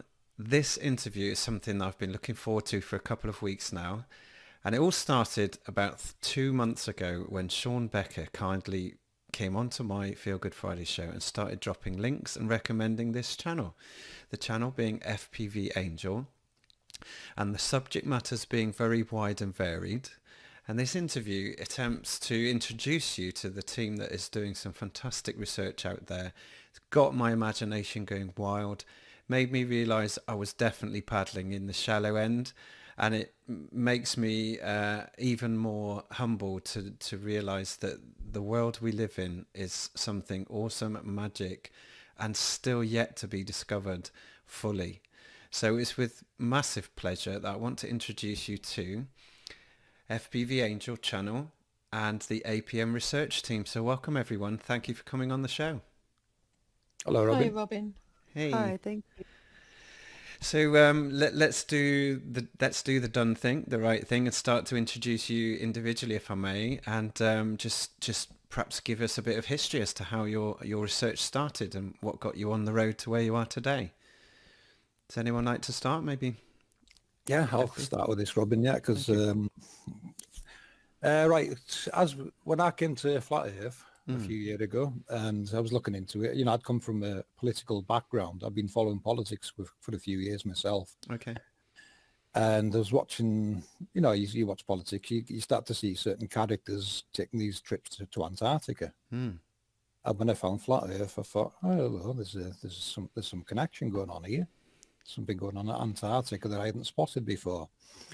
So anyway, you know, I made this channel in 2016 to intentionally to look deeper into Flat Earth, because I've been looking into Flat Earth through the back end of 2015, and I mean, it took me 5 minutes to realize it was flat just watching certain videos, because I already had, you know, you've got things that go on in your mind over years, and certain things in Flat Earth jog your memory, and you think, wow, that's why that didn't make sense. You know, you start coming to these conclusions, and eventually you can find ways to debunk it yourself. So, you know, my research started when I came to Flat Earth. They were passing around I think it was the E map, or the glyphs. You know, there was the everyone calls them the pizza maps, don't they? Yes. No, they were getting passed around, and I was looking at those, and, you know, I was doing my own research in the background as well. And I found some things you could make work on this map, but other things weren't making sense. Okay. And at the same time, I was looking at the Nazca lines. Now, what I'll do here, I'll just screen share so you can see my Google Earth and the Nazca line tracing that I've been doing. And then give you an idea of what I was looking at and the conclusions I was coming to just by looking at these. So these are in South America, Nazca, Peru. Okay. You can see that, yeah?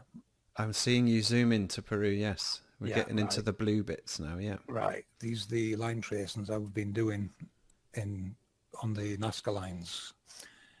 Now, when you look at these, I mean, I'll zoom in and so you can look at the detail. You know, I haven't put all the animals on yet, because to me, more importantly, was all this structure. Yes. That's what we're really looking at here. Detailed structure. Yes. I mean, let's see the detail in this. Yes. And how things, you know, the birds, where they would connect to certain places, and there's going to be some things in here blow your mind, mate. There really is. Okay. Well, let's get into that in more detail later. But your initial thoughts were My initial thoughts were, as soon as I was looking at this, we're looking at a technological construct. And what I did was I overlaid these over the map. Okay. Which you're showing us now, yeah. Yeah. That's them at Nazca, Peru. They portray them the opposite way around, so you never figure out, you know, if you overlay it on a map, it'll make sense. But when you put them the correct way up, north, south, east, and west becomes quite apparent. Okay. So this big area here on the world map would represent the Americas. I see. And over up here would be northeast Russia. East over here, so New Zealand would be over here on the world map. You know, what you're looking at here is condensed blueprints of the world map, basically. Well, the technological configuration below the world map, I should say. Fascinating. Is what it would decode as. And I've got to show you this one as well before we progress. You see that there, where it's detailed 3D structure. Can you see that? Yes, I can. And are we looking at it side on for you to say that? Yeah. Okay. Yeah, side on, yeah. So you zoom out and it connects to more and more. And we've even got one here that they call the solar clock. Now you tell me, Robin, that is not an antenna. Wow. Because what you're going to notice in the Nazca lines, I've come across at least 4 different types of antennas. Okay. Well, before we get too deep, if you don't mind, can you just fast forward a little bit and just say where you went from here, and you'd done some flat Earth research, you started studying the Nazca Lines, and then what happened after that? And then I came across the Nazca Mandala, which is this image here. Okay. This grid, all this grid is the Nazca Mandala and the Sun Star of Peru. Now, as soon as I found these in there, I thought, wow, I've got to put this on a map. You know, Okay. it became a mission of making this grid make sense on a map. Okay, so this is what found in historical records for the ancient Peruvians, is it? I'm not sure. I'm not sure what they classed it as. You know, it's to me, it's been there a long time, and they've just inherited the land. Okay, and where did you find this pattern? Sorry, where did This is a class 1 geoglyph from Nazca, Peru. It's I'll just jump to Google Earth and I'll show you where it is on the map. Right, and your circular pattern there is just you creating some. Right, that's its location there on the map. I see. Can you zoom in a bit more? Yeah, the detail's very poor in Google Earth. It seems to get worse. You notice that it gets worse and worse, not better and better, which is strange. You know, considering the technology we've got today. So they're, to me, they're intentionally obscuring it. Yes. So this pattern then is something you observe in nature, and you've overlaid it then. Yeah, because when I seen it, the first thing I thought of when I saw it, Robin, was gates in the north, south, east, and west. Yes. You see them? Yes. So these gates, as in the nodal points that are on these concentric circles, is that something you've put there, or? No, these are all part of the grid. All I've done here is overlaid them on this world map. Now the map we're following here is the one produced by one hippie. We call him Series. Okay. And what he did was he took Google images, you know, the Google Earth images, and what he did was applied an algorithm to square them back off to take out that roundness that they give it. Right. Because you'll find Google. Yeah, it's flattening it back to being a flat map. So. Okay. This is the only map I came across that actually had, you know, where things would line up correctly in the world, and you know, and obviously make some sense, because as in making sense, this one for here, instance, see this dot here? Yes. This is where the Kola borehole is. Now, why would they be drilling there, do you think? Understood. And that one there is the German Intercontinental Drilling Program. It's right there. So, you know, they know these locations exist, Robin, is what it's telling me, and they're drilling down to locations. Yes, and underneath in the sort of blue pale shading, is that the azimuthal equidistant map? No, this is the Mercator map. This is what I call it the corrected Mercator. Okay. And we'll go through that with you as well while we're using this map. One Conscience has got some images that she's going to bring up to show you why we switched to this map from what people are calling the flat Earth map. I see. So that was the Google Earth maps flattened out again. And whilst we've got it up there, angelic particle matrix is the name of your team. Yeah. How does that come about? We decided to call it that due to the nature of what we decode angels to be and the nature of this realm. I see. If you want me to say what they are now, I'll go ahead and say just a straightforward definition would suffice for now. We'll go into more detail later. Okay, an angel in modern terminology would be a particle accelerator. I see. And so the matrix is therefore a network of them across the plane. Yes. And in the oceans? Below the oceans, below land, everywhere. Okay. Everywhere within that grid. Technology exists. Fantastic. So looking at this snapshot, roughly what year were you in when you got this far? This was probably somewhere around 2017. Okay. Now let's bring the rest of the team in. So how did everybody else link into your research then? Right. When I made the first video, I called it the Blueprints for Earth. This is the first video I made on it, and this is the overlay, an image overlay I made over the map. Yes. As you can see, I had the orientation slightly wrong, but, you know, a few adjustments and tweaks over time to correct things, and it's where we're at now. And this was a little tour of how I think they came across them themselves. You know, in the 1800s, they were flying over the Americas in these.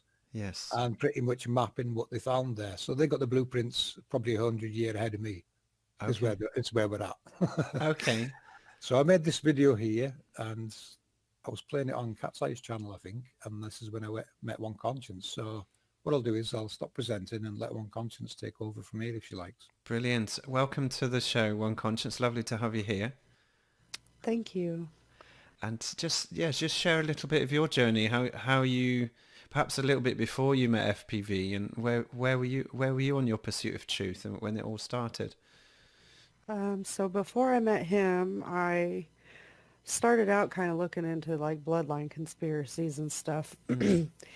So then I found Flat Earth, and I was pretty convinced pretty quickly. You know, I watched Mark Sargent's videos and Eric Dubay, and it didn't really take long to convince me, Yeah. you know, that Similar it was, journey to us. yeah.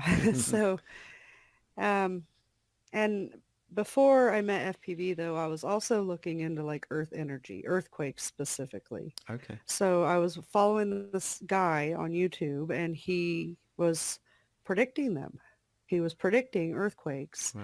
very accurately. So I watched him for a couple of years and kind of learned how to, you know, what he was talking about and how to do it. And it fascinated me.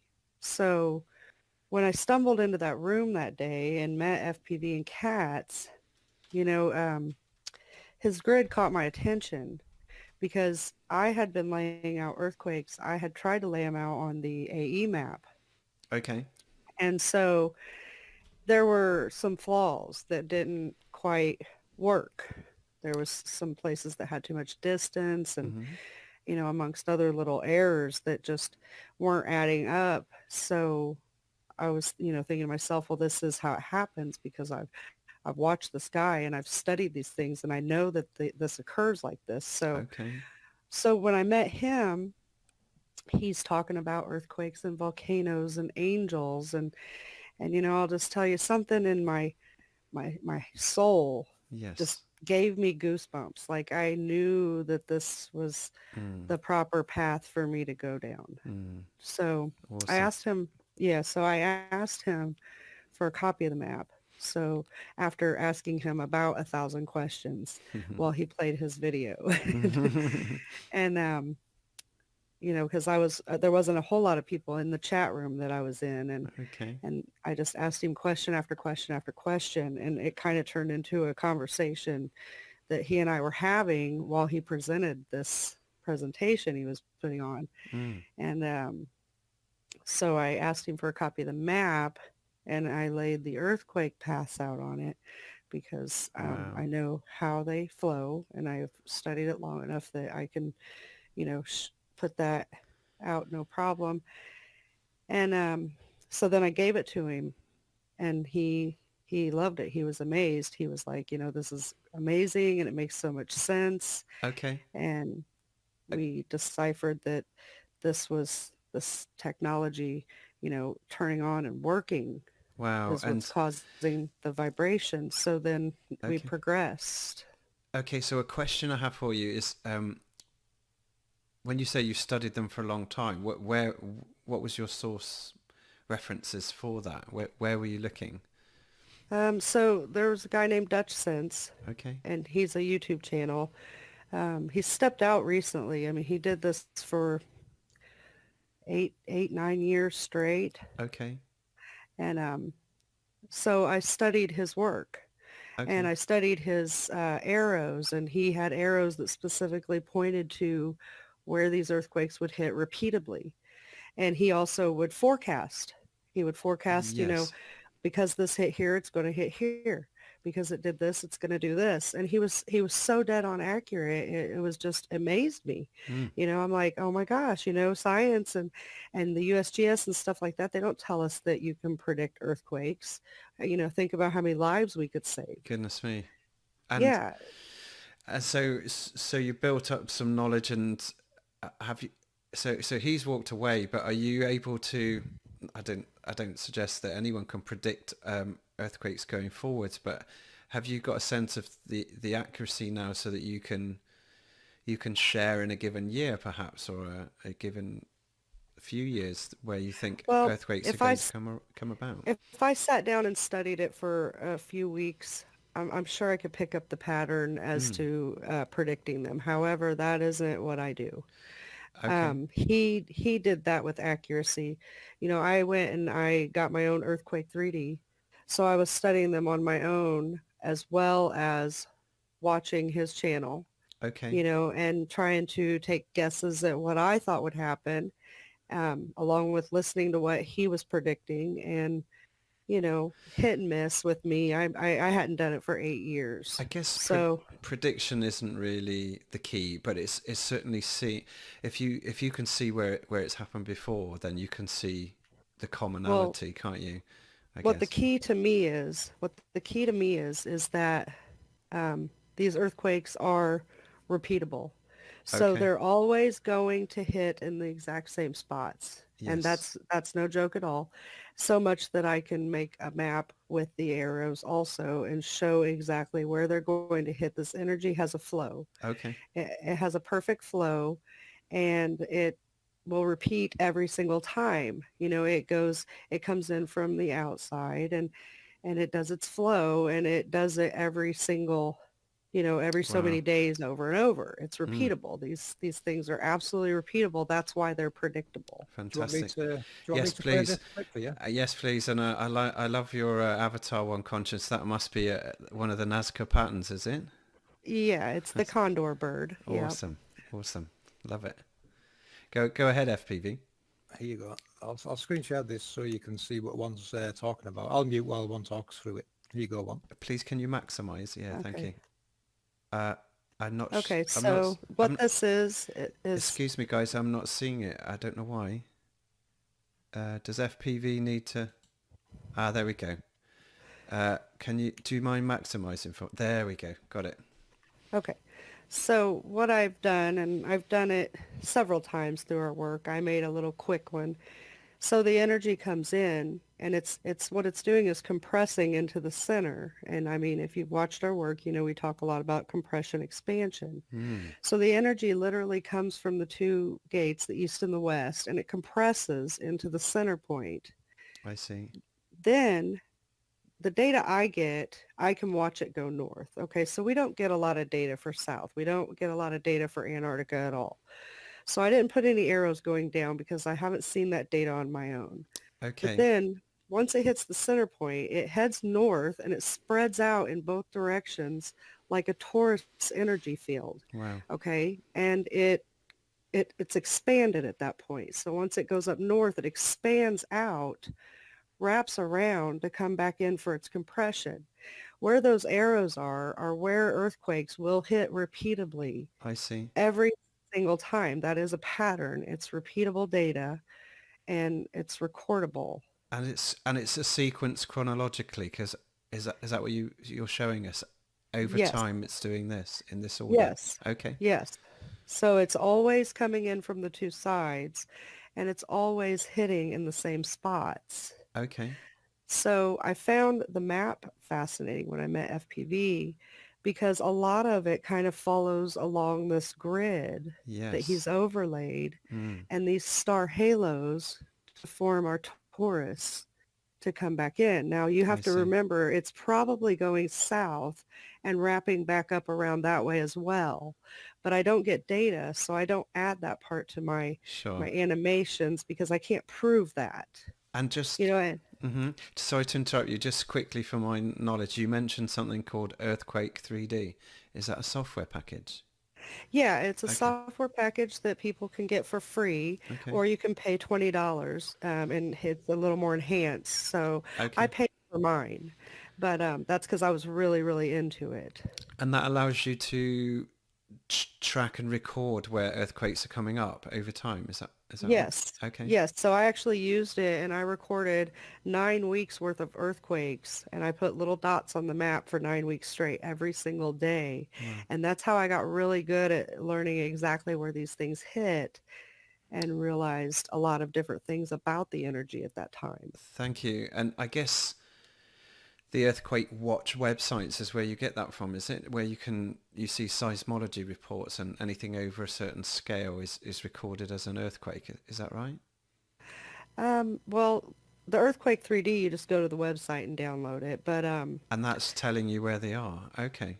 yeah, it tells you exactly where they hit, I see. and it tells you what the magnitude is and what time it hit. That's And so you can learn a lot by, looking at this information, like, okay, it hits here every day. I watched the same earthquake hit the same spot for an entire summer. oh. And then kind of as the sun shifted upward, the earthquake went north and it hit That's that spot. It was following our luminaries. that is so powerful software to be real time and tracking like that. Oh yeah, for sure. And when you say it tracks our luminaries, what exactly do you mean? Well, okay, so with the earthquakes, all of our happenings are below. So what APM has realized is that the stuff that we see above is below. So it's as above, so below. I see. So, There's a model below, and okay, we're seeing it above in the heavens.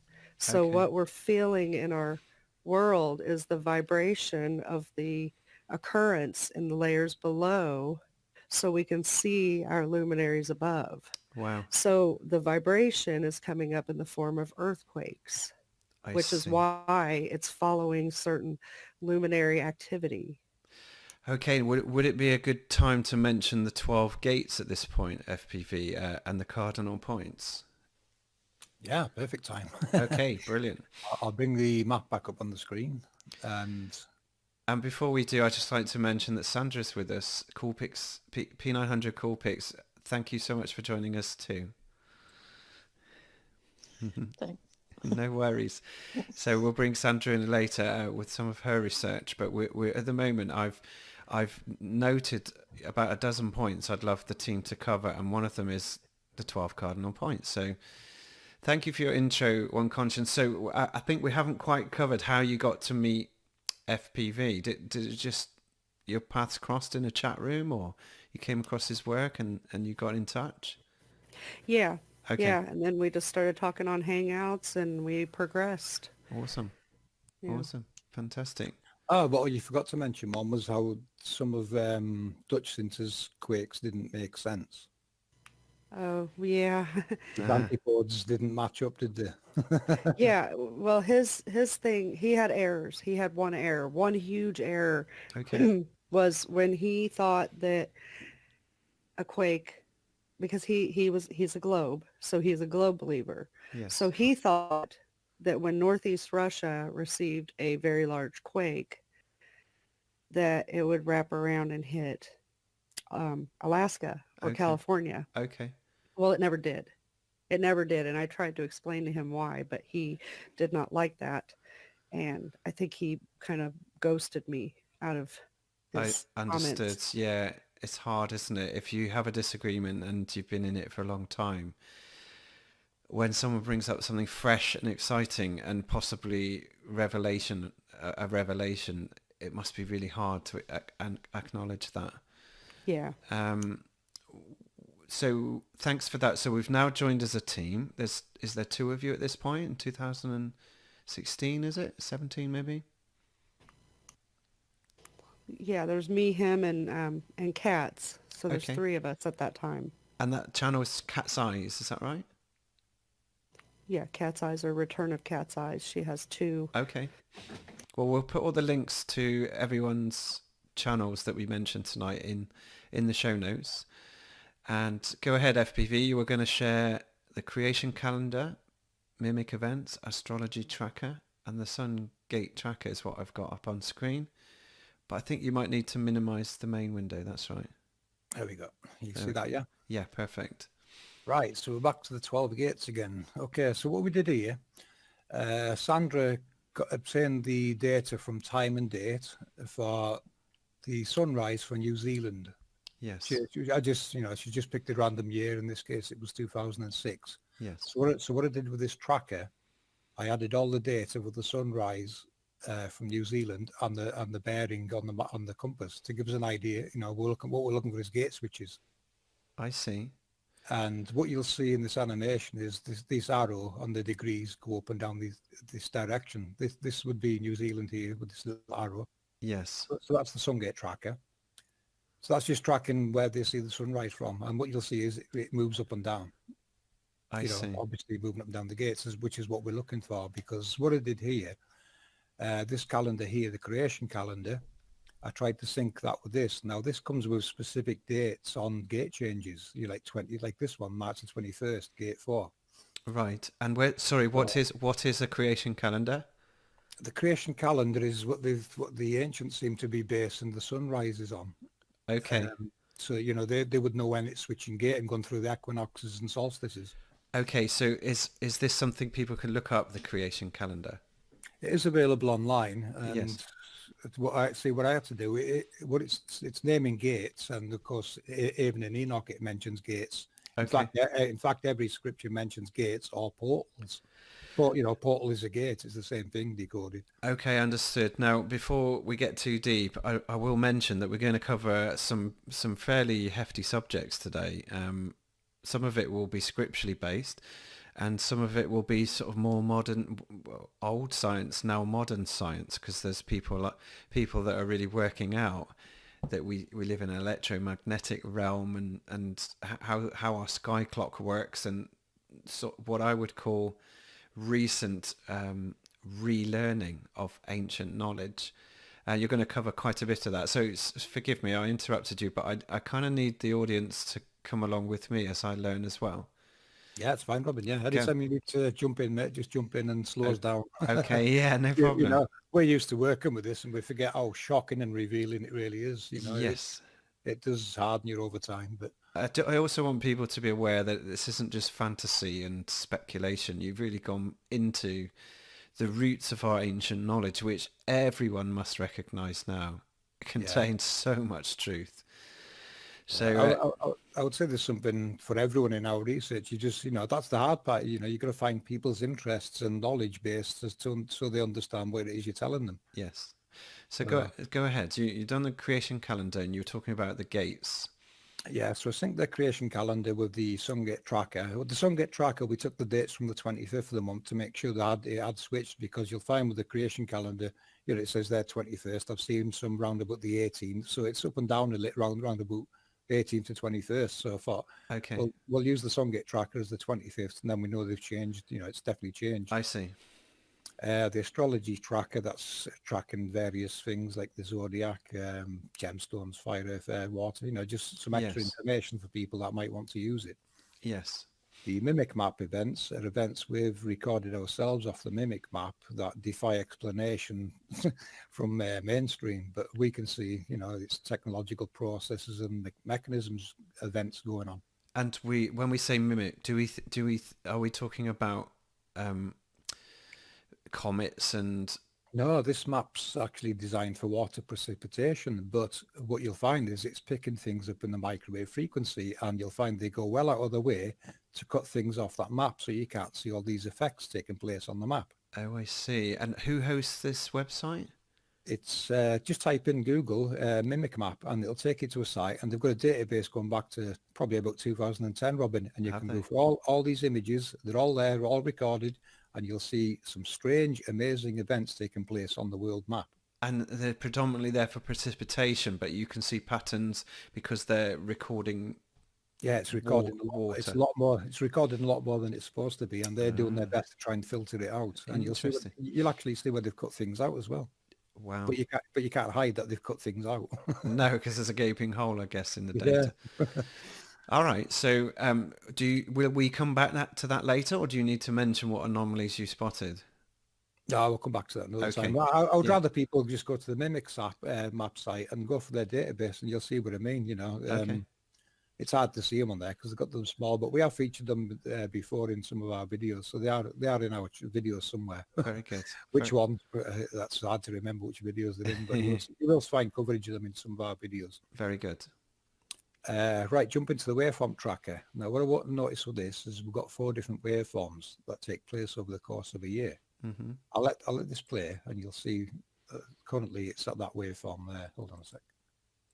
These waveforms physically exist on the map, Robin. They're not just there. They'll tell you that depicts day and that's night. Right. But these waveforms actually show on the mimic map. And the waveforms are what? waveforms of the moisture or waveforms of electromagnetism? What are they? Well, what you're looking at is the sun's driver, and the other luminary drivers is what they decode to us. Okay, These, if you look at the sun, it's always directly in between two waveforms. That's that waveform will change over the course of a year. I see. So, but what is the waveform scientifically measuring? Scientifically, the waveform is basically operating like an oscilloscope, and it's pulsing signals across the map. Now, I don't know if you watched our Heaven and Hell video, but I decoded the Milky Way to be a sine wave. It's actually a sine wave, the Milky Way. Okay. So for those that are just on the basement step of where we are today, so the oscilloscope is measuring. Are you just? Oh, no, the waveform is the actual driver pushing the luminaries across. Now, remember, from our perspective, the sun is a vehicle in the underworld being propelled east to west, and then it returns. We see its effect in the sky, and we call it the sun. Oh, I see. So I'm still struggling with what scientifically that oscilloscope is measuring, because it must. Are you saying? No, it's not measuring. It's the driver, Robin. It's actually pushing them across. They are reacting. You're looking at electromagnetics being repelled by sine waves. Sine waves are driving them across, basically. I see. I hear the conclusions that you're making, but I'm struggling to describe what that waveform, because this is not your waveform monitor, is it? I'll give you one that you'll recognize. Rahu would be this waveform. Okay. Wait a minute, right? So this. Wait a minute, Rahu's in the north. Sorry, Rahu's that one. You see how it changed? Yes. And this bottom one would be Ketu. And that. But whose oscilloscope is that? That's just an image. That's just an image that I overlaid some information from time and date on. That information in that screen comes from time and date's own animations. I see. Got it. Finally, the penny's dropped. So even they have to use these animations of waveforms to depict. They're telling you it's day and night. Yes. But to me, that one there is driving the sun. The sun is always the same distance away from it. It never gets closer. It will overtake the moon, which is what I put down to the lunar phases. I see. This crossing the moon could possibly be what's causing the lunar phases. Now, I stopped there. I was doing a big project on it, but I stopped because what I've realized, looking into Vedic, all the Vedic information you can come across, there's about 20 different, what they call shadow entities. Rahu and Ketu are only 2 of 20. Wow. So there's at least 20 different types of waveforms, it's telling me. So it's going to be really hard for me to identify which waveforms are driving which luminaries. Okay, so thank you. You put that research on the shelf, but... Yeah, that's got it on hold, because, how do you go identifying them all? Yeah. That's the hard part. Right. But, what we're saying is we know they exist. We know they're driving luminaries across, and what the luminary does, it returns back on the outside of it. Now, that return back is, hold on a sec, I'll just get the image on screen so you can see it. There's a mimic map event. You see that waveform there? Yes. That shows up going right across the world map on the mimic map. Crazy. So that's an anomaly that they can't really cover up. It's too blatant. Well, what you're looking at there, you can see the waveform, can't you? See it? Yeah. Amazing. So it's probably driving the sun back across. Amazing. Now the sun in our model, the sun returning back east, here's its path. I'm sure you'll recognise that path, Robin. Yeah, it looks like a pattern. It's the ISS path. So to us, the ISS is actually the sun in a standby state returning east. It's not a spaceship in the sky. It is the sun in a standby state returning east. Goodness me. And these are the waveforms. You can see how it changes. That's why its path changes, because the way it's the waveforms. It's these waveforms here that's going across the map. So one pushes it along and it returns on the reverse signal. And you're saying it's like almost out of charge when it's going through the night? Yeah, it's I would put it into what you would call a recharging process. And this is what the Egyptian 12 gates goes into depth with. Okay. You'll notice one of our videos that One Conscience done a presentation on, and it's the Egyptian 12 gates, which is the story of the sun's return back to the east in the underworld. Amazing. So we brought 12 gates up at the beginning of this little segment. So why don't you cover what they are? Right. If you can. The 12 gates. Yeah. To us, these are what Enoch would term portals. They're where the sun would appear and then start its path across east to west. And remind the other name for portal? Gate. Gate. Yeah. So, these are portals or gates. And there's more than, even Enoch describes more than what you see here, because he does mention there's more north and south of them as well. Can you give us an idea of what Enoch said? So I take it you're talking about the book of Enoch in the Bible. Yeah. Yeah, or the book that got removed from the Bible. One Conscience actually done a nice video on it where she spoke through it, and what I did was made an animation to match what she was talking about. Yes, I've watched a few of those. And when he described the gates, he even went into detail of the angles they were at to each other, and them angles match what you're seeing here. Now, is that a coincidence? Enoch is talking about the Nazca Mandala. Wow. It's insane, Robin, isn't it? It's no coincidence, is it? And they're talking about the same thing. Amazing. So without trying to jump too many tangents, I didn't ask you about the patterns we can see at the corners and around the middle that seem to have like 4 dots in each square. Is that something? Right. Is that something you've added, or is that part of? No, that's part of the grid. I'll go into detail of them for you if you want. Yes, right. Please. You see these? You notice each box has got 3 that aren't connected to anything. Yes. Yeah. These are your 24 elders from Scripture. Okay. There's 24 going around the inner circle there that are not connected to anything. No, that's got to be your 24 elders Scripture references. Jumping back out, then we go 12 at each gate. So there's 48 external, yes. 24 internal. There's your 72 virgins from another Scripture, because they're not connected to anything. Okay. So, this is where Scriptures comes into play with what it's actually describing. So you're going to have to forgive the audience for going, that's a bit of a leap, FPV, and I'm going to allow you to flesh it out later and go into more detail. But to go from, picking a scripture that's got a number in it sounds on the face of it to be a bit of a leap. Yeah. I'm sure you can add some more color to it. Do you want to try that now, or shall we? Well, this is what I realized, Robin, when I was looking into the geo, petro, and hieroglyphs. Now, the mainstream tell us they were all into sun worship. And what I realized was no one's ever been into sun worship. What they're really portraying is the mechanisms of the realm depicted in geo, petro, and hieroglyph form. They characterize or personify technologies to help explain what they're doing. That's why they use male and female characters in all these glyphs. I see. So this is how you hide technology. You personify it as characters, and of course you put it in a book, and people bring that technology to life as a real person. I see. You see what they've done? So it's hidden, decode, and you're trying to decode. And I guess we'll learn a bit more as we go through the presentation. So you yeah.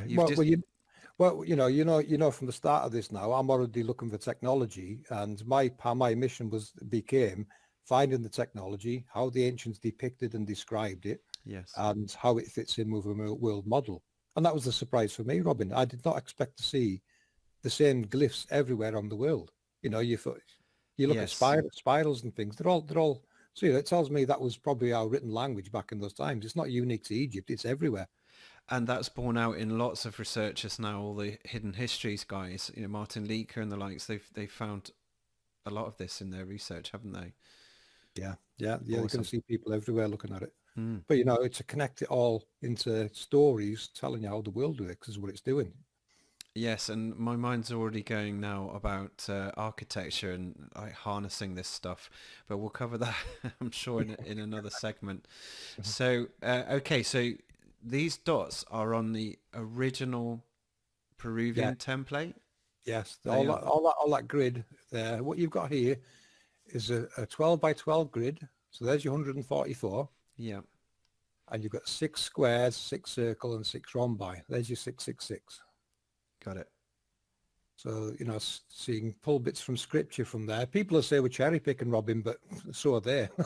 Yeah. They're cherry picking stories that fit what they want to believe. Understood. I'm looking for how the technology fits into it and how they've described it or tried to hide it in some cases. Yeah.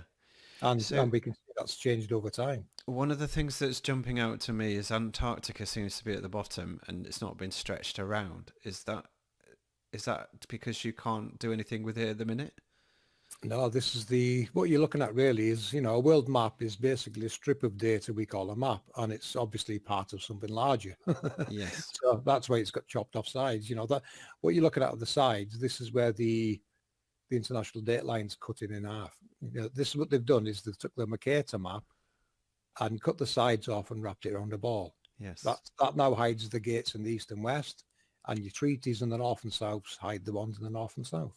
Got it. So what I'll do here, I'll pass it over to One Conscience because she's going to have to go through some map information here to get you looking at it like we are with this map. So I'll pass it over to you, One, if you want to do that bit with the map corrections. It's probably a good time about now, yeah? Thank you. Okay, do you have that video? Yeah, I've got it on standby. Let's have a look. Where is it? Yeah, map corrections. Master screen sharing. You are, yes, Yeah. thank you.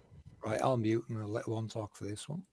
Thank you. Okay, so we we corrected several, globe portrayals and backwards Mercator maps, and they actually make a lot more sense. So what you're looking at here on screen are the constellations. So this is a constellation map of the heavens, and the top one was the first one they gave us, okay? It was the original one, the one on top. And you'll see like off to the right-hand side, Virgo's cut because they've wrapped this around to make it seem like it's all circular, like it's around a globe and, going in circles around our heavens. But they actually, you go to the bottom one and we've corrected it. So do you mind if I stop you there, please, One? Because I'm struggling to see any map information at all. I can see some pictures of animals. Do you mind? So this is the constellations in heaven. I see. We're looking up in the sky. Okay. Yes. So we're looking up in the sky. Okay. But they've got Virgo cut. They've got several of them cut. So when I went to Google Sky and actually outlined these creatures and, went back to Google Earth and looked at them, they're not like that. They're actually specifically on the east or west, and doing their movements in the heavens. Now, some of them do a circular pattern around a specific point. Others move east to west. The bottom map is corrected. So Virgo's back together in the center where it's supposed to be. And, they're all in their proper place.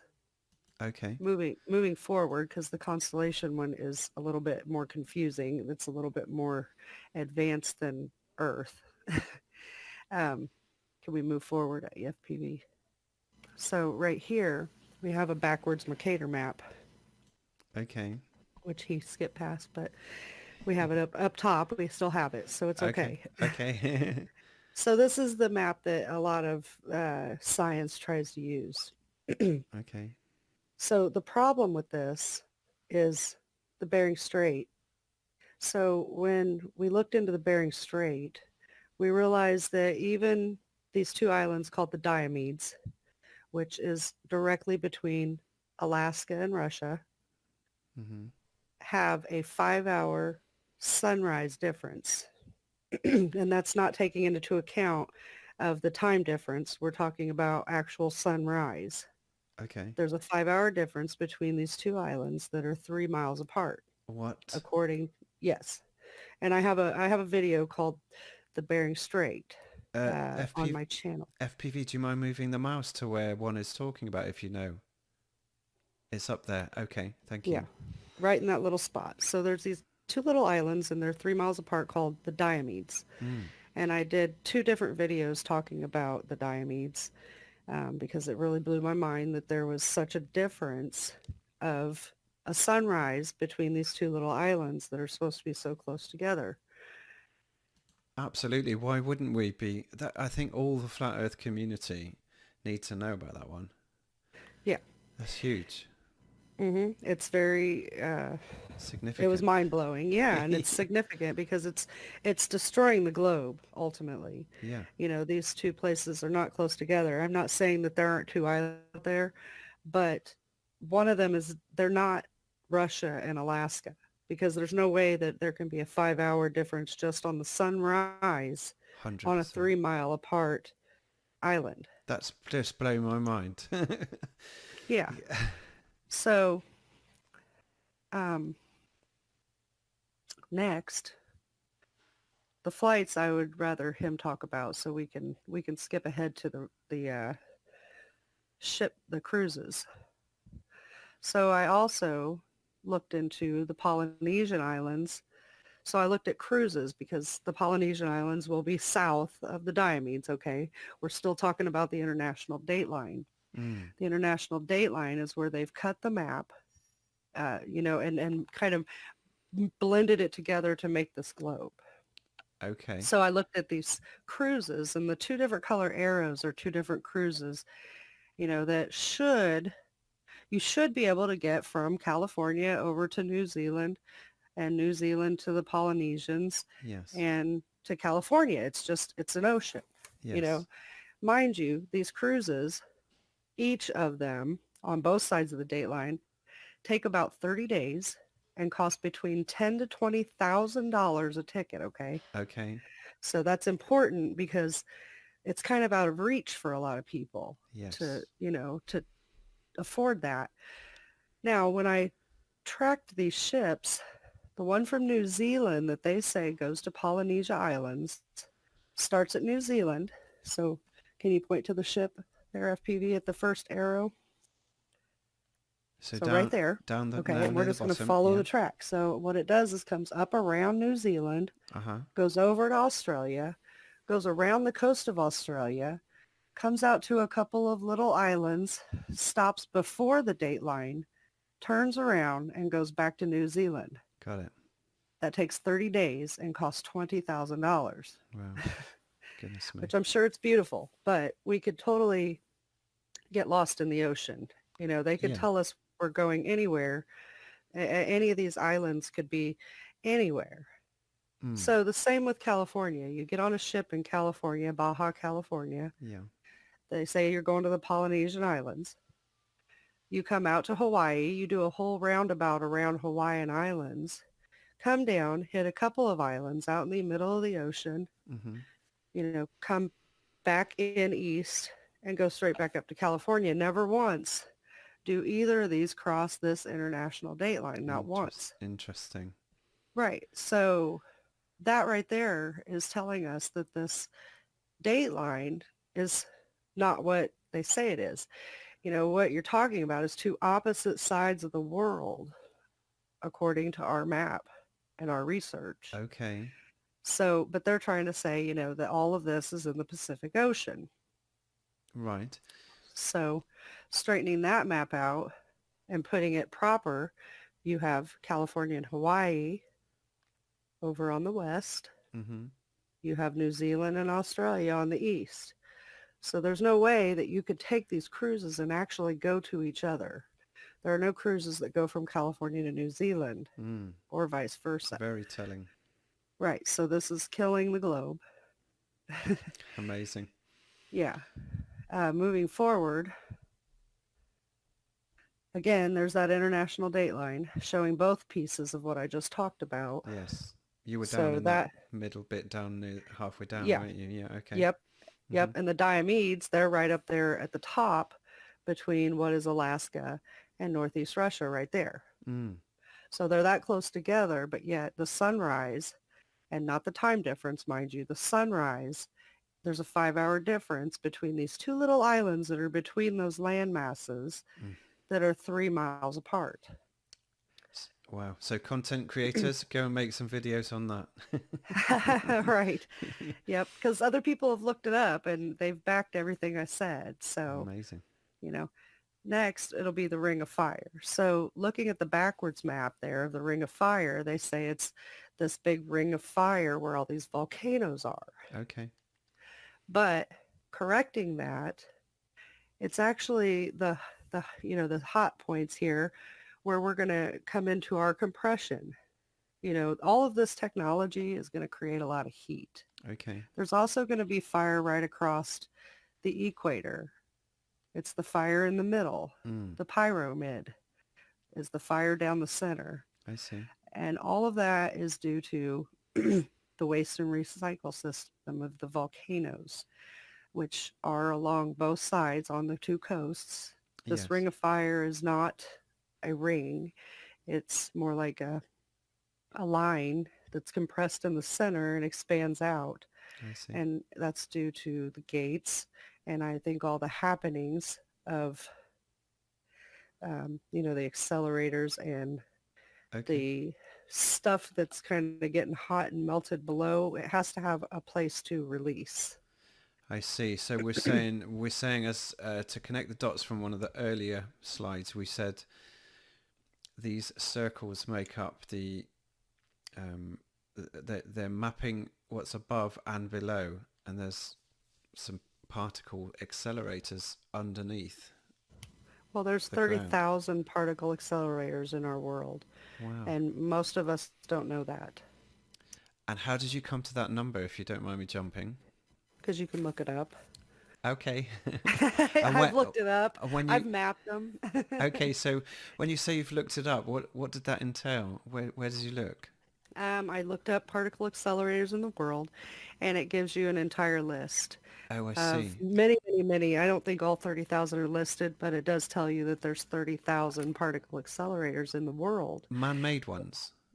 If they're man-made or already here, this technology of our world that's creating our world and everything in it, and they just refurbish it or just take it and call it their own. I can't say that. Okay, so CERN being one of the most famous then.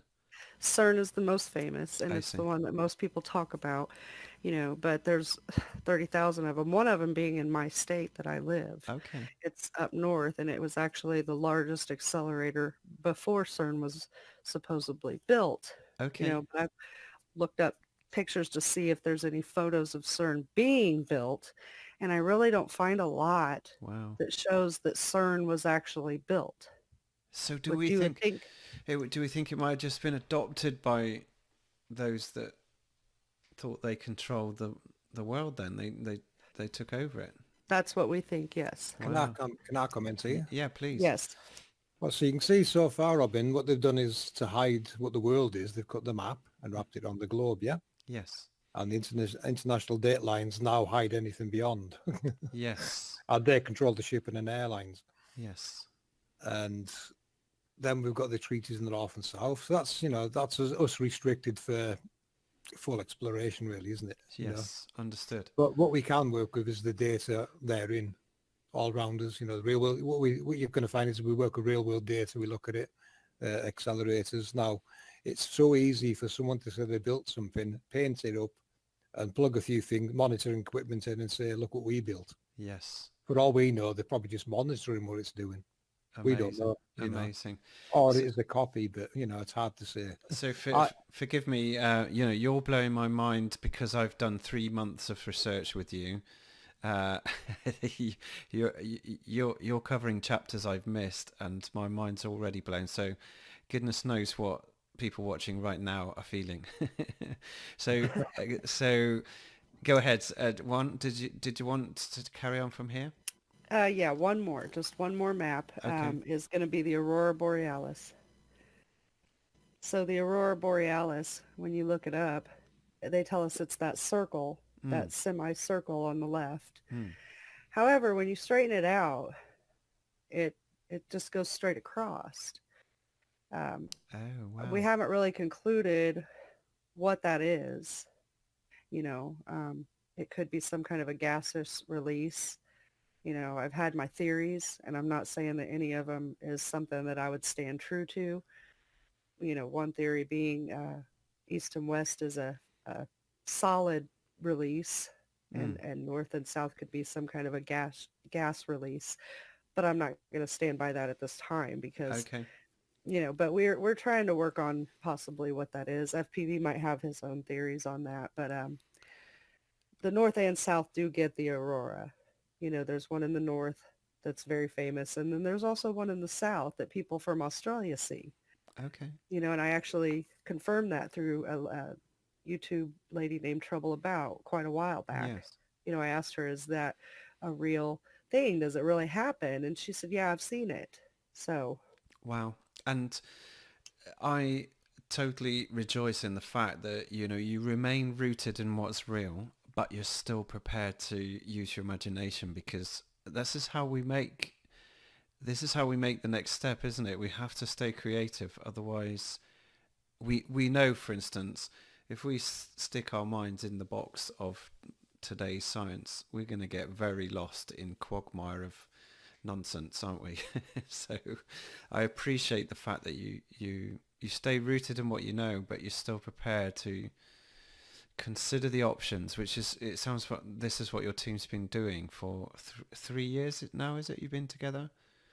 Yeah, I think almost 4 years, Awesome. 3 years. Amazing. Something like that. Amazing.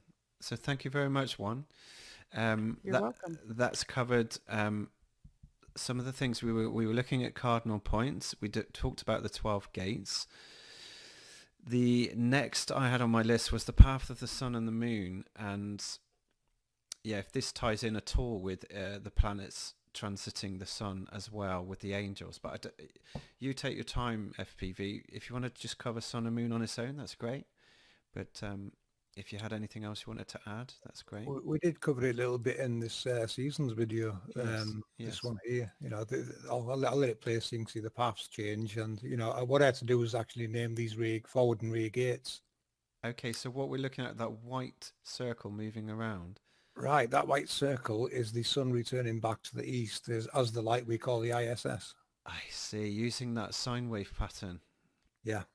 I've actually added 2 orbits because you'll find, you look at their satellites, you're going to find they've got different trajectories and orbits. That one, there's one called a Molnier orbit, and it comes, can you see my mouse? Yes. It comes and does this. Okay. So I'm following the sun, following the pattern that one was showing me about the earthquake pattern, and the sun's following the same thing. It's coming that's our 24-hour sun. That was the month for our 24-hour sun. So okay. That's the path it would have to take. And it cuts across the middle and goes around the top and back round again. So that's normal day, and then it'll go around there overnight and come back and start again. So that's it could actually be closer than that. We're not sure how far out that would go without exploration. So as a placeholder, it's just going around that outer halo for now. I see. Amazing. So again, Robin, we've got to keep it real. No guessing. No trying to putting your own take on it. If we haven't got the data, we'll just put it there as a placeholder for now until someone goes up there and confirms it's above them or it's further north. It could be anywhere. Forgive me for shouting out something conflicting with what you're saying, but when we look at the model that most flat earthers use today, they show the sun just going around in a circle and getting faster. Are we saying then that's not right, because this isn't quite an azimuthal equidistant? No, it doesn't work like that at all. It just travels east to west across the year, shuts down and gets returned, and it never goes above these tropics except for that 24-hour sun. Amazing. So we did try and work with those maps, and we couldn't make sense of them, and this map's helped progress this a lot further. So Okay. But I mean, the map to us is secondary, Robin. Our research is, well, how would you word it? World mechanics. It is amazing. It is totally amazing, your work. So the sun, are you confident then the sun doing what it's doing on this illustration is exactly where it's seen? Yeah, because this is real world data from New Zealand that have synced. to show this switching of the gates, and of course the dark and light days and the equinoxes and solstices. Because you're using time and date, which is the moon, the sun. Yeah, and it has to match real world information like New Zealand sunrise. So you can see here the different. You see the arrow changing direction and the degrees where it's coming from, Yes. and that's an indication of it moved up and down these gates. Amazing. Mind's blown again. Now the forward gates and rear gates are what give us our light nights and dark nights as they change. Because what happens? This one here, if you can see my mouse, that one will be this March. Yes. So that's the spring equinox. Okay. So it goes up the rear of here, comes round, our days shorten, it'll come down here, and then it crosses back over there, and then comes down here and goes round, back, and crosses again and starts all over again. So it's kind of making a strange figure eight. In fact, I'll show you the shape it makes. I've up an animation there. You see that? So Right. it's basic. That's like a facing east. You would get that kind of pattern from it if you were at the equator. On the 25th of each month, if you took a photograph, you should have something that looks similar to this. Okay. Now remember from the Egyptians that the sun is birthed from between the thighs of the goddess Nut. Do you see that? Yes. It's amazing some of the correlations you come across. It really is. Okay. Okay. Thank you for that. And I don't know where to go from here because the standard questions really don't apply anymore. So Yeah.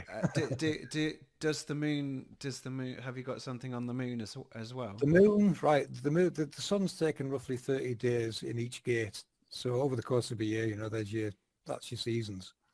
The moon seems to be changing gate daily. I've only looked at it once and I thought, wow, it's changing things so rapidly. It's going to take a while doing it. So I haven't actually done one of these on the moon yet because what I need is somewhere better than New Zealand to catch what's going on in the north.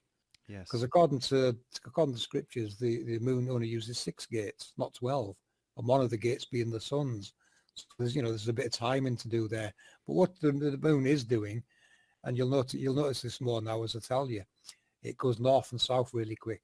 It'll go up and down. It'll go up and down these really quick. It's almost daily. That's why you sometimes see it overhead, and a week later it's way down in the south, and then it's back again a week later. This is what it's doing. So it's changing. It's doing the same as the sun, but quicker. I see. So the sun takes longer going north to south, whereas the moon's back to front. The moon takes longer going north to south, but the moon. Did I say the sun or the moon there? The sun. The sun takes longer going north and south. Yes. Yet the moon does it daily almost. Okay. So yeah, they're doing two totally opposite movements to each other. Wow. So I haven't gone any further because I've sidetracked into other projects that we're doing anyway. But amazing. I know I do have to revisit one day, but I could do with better information from that side of the world. Yeah, well, Dave Marsh tracks the moon daily, so he's going to have a whole table of data. Massive So data. actually, ideally, where you want to be is as close to this area as possible on the equator, so you can see exactly where it's coming from. Yes. Very good. And it might give you an indicator which gate it's using. Amazing. But if it's only using one sun gate, it's already suggesting it's using some that we don't see here, isn't it? Wow. Right. Which Enoch does reference. He references quite a lot of portals, not just these. He mentions these 12, but he also references others to the sides of them. To the sides, as in off the grid here somewhere. Yeah, they could be further back, further forward. So, yeah, and these also, if it's using these front and rear gates, you got to remember if it's using the rear gate, it's going to take longer to cross, whereas forward gate, it's going to come across quicker. Now, I've noticed people making videos saying they've noticed that it's speed up. These gate changes could be the answer to why it's speeding up. It's not speeding up, it's just got a short distance to go. So it's going to get there quicker, isn't it? I think I follow you. Is that because it's being slightly north is yeah, well, it's it's closer to landmass, so it'll have a few thousand miles less to travel. So Okay. if it's set off from that gate there, Yeah. it'd take X amount of time to get to that gate there. Whereas the rear one, it's got further to go. So so if you were taking a photo of it in the sky, you would notice a change. You'd say, hold on a minute, it was there yesterday, now it's further back or further forward. Sorry, I hadn't grasped that front meant on the left and rear meant on the right. Okay, got it. Yeah, Got it. yeah, Okay. yeah. Front gates and rear gates. So short days, long days, basically, isn't it? Yes. is what you're looking at. I see. Short days now are long days. Well, now I want you to mention the angels, because this is what just suckered me straight away when you showed me a sun halo, and then the transit of planets in front of them, which just blew my mind. The sun halo. The sun halo. So you know the video you've got with Simple Minds. Oh yeah. Uh, I'll bring another one up with it. So you or may have to- anyone you want is fine, whichever is a good example. Yeah, I'll bring this one up. I should have had that one ready, shouldn't I? So what we're going to see here is example of this circular pattern witnessed and seen in the sky. And thank you. There you go. Now this is a 3D model I've made going by everyone's videos that they've been sending in and that we've been observing around the internet. So I've made this 3D model from what everyone's looking at. And Okay. it's pretty obvious it's a technological configuration, isn't it? The sun is just attached to something bigger. Now, if you look at Ptolemy's work, he factored in epicycles. So that means the sun is attached to something else that is doing the movement. And that something else is this giant halo that the sun is attached to. Amazing. Which is what you can see in here. Sandra's actually got a video recording where she captured it epicycling. I knew it was, but Sandra's the first I've seen that's actually captured it. It slowly epicycles across as it's going across. And more proof of that, Robin. When people were doing the solar noon sun tracking, yeah, they noticed that the sun appeared to pause. That's just this getting to the end of a rotation, then it starts going back again. That pause is when it gets to the top, and then it gets to the bottom, and then it gets to the top. It's going to seem to appear to pause now and then. Yeah, as it does the ellipse coming back again. Yeah. Yeah. Amazing. And this here is where I tied it to the scarab beetle that the Egyptians, people say they worship. Oh, shape of it from the top. I just lost you for a second there, FPV. You're talking about the Egyptian and the scarab beetle. Yeah, the scarab beetle. This is where I connected it to where it represents. You see the beetle? Yes. And obviously the sun. they were considered really precious, weren't they? These gems, and you can see why. You know, it's got its sacred geometry. It's showing you the shape there. You see it? Goodness me! And they encoded it into that damn film, The Mummy. Yeah, the most precious. You're going to come across the sacred geometry in films, music, and everywhere. They portray it like there's no tomorrow, but you know, I don't think they understand what it really represents. I think the people that are in the know do, but as we decode it, we come across a lot like that, a lot of coincidences. Yeah, well, that's just one that sprung to mind.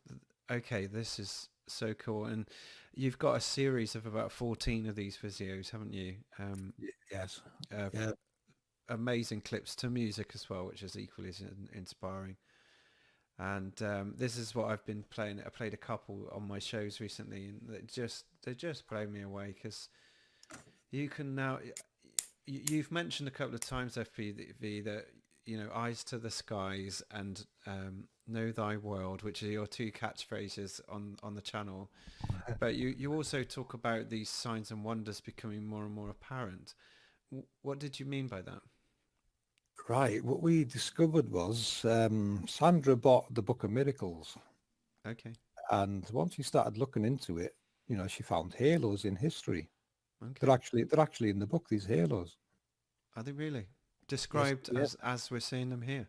Yeah. If you look at our End Times Decoded videos, you'll see 3 videos where over the course of them 3 videos, we've, featured parts out of the book and related them to what you're seeing in the sky now. Amazing. Because, what we realized was what you're looking at is a cycle, and every 400 years or thereabouts, we're not too precise in 400, but somewhere around 400 years, this event happens. And what the end times means, and Revelations, it simply means the construct reveals itself in the end times. The end of a cycle is what it's trying to tell you. Awesome. I bet you people are shivering now in chat room like I did. You see how it all comes together and makes more and more sense, don't you? What it's actually telling you. Goosebumps one. Yep. And So what we did with the, Book of Miracles, what we did there, I thought we'll divert from what we're doing here, putting this content out. We'll go and decode the Book of Miracles and show them how it rates the cycles, and the same as exactly what we're detailing here, so they can see, it's time for it to show. The signs are in the heavens, it tells you, and they really are. It's showing you. yes, There's a mechanism change coming up now. Mainstream are going to call that a pole shift event. Call it what you like, but yes, it's definitely mechanism changes, and this is the destructive parts of our history. yes. FPV, do you mind bringing up a video that showed the angel going past, was it Saturn? Or was it a planet? I'm not sure If which you video if you can't find it, don't worry. But there is one that shows the Jupiter. The there's lunar the wave thing. Yeah. yeah. Oh, it's the lunar wave, right? Let's bring that up because a lot of people will remember Crow 777's work.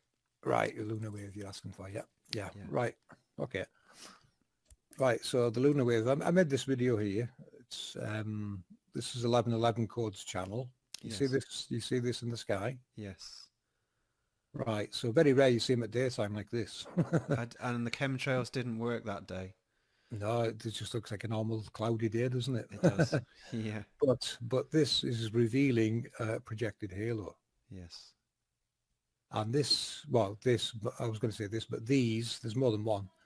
These are what people are recording as the lunar wave. Now, when the moon goes past in the background, all it's doing is illuminating there's something in the foreground, and that something is one of these. Okay. Amazing. And yes, yes. I'll just leave it playing because I know that your viewers will want to watch that as well. Yeah, and what I love is I think it's episode 13 of the Halos that you've got with Simple Minds. One of your subs has gone, this one's for you, FPV. It's the best one I got. I love it. It's people on the ground doing their own research and sending their clips in. Yeah, and that's exactly what 1111 Code did here. He looked around, he thought, wait a minute, that's by itself. You can see him there checking out the sun to see, the sun's over there. So what's this? Why isn't that part of the sun? He knows the part of the sun halo. Yes. But what he found was, he come outside and revealed a stationary halo. Okay. Now we can get into what they're called as well. Even these have got a name, Robin, a scriptural name, believe it or not. Okay. What would you call those? Do you want to go into that one? Yeah. Right. They would be called. I'll just put this one here. Yeah, they'd be called seraphims. So seraphims have 6 wings. 2 covers their face, 2 covers their feet, and 2 are to fly. When you look at the sarcophagus, do you see the wings? Yes, I do. Yeah. So they're stationary. They're stationary halos. Okay, that's interesting. And So that was a nice surprise, wasn't it? You're finding the sarcophagi having the wings of an angel on. So what it's telling, so what the sarcophagi is telling you, Robin, is the sarcophagi represents a room below with technology in. I see. Remember, sarcophagi is just a sealed room. Though scriptures mentions the angels on the underworld is the angels' prison, and it literally means that. What it's telling you is the 144,000 from scriptures. The seal of 144,000 is 144,000 sealed rooms below. Okay. And when we describe these rooms, are we talking about sort of chambers that's part of the machine or the mechanics? Yeah, you have to be looking at a structure, a very large complex in various layers, it seems, as well. Talking to Santos Bonacci and even looking into main beliefs and things, you're looking at 6 layers below us that's full of technology, is what it's telling you. Which, so sorry, did we interrupt you, Juan? Was there anything you wanted to add to this? No, but I can show you the layers if you want to see those. Why not? And when we finish that, can we bring in Walter Russell and Santos Bonacci's work? Something I meant to ask you fairly early on, but we can bring them in a minute. Yeah, I'll get them ready while one has a chat. Hold on. Okay. So one, Did you Okay. go ahead? Let me get the picture up. So the layers in the rooms, they show us this in Egyptians. The Egyptians have put this on their walls, all their temples and stuff like that. So you see the layers? Here we have a layer. Yes. Yes. Here's the workings going on in this layer. Yes. Okay, and then we have another, floor, roof. Here we have a layer. See the little star they're projecting? Uh-huh. They're showing us these processes. Yes. Here we have our, I guess, our sarcophagus, our room, This would be our whole room with our layers. I get it. Because Okay. the large body is way bigger, and that's the room, than... Yeah, I got it. yeah, Is yeah. that supposed to be a boat? No? Yeah, this would be like the solar boat moving along. Okay. So each luminary would have something similar, and it's what's carrying these different luminaries along, whether this is the moon, maybe I'd say the moon because the stars are out above it, So it's portraying like the moon travel. Okay, and forgive me for sitting on the fence here, but again, this feels a little bit like a leap. Is there more information you can share that helps us understand why you feel so strongly about this picture? Because I can see a correlation. Well, we'd have to look at other pictures. So Okay. I'm not sure if FPV has any more of these Egyptian pictures handy. Do you? Don't worry. I'm just kind of trying to understand how you reach these Well, it's the conclusions. Egyptian 12 gates story, Robin. What you're looking at there is the solar boat's journeys in the underworld. Remember Okay. that you're looking at the underworld there, not the above world. So it's showing you the hardware moving around in the underworld. I see. Right. So when the hardware moves below, we see effects. So we see our luminaries in the sky, and we feel it with our earth vibrating, our earthquakes. I got it. So do those 144 chambers, do they have you tried to overlay them on your map, or is it just make it look a bit chaotic? There's 144,000, and it's going to be impossible to locate them. Oh, But sorry, thousands, yeah. what we're saying with the sarcophagi is their location markers for where some of them are. These ones in the Middle East, the Tutankhamun ones, they're just location markers for chambers below there. What it's telling you is King Tutankhamun is a technology in charge of other technologies in that area. In other words, it's one that's got control over others. Okay. And it's got the shepherd's crook because it plays what you would call a shepherding role, as in shepherding one of the luminaries across. They switch on to help luminaries cross. Interesting. So you can see it's activations of electromagnetic processes. That's all doing. They're all working together to create what we see in the sky. And for those fresh to this information, you can find the scriptural decodes on FPV's channel, and I presume that are they on yours as well, One Conscience? Yeah, they're on, but yeah. Fascinating. Yeah, we decoded cherubims, which are angels, and we also decoded the seraphim angels in 2 different videos. When we decoded the cherubims, that was what got us on, that we knew we were on the right path, that these things are technologies, because Daniel describes an angel. He describes it. He says its loins are made with fine gold. His body is a beryl. His face is like lightning. His eyes are fire. His arms are like brass. And his voice is like of a multitude. I mean, that's not a person or a being that we've ever seen being described. Sure. Yeah, scriptures does say they were are very ornately decorated. If you go through scriptures, you'll see jewels, diamonds, gold, all kinds of things going into constructing these angels. So what you're looking at there, you're not living at, you're not looking at living beings. You're looking at technologies that are very ornate. They've been very ornate, made very ornate. Amazing. Okay. So we mentioned, thank you, Juan. We mentioned Santos briefly. Can we bring both Walter Russell and Santos Bonacci into the conversation? Because you referenced them a few times in your work. So let's have a go at doing that. Certainly. Here we go. Can you see this? Yeah. I can. Right. This is Santos Bonacci giving Lily Day Rose some a presentation. Mm-hmm. Now, what he's drawn here is the torus field and what he calls the hourglass shape. You see that there? Yeah. When I seen this video, I straight away decoded what that is and where it places on the map. Because this is how it works. I met Santos a few years ago on a chat on Sun and Moon, and I gave him a private presentation of my research at the time. And he looked at it, and he was it kind of startled him. He didn't expect to see a technological presentation. No, and as you're witnessing, my reactions to some of the information today is stretching me. So Santos has been at it for years. Goodness me. But the good thing is he was able to recognize lots of the things going on in it, which surprised me. And then he started elaborating further.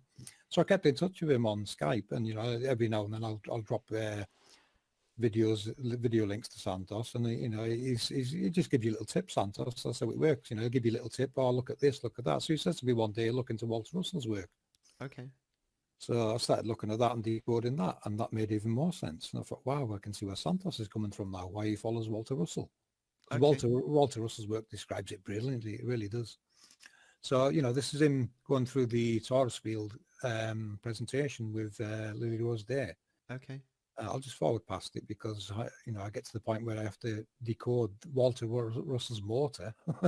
I decode quite a lot of things to show you they're all talking about the same thing. Okay. Now, this is Walter Russell's motor. Now, what's taking place in Walter's motor, it pumps hot water in across the equator. Right. It causes a reaction in here with the green, yellow and orange yellow parts of the colour spectrum collide with white and cause a short circuit and a pressure wave. That pressure wave is sent north and south, and these are harness points where you would harness the electrical energy it creates. Okay, so he's created something physical that does this. Yeah, this is Walter Russell's. Yeah, this motor here, he built this. It was about 6 foot in, took about 6 foot of floor space up, and it ran a 52-room university with every need it ever needed, and it still had power left over. Okay, so you mentioned the equator. You just meant in the middle of this machine. Yes and no. Okay. Okay. That equator also applies to our equator. Right. This is modelled from our realm works, believe it or not. Right.